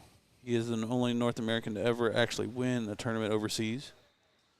I think the next closest, I believe, Gary Mawson got second. Well, not North American. To win a tournament? If we're counting Canada, you got John Part. Well, okay, yeah. From the U.S. From the U.S., yes. John Part's a two-time world champion. I apologize for that. That is correct. He's won multiple times. Mm-hmm. Yeah, I met John. I think I met John Part in Chicago, and there was a PDC event that you had to register 3 months in advance, and I got to talk to John there. He was a really nice guy.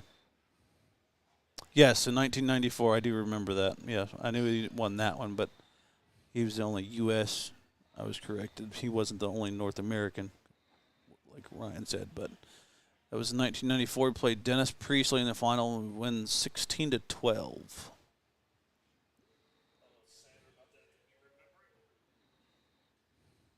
I got a really good story about meeting Larry for the very first time. I'd rather do an interview with him to let him tell the story as well, because it's actually pretty fun.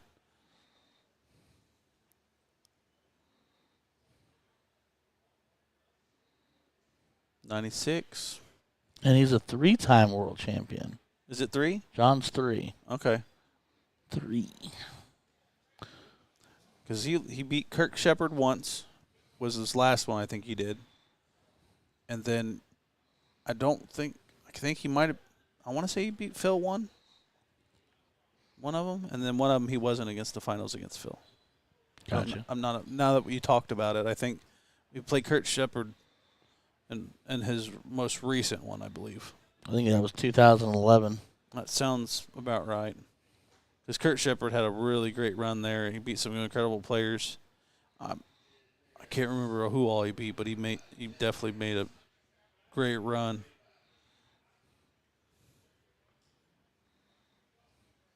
Jim with a 60 on his 145, leaving 85. Larry with 188. Let's see what kind of pressure you can put Jim in. Just run the 180. Oh. That would have been fun. 161, I believe, is what he has. Yep. Jim leaves, goes for tops.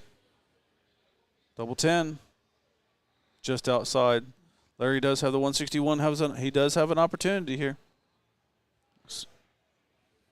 Starts off with a 17. I like it. Oh, and it hits the bowl. Just for good measure. Just for funsies. Yeah. Yeah. Yep.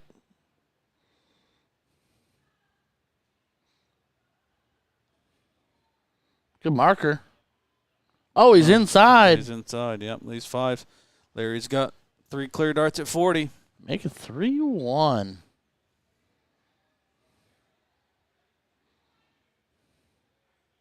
Double 10 it is.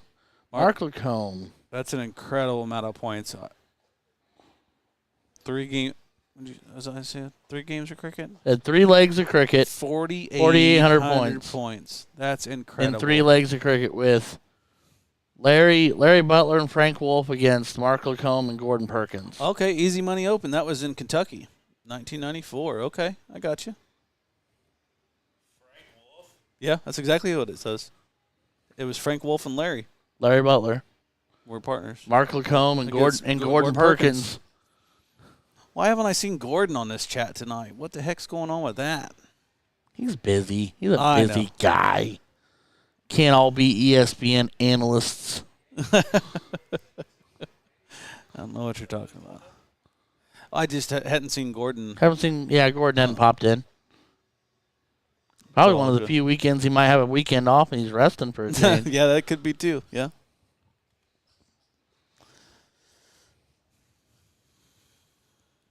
Unfortunate 42 there. Larry, if he hits a 140, he leaves 167. I'm sure he's thinking more. Oh, uh-oh. 136. 136. Leaves 171.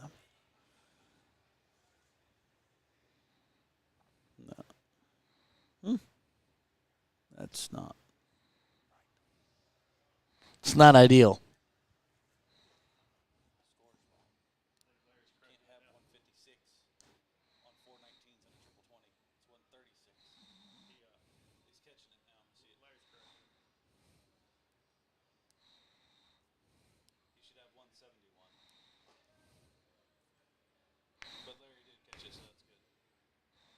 Let's not do 2 in one night. Well, I mean, like I said, it's if you gotta, yeah, there we go. Now we got it corrected.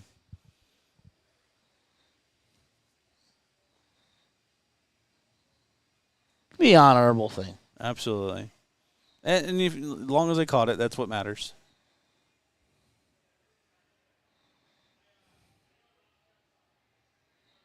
$99 scored, leaves 72. Curious to see what he decides to do on that one. If he's going to go for the 20, he can go for the 16, or he can go for the triple 12. I'm just kind of curious to what he decides to do here.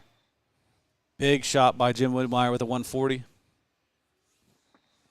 Now he's going to go whatever he considers the highest percentage for himself. Right, that's what I'm saying. So, yeah, he's going to go 2 16s for double top again. Just falls a little short. Yeah, with Jim sitting on 76, if he'd left it a little higher, he might have played something else, but...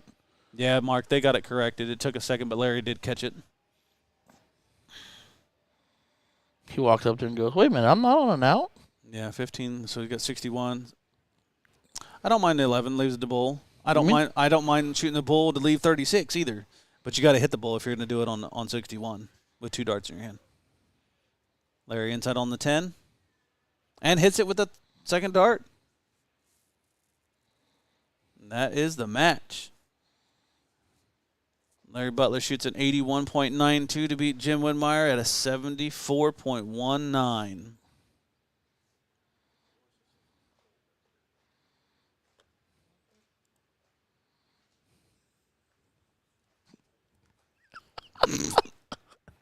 All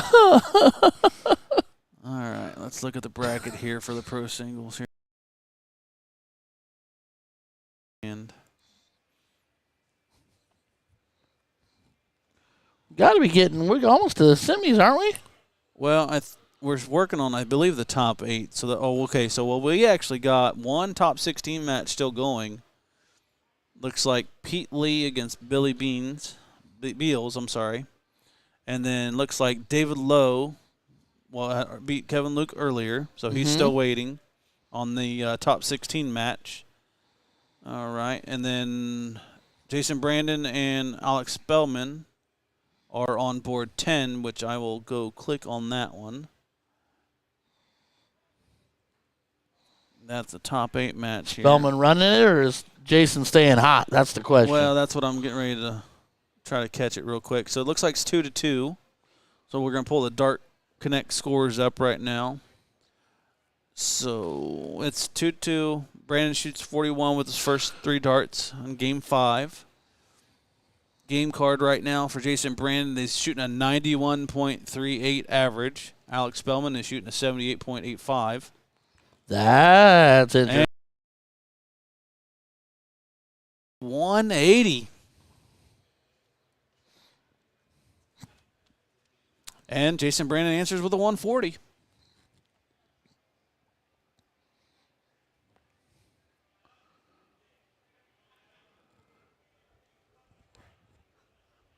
I sees you. Spellman answers with a 100.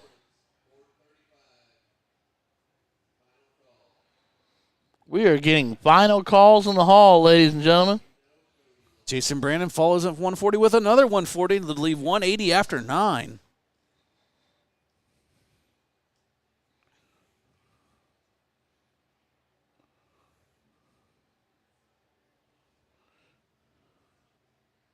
Spellman hits an unfortunate 43.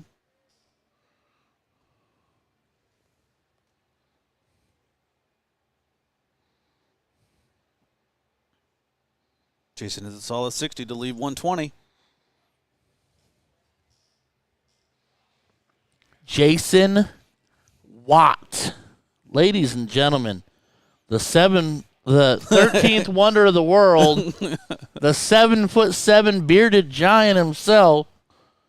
One of the nicest guys around. He's not really 7'7", but he's freaking tall. How we doing, big guy? I know you're here. You haven't come to say hi yet. You're just out here to break my heart. Is that what we're doing? Jason Brandon here taking out a 120 against Alex Spellman to take a 3-2 lead. Jason, I'll tell you what, Jason Brandon is on a redemption trip from the lobby earlier. So I'll tell you what, he played good against that match too. Alex Spellman starts with a 140. Yeah, BDG, I come all the way to Nashville. Didn't even know you were going to be here for sure. Found out you're here. Still haven't seen you. You're the tallest dude in the building right now. Jason sticks with you. He just doesn't quite, might not score as well as some, but he stays close enough to strike that double. Spellman with a 55.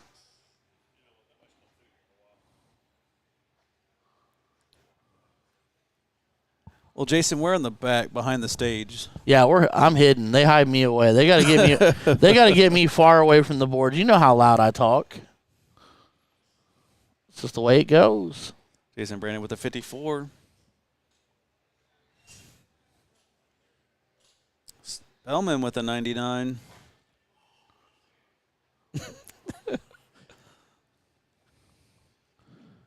We'll have to catch up, BDG. It'd be good to see you. Catch up, chit chat. If it lines up, grab a bite. Go from there.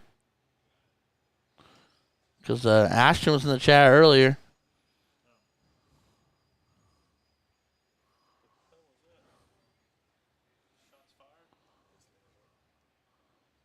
Trash compactor.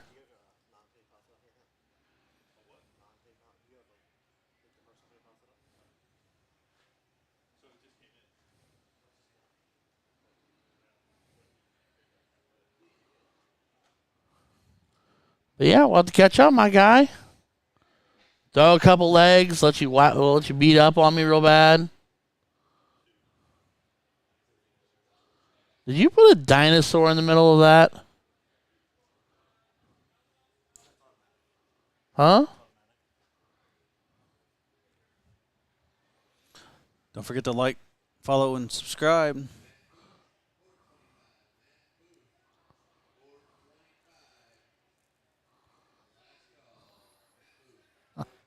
Jason Brandon with another ton. Spellman with a 110 to level up.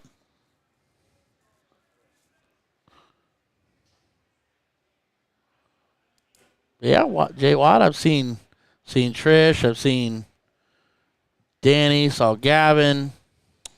Haven't seen the tallest guy in the room. Spellman with a 92. Jason Brandon's got 90 left. This could be for the match. Got darts in hand for the match? He does. Oh, dang. Spellman going down here to be huge. Ooh, just missed the bull, at least 25.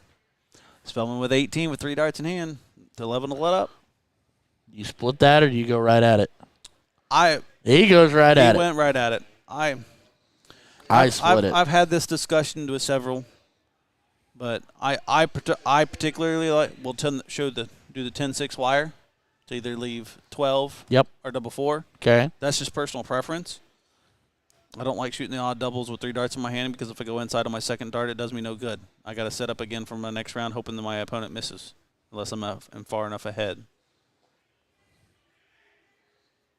Spellman starts off with 100. I go 2 for double 8. Take me to the 16 and just be done with it. Oh, and that's okay. But when you shoot 10-6 wire, unless you're doubling it or hitting a triple, you should have a shot. So That's fair. looks like we got a match getting ready to come up on board 61.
Should be 2. You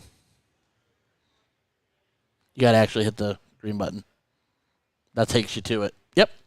There we go. Oh, we got the right-hand walkers, or the left-hand walkers again. Yeah, well, Oh, Billy God. Beals and David Lowe. Oh, gosh. And then he walks way out left to come back in. This is weird. All right. Obi-Wan Kenobi, you're my only hope. Billy Beals won the diddle.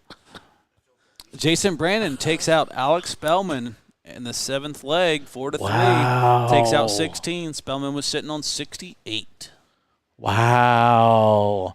The Jason Brandon redemption tour continues.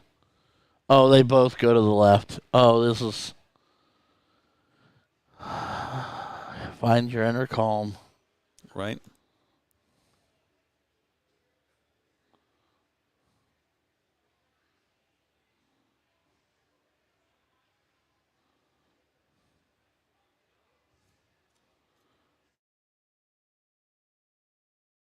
So when he steps out, the step is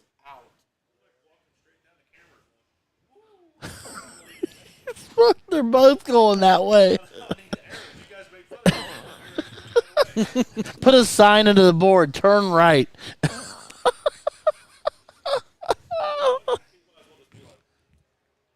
Oh, we're not muted. Whoops.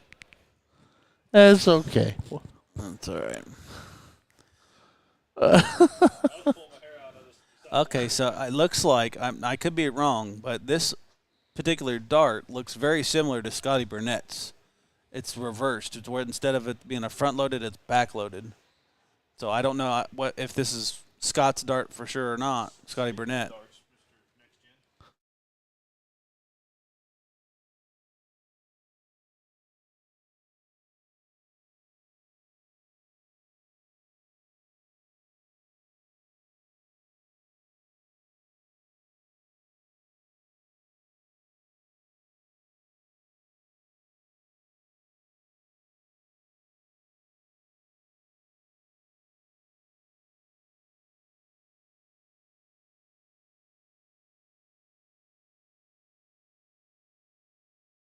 Oh, Lord. Oh, man. What is wrong with our production crew some days? You know what? It's early. It's Yeah, early. Yeah, and this is a short run for today. Yep.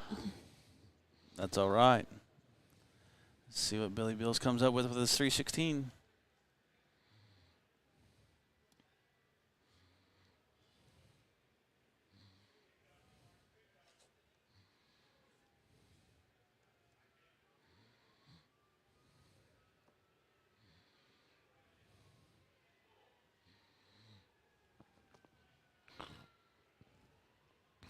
Well, Mr. Lowe is finding all kinds of 19s to get a score low. Now, if we could just reroute the GPS. Oh, Lord.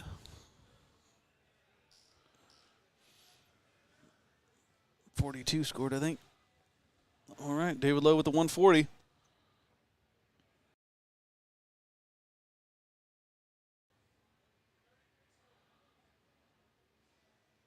.50 scored for lead 90.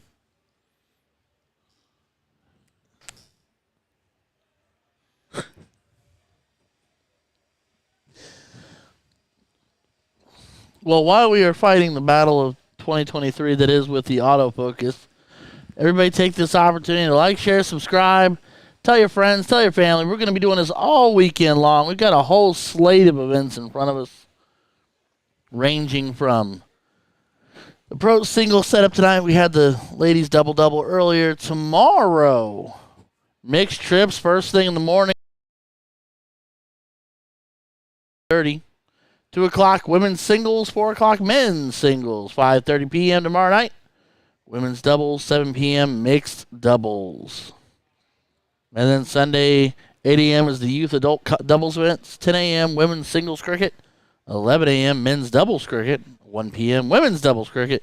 And 2 p.m. the final event of the weekend, men's singles cricket. So we will be here off and on all weekend long.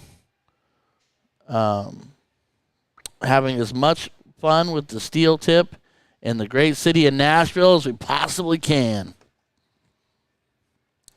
Billy Beals with 60 left. David missed his chance on his outshot there, leaving 16 now. Having 50 to start. Just on the inside of the double 20 there. Should have double 10 left. And falls outside. David got 3 clear darts at double 8. And he gets it with a second dart.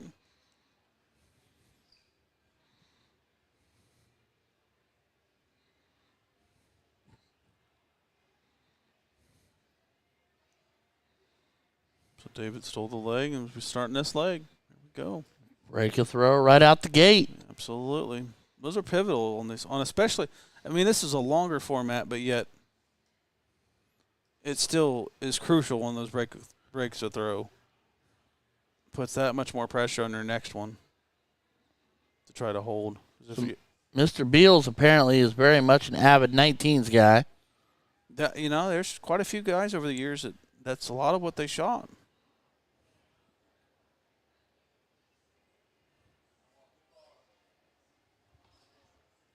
Bit of a dropsy there on that third dart, unless he was going bowl.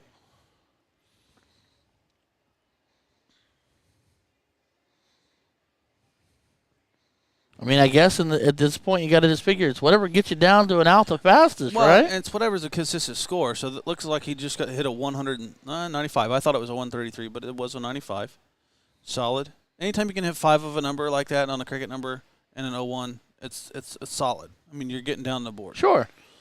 I mean, there's a lot of times where people have 80 with three darts in their hand and they shoot the 16. You hit 5 of them and it's gone, I like 16s on 80. I really do. Most people, I've been having a lot of people tell me that if my opponent's on and out, I shouldn't do it. But see, I would disagree with that, because if you hit a single 16, it's difference. It's what you are comfortable with, what you're going to hit in that crucial moment. Sure. Now, your best opportunity of hitting a double, in my opinion, to hit 2 singles is going to be at 20. Sure. But if you're strictly just looking out the outshot and you are comfortable with 32, I have no problem with you shooting triple 16 to leave 32. Well, it's good to know. As long as you know when you miss that triple, you hit the single, you have to go for the 14. And I like shooting the bowls, so I don't have a problem with that. Well, and that's the other thing. People want to shy away from it a lot of times, and the more you do it, the more you be comfortable with it.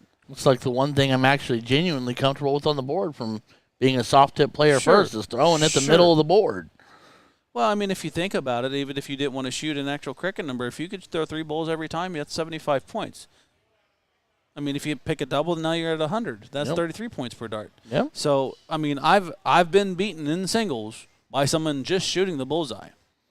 It's fair. So, I mean, if you're on them and you're feeling it, if you go 2 doubles in a single, it's still 125. Still 40 points per dart there. Sure. So, I mean, the likelihood of someone doing that in an entire game is pretty unlikely.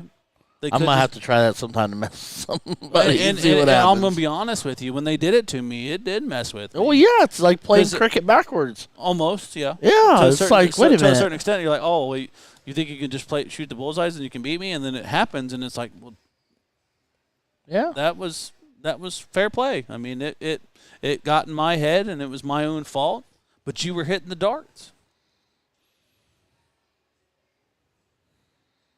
Ooh, just missed the double bull out.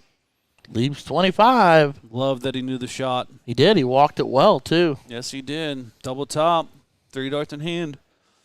It's double one. 19s. Oh, no. 19 left. Leaves 16, leaves double 8 when he returns if he gets the opportunity.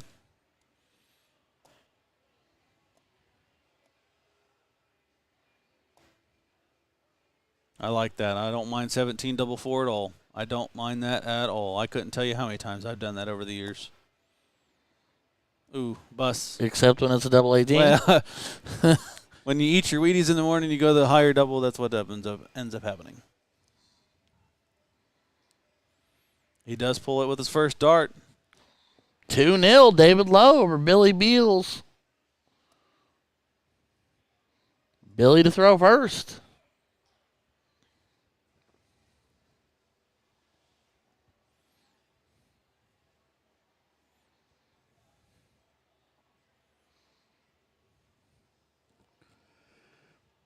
.41 scored.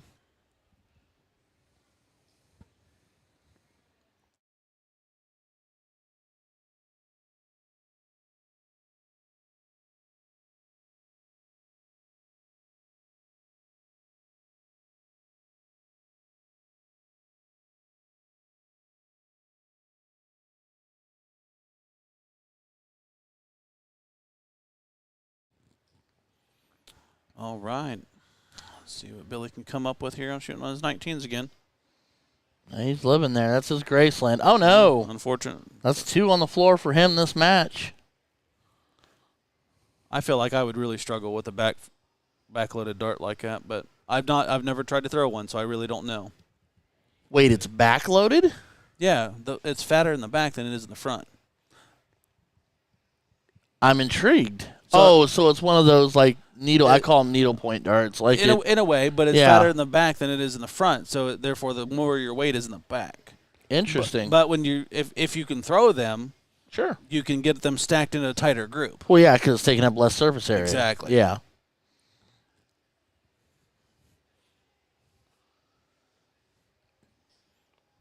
That's kind of like why people tell me Justin Pipe throws a 45 millimeter tip on his steel tip dart. Yeah, yeah. Because he wants the darts all the way away from the board. It leaves him plenty of room to stab around it. I'm like, well, okay, if you want to throw your own little personal javelin, you go right ahead. Yeah, and there's I threw with a guy against a guy in Dayton. His name was Spanky, and he had a short barrel. I'm not actually sure exactly what the barrel was, but his point on his front of his dart was like 1 3/4 to 2 inches. It was extremely long, and he used I want to say he used a cold cracker or a slim flight. Yeah, and it was a shorter shaft too. So did you tell him? Yeah, I seen that. Oh, I missed that part. No, I seen that from the desk. So we got 28 scored there. 33. You see, now for me, when I'm watching him throw that last dart, you've stayed on the 19s the whole match. You've lived there. I know you missed the first 2, but the random dart up confuses me. Well, sometimes it's a break of rhythm. If you thought you were going to be on it and all of a sudden you miss, sometimes you need to reset. At least that's what I think mentally when you're going through stuff like it. It's no different than if you're struggling at the 20, you wanted to go to the 19 or you want to go to the 18 just to try to reset yourself and get some more of your stroke ready to maybe go back up to it again. David Lowe with 80 with 3 darts in hand. Got 6 darts for this.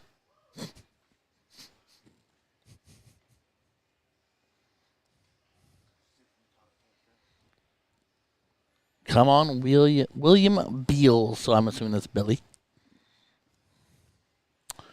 Government name. There's your first trap. 3-0 David Lowe. He hits a 140 to start off the game. Using those Condor Axe flights. There's that 19 for him.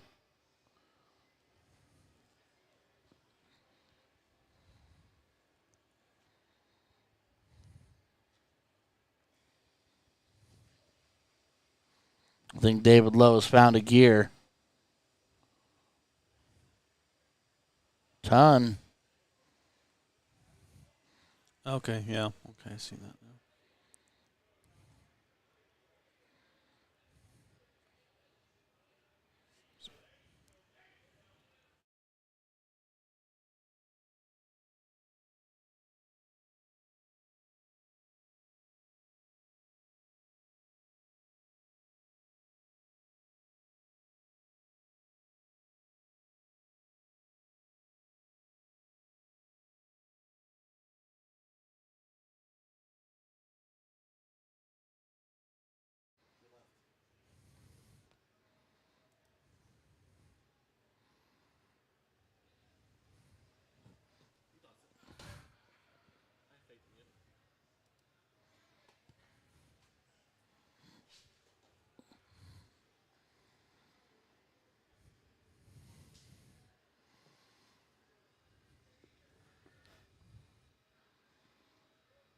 All right, so only 21 on that visit, leaves 140. But Billy Beal sitting back 278. He's got David breathing a little easier. Up on the third dart, doesn't connect.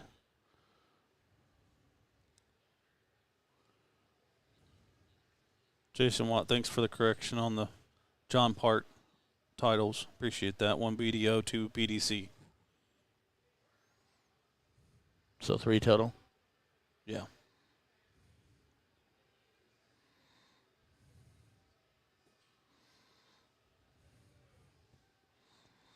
I think there's a snake bite dart that looks a lot like that too. As that goes down to a thin and that point. may be. The only one that I could remember off the top of my head was Scotty Burnett's dart.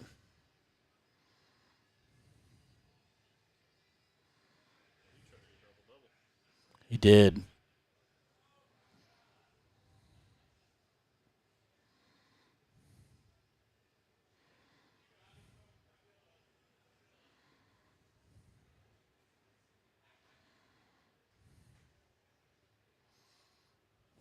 Clean 60 to leave 120 to leave the Shanghai.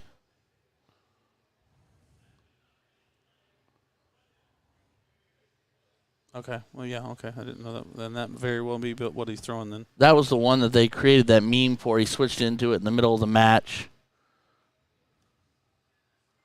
That's weird. I don't know. Unless they came.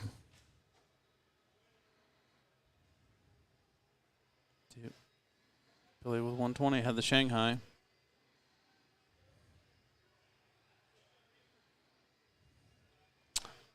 Fallon might have a backloaded dart, Jake, but I don't know if it's that drastic. This one's pretty drastic, and like I said, the one that I knew of was Scotty Burnett was a pretty drastic backloaded dart. The tribal, as David Lowe takes that out to win 4-0. The tribal weapon from shot isn't necessarily backloaded. It's kind of weirdly balanced despite the scallop in the middle. I've got a friend that throws the tribal weapon 2 or 3. But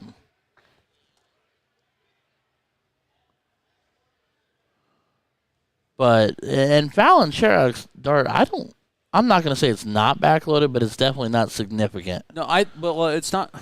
So her dart actually tapers both directions from the middle. Yeah, it's a small bomb. You know what I mean? Like right.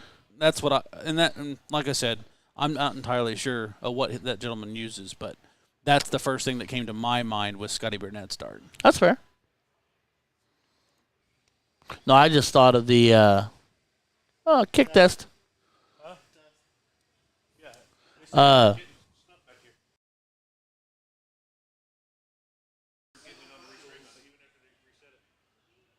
We did in there for a minute. Like, I've got a whole string of Jacob Schaefer here. And Yeah, I got a couple of them myself. We missed a Cody Davidson comment, and then I went back to see what I did miss. so here's what it is.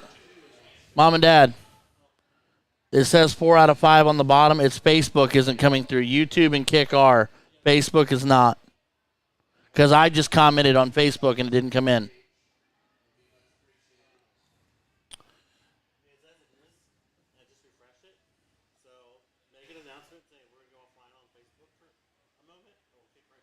Okay, so Mom just told me we were taking down the Facebook side of the stream for un momento so we can get this chat back up and organized. We'll be back in a matter of seconds.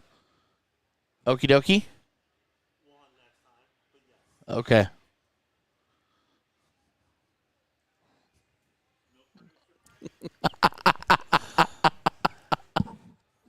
Hammerhead GTs are you said smooth barrels. Okay, yeah.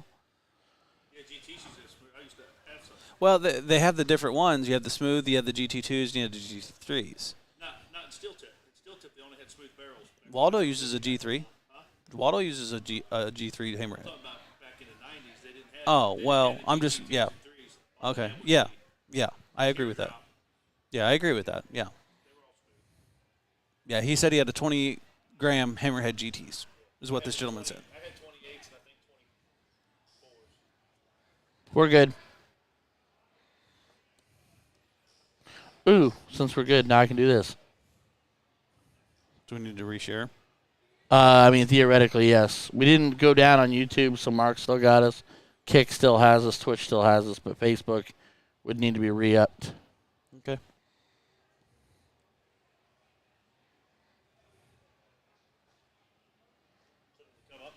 Yep. Yep, he just did a testing comment, yeah. Shelly Hudson tuning in. Silly Shelly. Where's Shell Bell? I didn't see her. Snorkel. I didn't see her pop in here. She's going to get pushed to the A division. She keeps throwing darts like that. Well, I'll tell you what, yeah, She deserves to be in A division. She good. She's going to be beating Teddy Bear soon. That girl good. Hi, Shelly. What about me, Shell Bell? Yeah, you better say hi to RQ. He gonna get jelly belly. I'm just kidding. She knows I love her.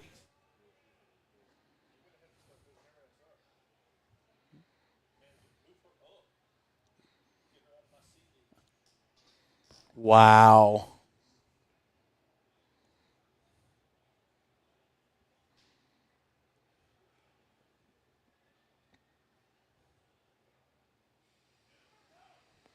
Thanks for the hearts, Shell Bell. Oh, RQ gets hearts, huh?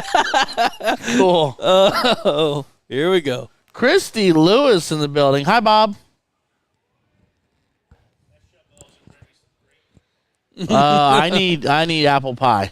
Tell her to bring me grape. Apple pie is nowhere near the grape. I need grape. Okay, I love grape. So, all right. So, I just did a weird thing. Someone asked.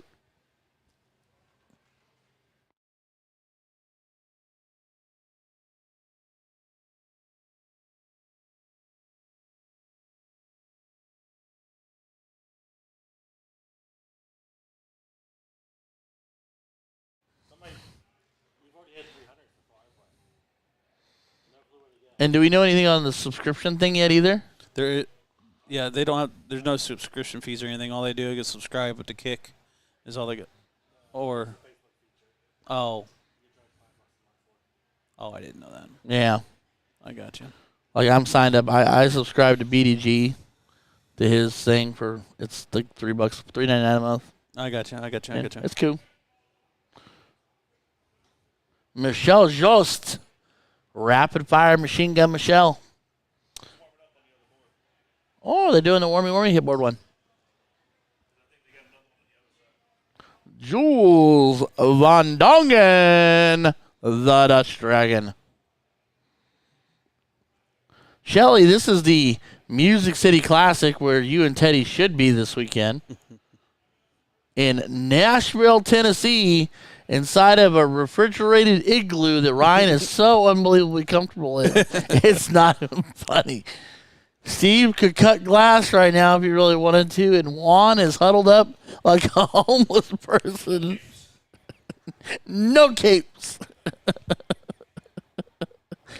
In an Obi-Wan Kenobi tablecloth.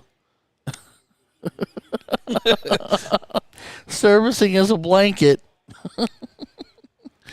And Jules warming up. Look at that tall drink of water.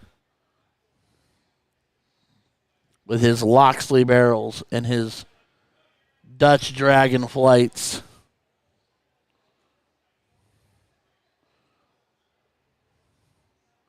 Oh, there's Jason Brandon over there. So they're doing the semi split again, so we'll only get one of them. Because we should be semis now, right? Yeah, so we've got the scoreline of David Lowe and Jason Brandon on this.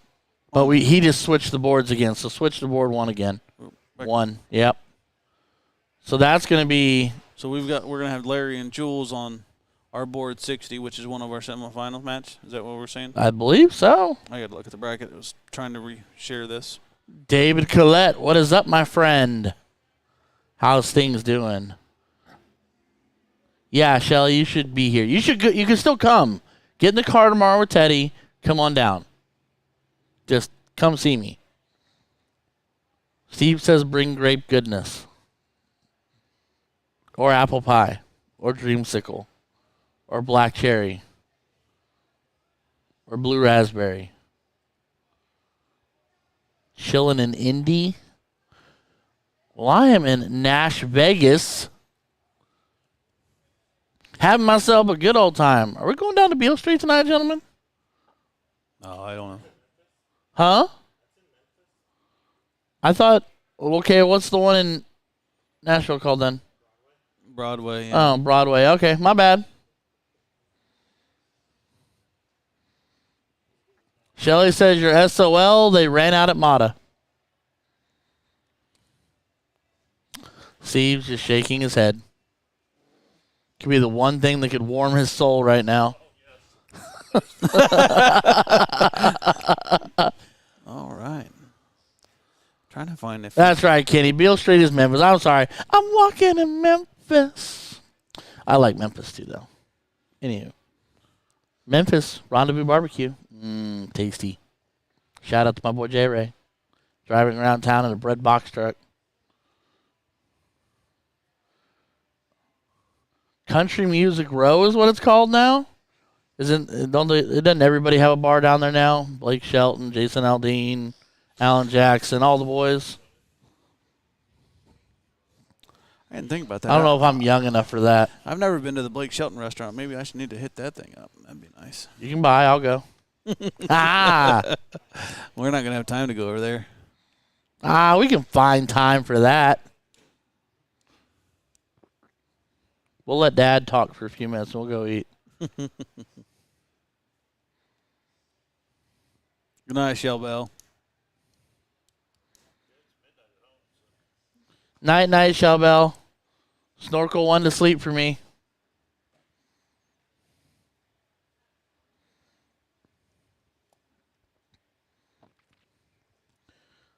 So Larry to diddle first.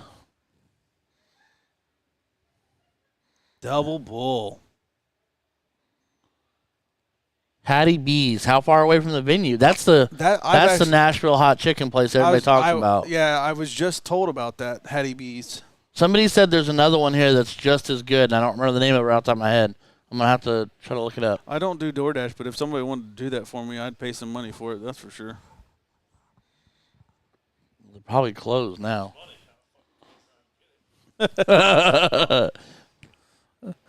You going to get it's just production cost. Why not? I heard it gets stupid busy on that.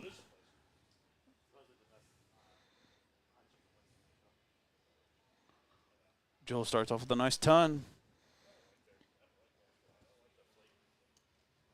Oh, I love Nashville hot chicken, but I like hot chicken, period. So.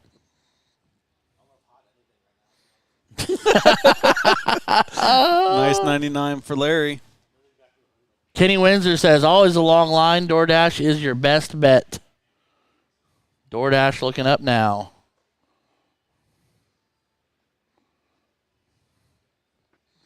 Jules with another ton.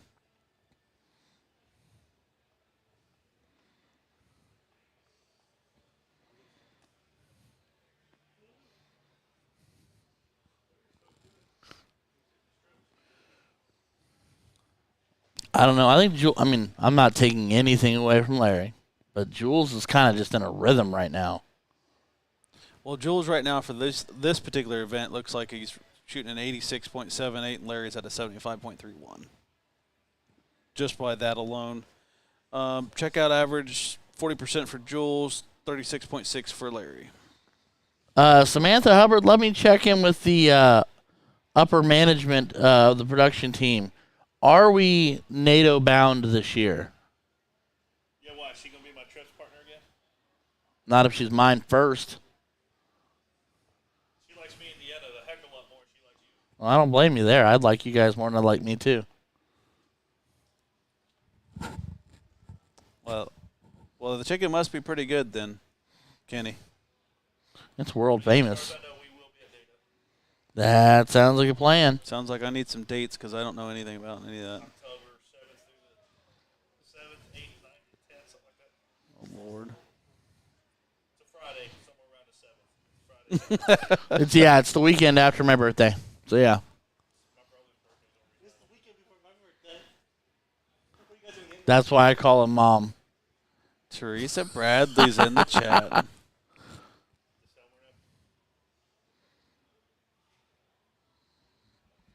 Michael David Ewing. What up, my guy? Jordan Williford, my guy. Well, Samantha said Team Hubbard's got to be back again. Well, I guess I'm chopped liver. Thanks, Samantha. Thanks for tuning in. Delete. Just kidding. Just kidding. Hubbard squared, baby. I go out there. I make her amazing jerseys, color coordinated to a pair of Nike shoes. And that's what she does for me. She goes Hubbard squared. 50 gets scored for Jules.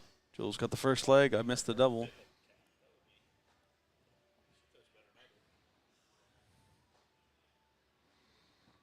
I'm just intrigued because my NATO dropped immensely.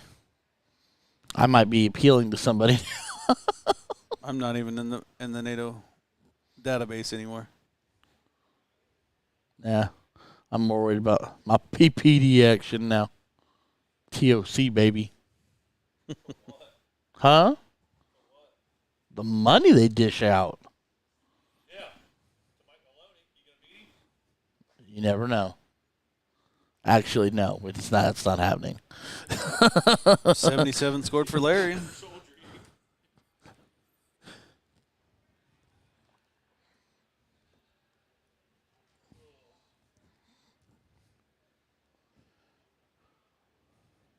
Jules answers with a 96.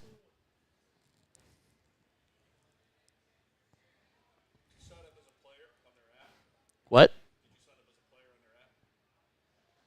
I actually just had to link in. I was already in their system for an average. Larry with an 85. What? Daily crickets and daily, and then daily. Well, they have DRTs, yeah. Daily remotes. That'd be fun.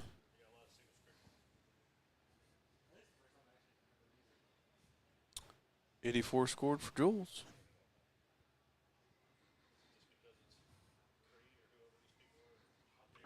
Michael David, I would be a lot of fun, my guy. If see, the one thing we have to fight against is Steve is the one of us that gets to throw. The rest of us work.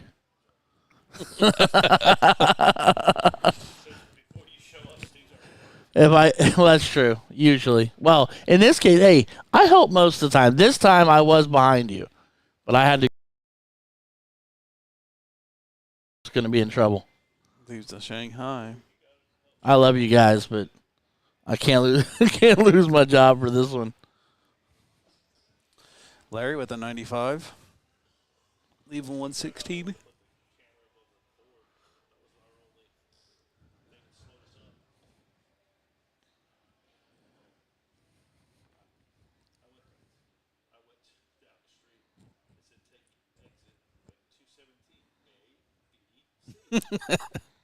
Yeah, when we went.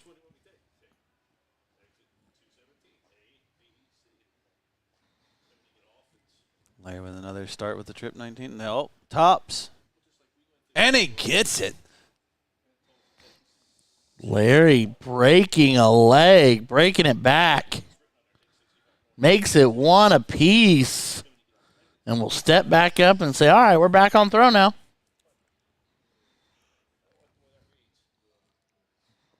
Right?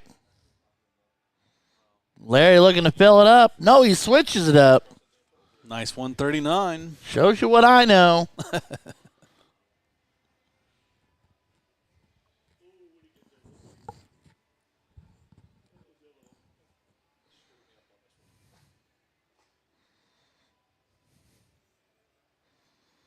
That's all right. I'll hang out with Wee Man while y'all throw.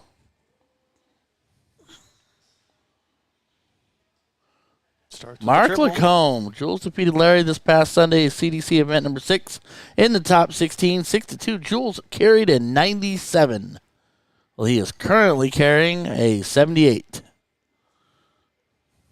Not that he can't get back up there to 97, no problem. Nice 140. YouTube is always behind Facebook. Always. It had nothing to do with us. It's YouTube, and it's always like 15 seconds farther behind.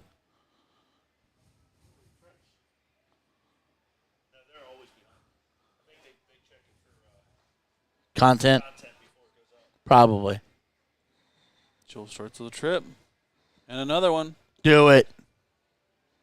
Hit him with a 180.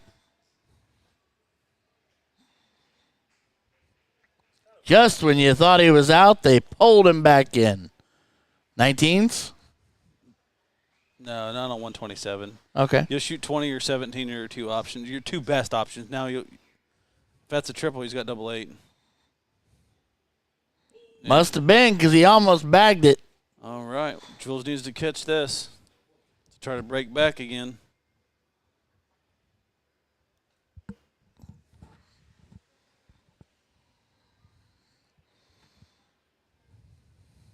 Wants to stay straight, try to hit a ton. Got to make sure he gets above those other two, and he does. I'll say he's gonna sail that bad boy. He needed to. Absolutely. There's no doubt. He's gonna go with the air up there. Yeah. Larry on the inside edge, double four. And he gets it. Takes leg 3. Smooth and consistent is Larry Butler. Keeps his throw. Just verified YouTube's actually ahead of If you invested as much time proving me wrong as you take getting the same time, Steve. with cameras. Yeah, I said only not to touch it. Yeah. Oh, Shoot. 86 scored.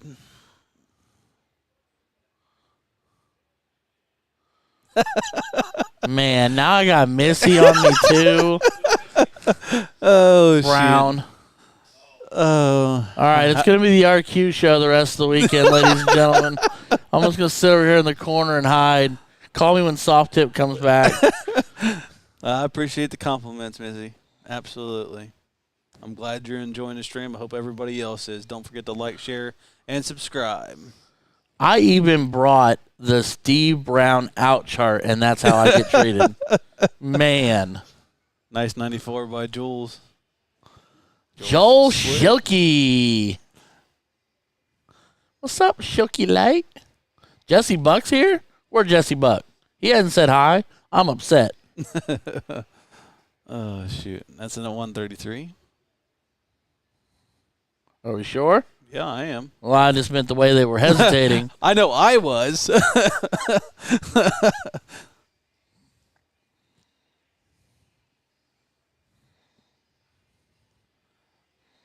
Well, Juan says YouTube on his phone is faster. I don't know.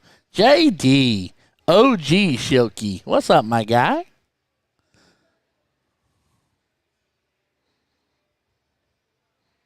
Larry needing a trip. Not connecting well. I mean, he's 2 and out, but not as much pressure on that 86 as he might have liked. Well, Oh, here we go. Double 16. 2 darts in hand. Double 8. And he gets it with a third. Frisky business. We're all knotted up to a piece and on throw. Mark, I'm not 100% sure, but I believe Steve and Missy live in Loveland, which is Cincinnati area. Steve Brown is in the Cincinnati area, if I do remember correctly, Blue Ash area. What? Cape Crusader.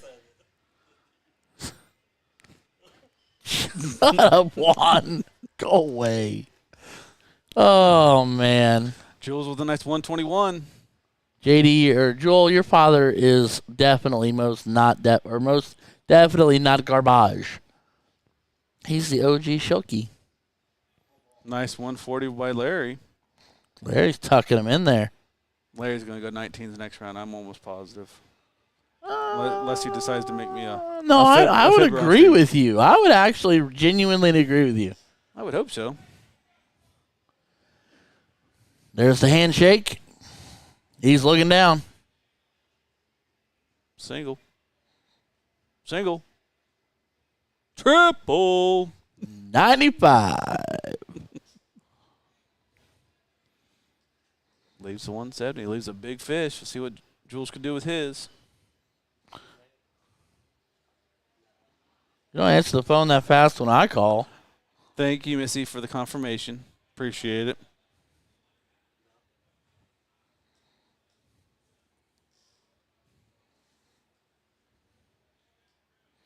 I need this action to keep moving so we can get this men's final. I am eager. Oh, you're at Put-in Bay? I'm kind of jealous. I'm having a blast here, don't get me wrong. But I went to Put-in Bay as a 9 or 10-year-old kid. It was the greatest thing ever. Nice 98 at by that Joel's. age, anyway. Nice 98 by Joe's. Leave 130. Put your hands on the Transformers. Just don't put them on the front of the Transformer, Steve. Lock him in. Lock him in there. All right, Joel's with a 130. Let's see what he got. Let's see what he does with his last one. Yeah, okay. I'm okay with that. Mark Lacombe saying Steve Brown cut a piece of chalk in half with a. He had the chalk in his mouth and he threw a dart and split the chalk in half while Mark Lacombe held it in his mouth. That's scary. I don't care who you are. I don't care how good you are. That's scary. Take a steel tip to the cheek. Come on now.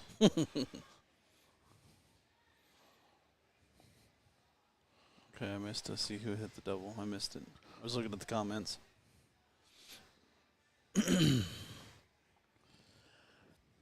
You didn't retire, Joel. You're throwing with Larry Butler now. You're not allowed to retire. You're his partner now. For all things that where Lindbergh's not involved. Nice ton. Oh, Best Schaefer's in the chat. The better Schaefer.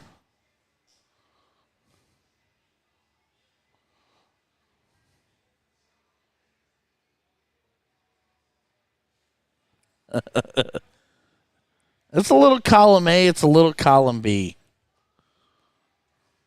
Because my tournaments are my social endeavors.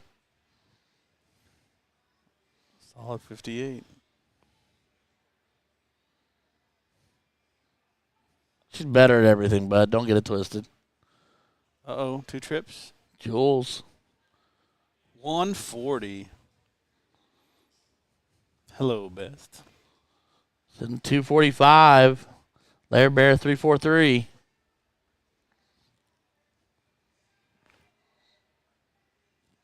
I'd switch. Who's the other two in the semis? Let me check, Rim. I'm not really sure. I already forgot. Should be Jason Brandon and David. Is it Dave Lowe? Yeah.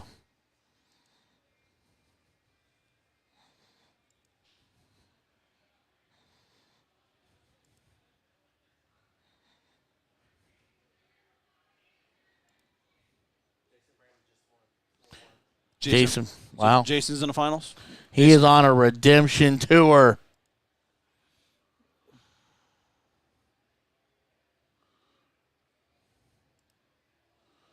Now he just has to decide whether he wants to try to slay the dragon or slay an eagle.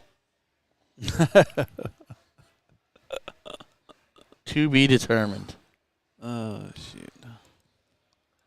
Yeah, I really don't like that it does that.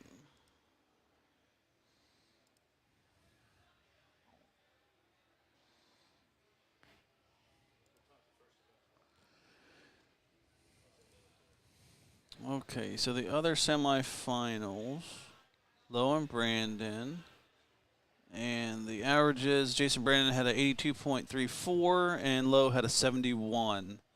Jason Brandon won in 22, 23, 13, and 17. Tops for Van Dongen, and he connects. Connects at 4-3. 3-3. Oh, okay, yeah, I looked at the wrong one. 3-3. We are still all knotted up on throw now.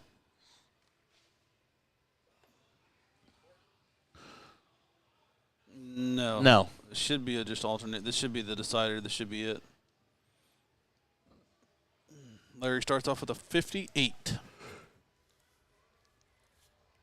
Sudden death was only the cork for sudden death was only a match play. Yeah, but just like the world match play, you have to win by 2 unless it goes to so far. 8. Well, I'm talking about the actual match play at Blackpool. Oh, that one. Okay. Yeah.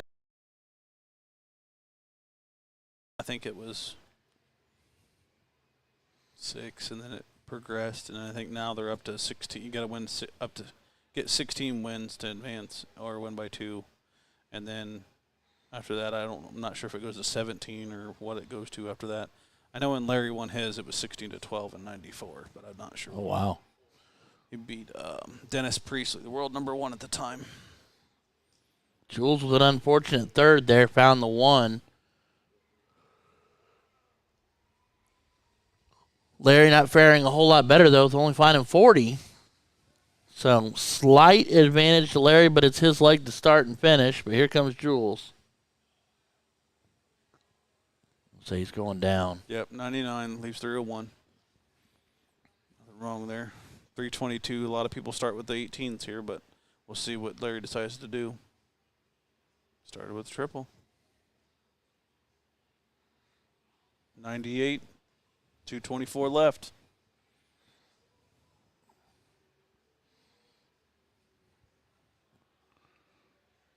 Jules right back to the trip. 2. Filling it up. Ooh. Real dang close. Real great 140. Puts him in with the shot of 161. Larry back at 224. Oh, well, now Jules has got 6 now. Now he does not have to aggressively go after it. Correct. And he can throw the first one at it if he wants. Well, he's just going to set it up with whatever he feels most comfortable with here. Hitting the triple here should go to trip 19 to leave 24. Oh, okay. Just kidding. We can leave 30. Would be what my choice would have been, but as long as he feels comfortable with it, it's all that matters. I'm assuming he's going to go 10 for double 10. My guess. Maybe not now. I think he miscounted. I think he's looking back and realizing what he did. He'll probably shoot right at the double 15. Would be my guess. Nope. I guess he's going back to he was going to do exactly what you said. Double for double. Yeah. And Jules Van Dongen takes down Larry the Eagle Butler. 93.3 throwing an 84.48. And the last leg decider. So we're going to have Jason Brandon and Jules Van Dongen in your men's 501 Pro Series final. And I do believe they changed the format for the final only. Hold on, let me look.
All right.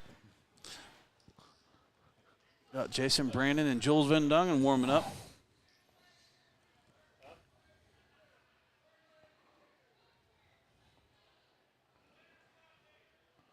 The Eagle. Or not the Eagle. The Eagle has landed. The Eagle's going to bed. Jules Van Dongen is in another final today. The Dragon. The Dutch Dragon. And I don't know if Jason Brandon has a fun nickname. So I can't. I don't know what's on the back of his shirt. I think that's the pig, the pickled pig or whatever. That's the vendor or whatnot. Oh, okay. I do believe it's called pickled pig. Stand. It's on the flyer. Yeah, because he's from here too. He's from Tennessee. I'm almost positive he is. Yes, the pickled pig. PickledPigDarts.com. They're the ones doing dart supplies this weekend. Okay. Oh, by the way, if anybody at the event this weekend has a repointer with them, I brought points for my darts. Selfish plug.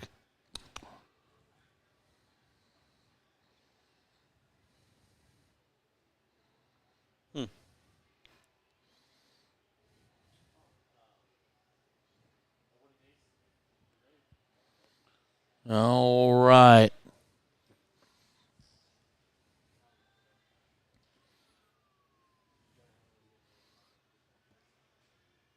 This camera angle appears a touch steeper than the other one. Just a little bit. Not a lot of it. Just a little bit. Still looks good. What's deeper, like the A steeper angle, yeah. It's a little bit, yeah. It still looks good.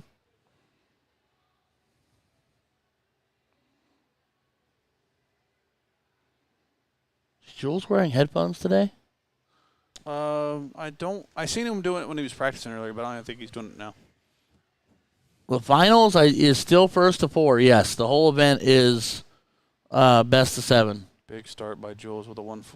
Oh, I'm sorry, no. No. It wasn't a start. Second run was with 140. 140. Ton the first one.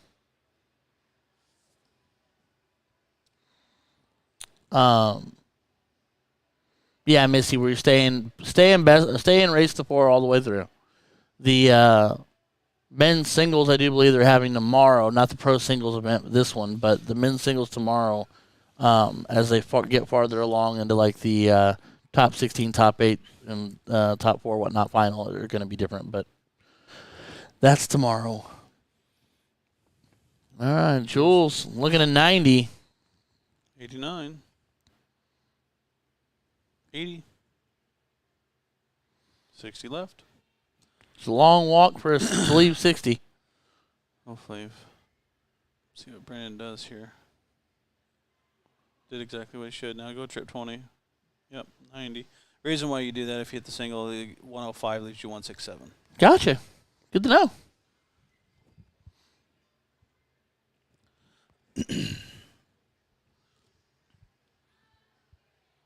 $39. He's going to split it. I'm curious if he goes 7 or he's going to go 19, 7 wires. He's going to go, leaves 32. Jason, only thing he can really do here is try to drive it to where he's got a comfortable out just in case. Trip 10 to leave 32. We've got 52 left. Big shot. Puts a little pressure on that 32 of Jules. Jules hits it with the first dart. Says pressure. I don't understand pressure.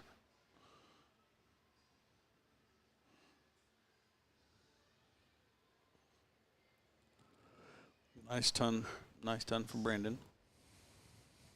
Throwing well. Been throwing well all night long. Jules been throwing well all day too.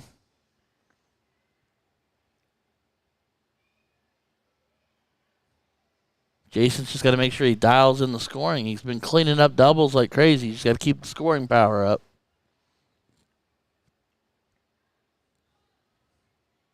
Solid 60.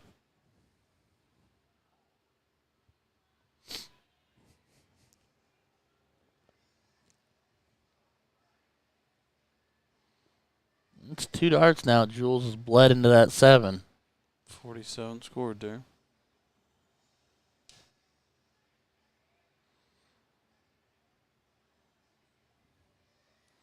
Another solid ton.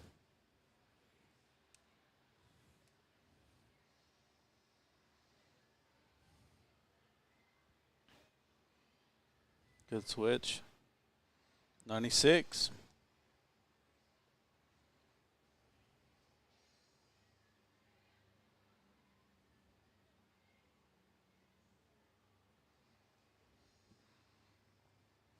So it looks like a 92. Yep. See another shot here for 312. Since Brandon's on an out shot, he could go bull first. Bull first. Trip 20, 145 leaves 167 as well. It's a tough one. Tough 40 there. Where did I miss it? What was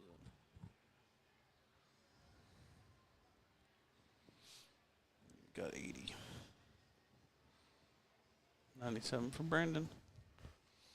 Leaves him sitting on 52. Should go bullseye here. Unless he picked it. If he picks it, it's good. It's good. Now he's got 1-3-2. The brazen shot 20 for double 16 and connects.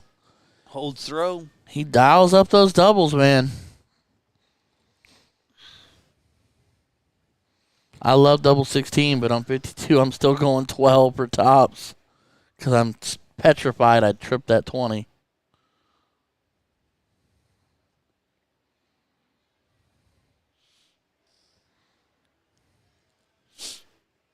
Cody Kopp and Peter James join us now. They're watching.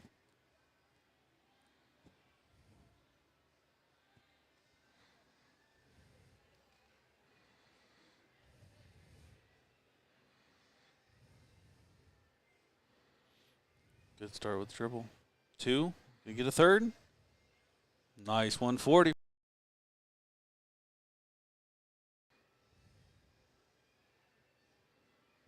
Jules starts off with the trip. Can he fill it up? Just on the flight deflection, 125.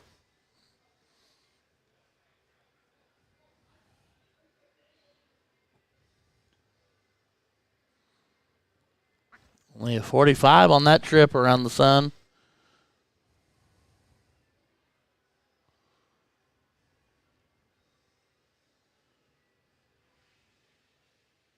Stays there for the 158. The Flying Hawaiian is now watching. Attaboy. I like that. Hit him up with a 180, Jason Brandon.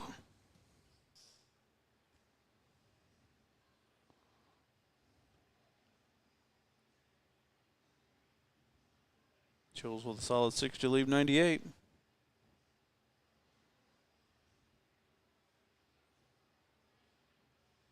Jason Brandon, clinical on his outshots today. Absolutely clinical. Just dialed in, and that's a break. Break a throw? No. Absolutely. Starts off with another triple. He's right back in it. Nice ton.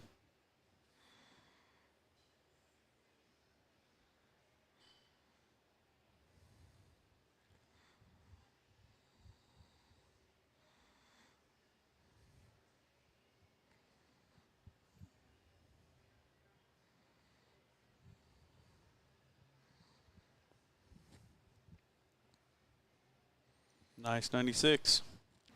Jason Brandon is on a mission. Averaging a 94 right now, where Jules is at 83.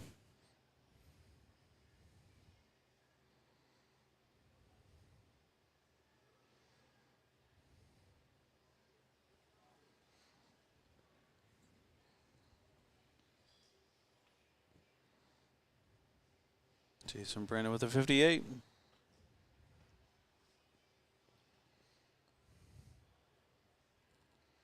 Big first trip start. Trying to get back in the game. Another ton for Jules. Staying close, but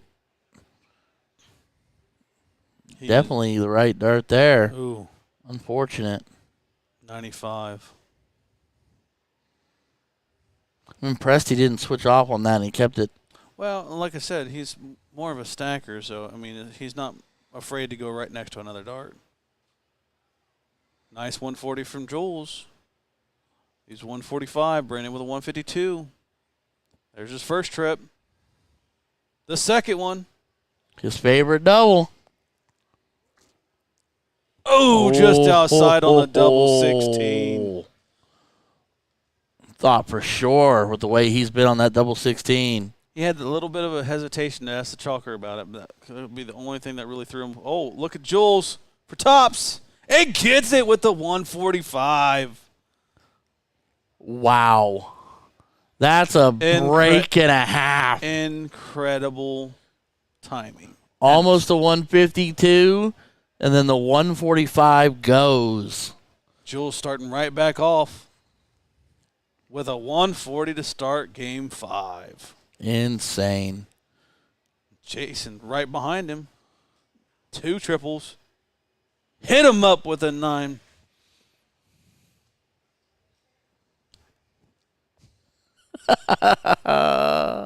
It's okay. This is incredible here. We are firing on all cylinders, ladies and gentlemen. 137 for Jules. Holy cow.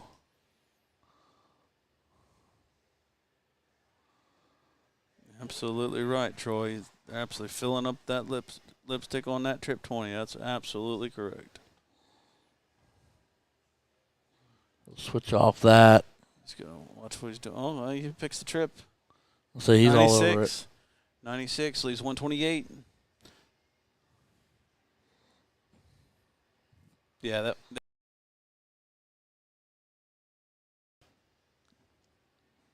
nice 65.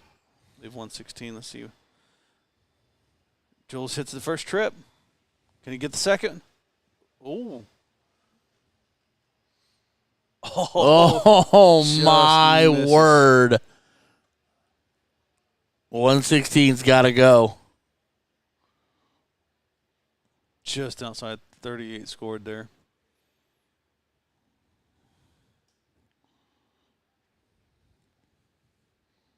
All right, 54. Or 56. Yeah. Got to hit the double 8. He's inside. Doesn't do it. Gives Jason Brandon a chance to break back.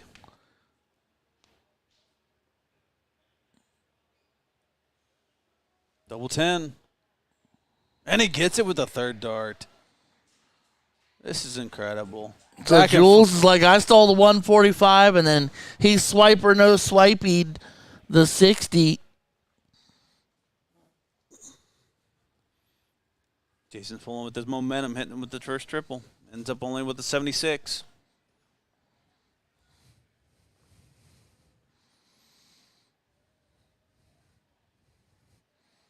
Jules with the correction on dart, too. Nice 81. 420.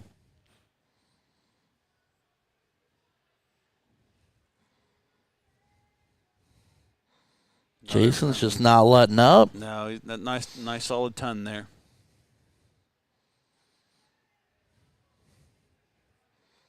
Carrying a 95.57 right now. Absolutely consistent all day long. He's been in the mid to upper 80s all day, and has been definitely getting into the 90s. When it mattered. Right. And then Jules had a phenomenal match. I think it was, two or three matches ago where he shot the 102? Yep. I don't remember exactly who it was against. I'd have to go back to the match details. But, man, I feel like that was Jim Long. It might have been. Yeah, it might have been. Nice 134. See what Jason could do to set himself up for potential game-winning 3 darts in the next round. Oh, wow. Nice 137. Nice 137 to leave 92. See what Jules can do for himself here.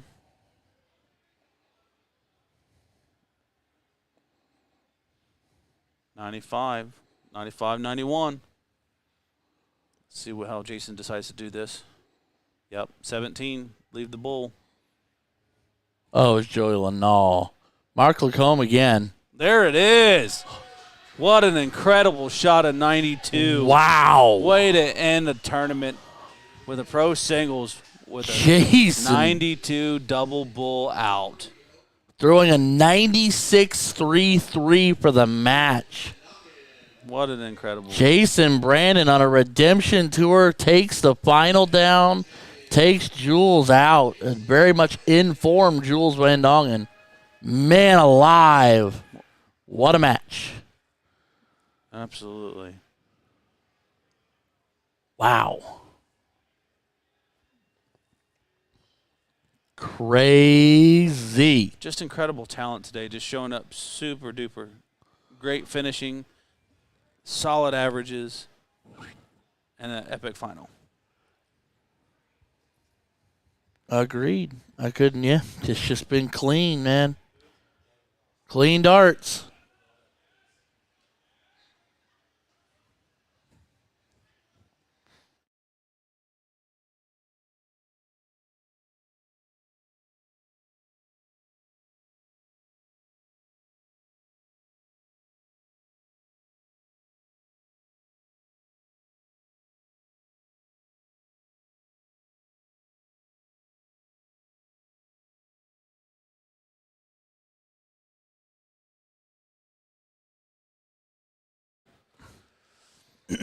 Thank you, Missy. Really appreciate it. Thank you for the support. Thank you, everyone who's joined all day long today, who liked, shared, and subscribed Absolutely. to the stream today. We've really enjoyed being here, being at Music City. Appreciate everybody's efforts in getting this venue in place. The boards, the amount of boards that are able to be used. It's crazy. 63 boards. Just an incredibly ran tournament so far. Still got a long ways to go, but first day, definitely a positive note for sure. Definitely a big win. Everybody's been really helpful for us to get set up. Everybody's been patient. Thank you, everybody, for your positive feedbacks. What? So, just want to make sure we thank each and every one of you guys there today. Thank their sponsors.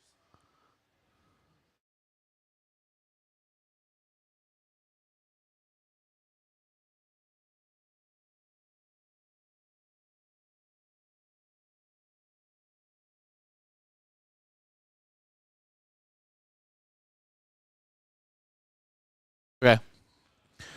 All right, everybody. And while we're thinking about it, we're going to take this opportunity to, on behalf of the Music City Classic, to thank their sponsors for this weekend. To be Yingling, Craftsman on the Hill, Peckers, and Wilhagans.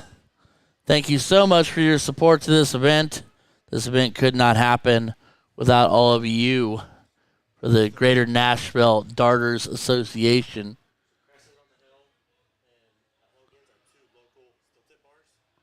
Oh, yeah? Packers vodka. Nice. Yingling beer. Well, yes. Yes, Yingling is beer.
You've done.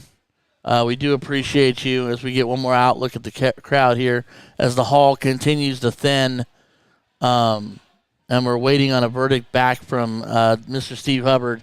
I do believe we're probably calling it an evening now that we've covered up the men's finals and all major events are done. I could be wrong.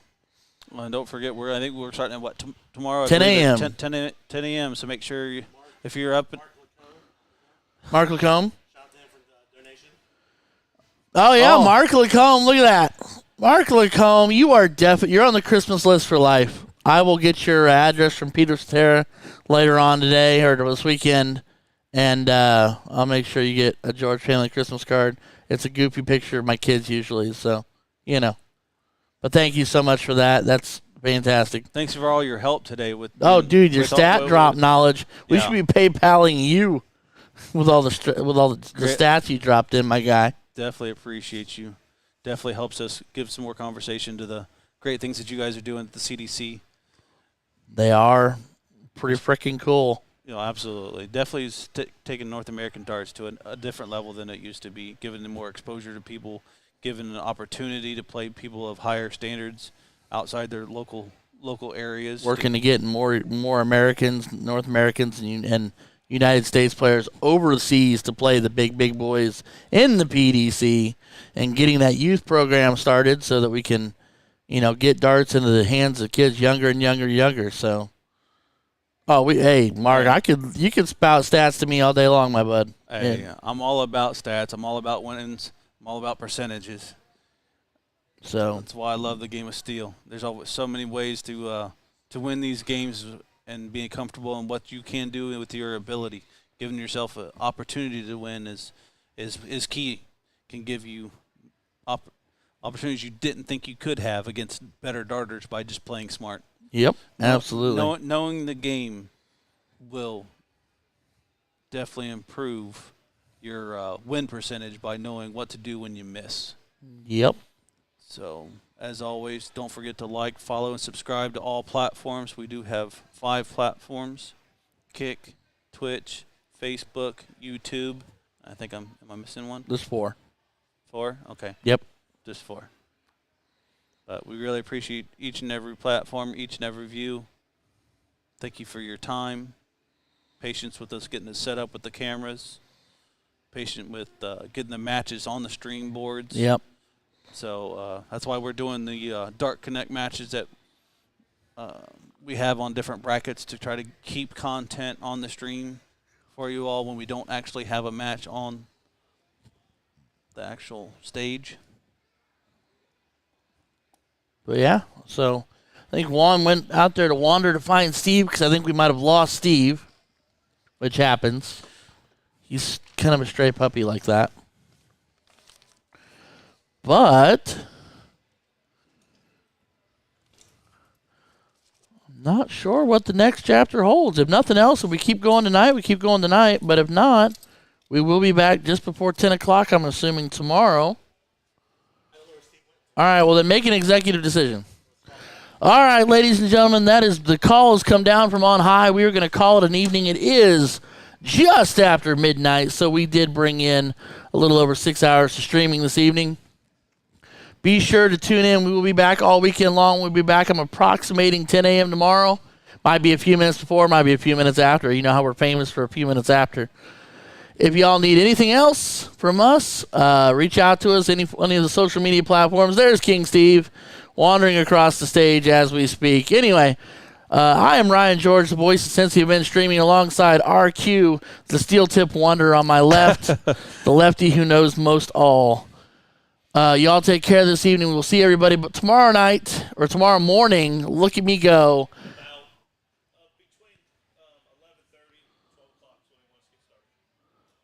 I love that, man. Between 11:30 and 12 o'clock tomorrow. Because it's going to be trips and we can't get everybody up on stage all the time. So. That is fair. We will see you all tomorrow.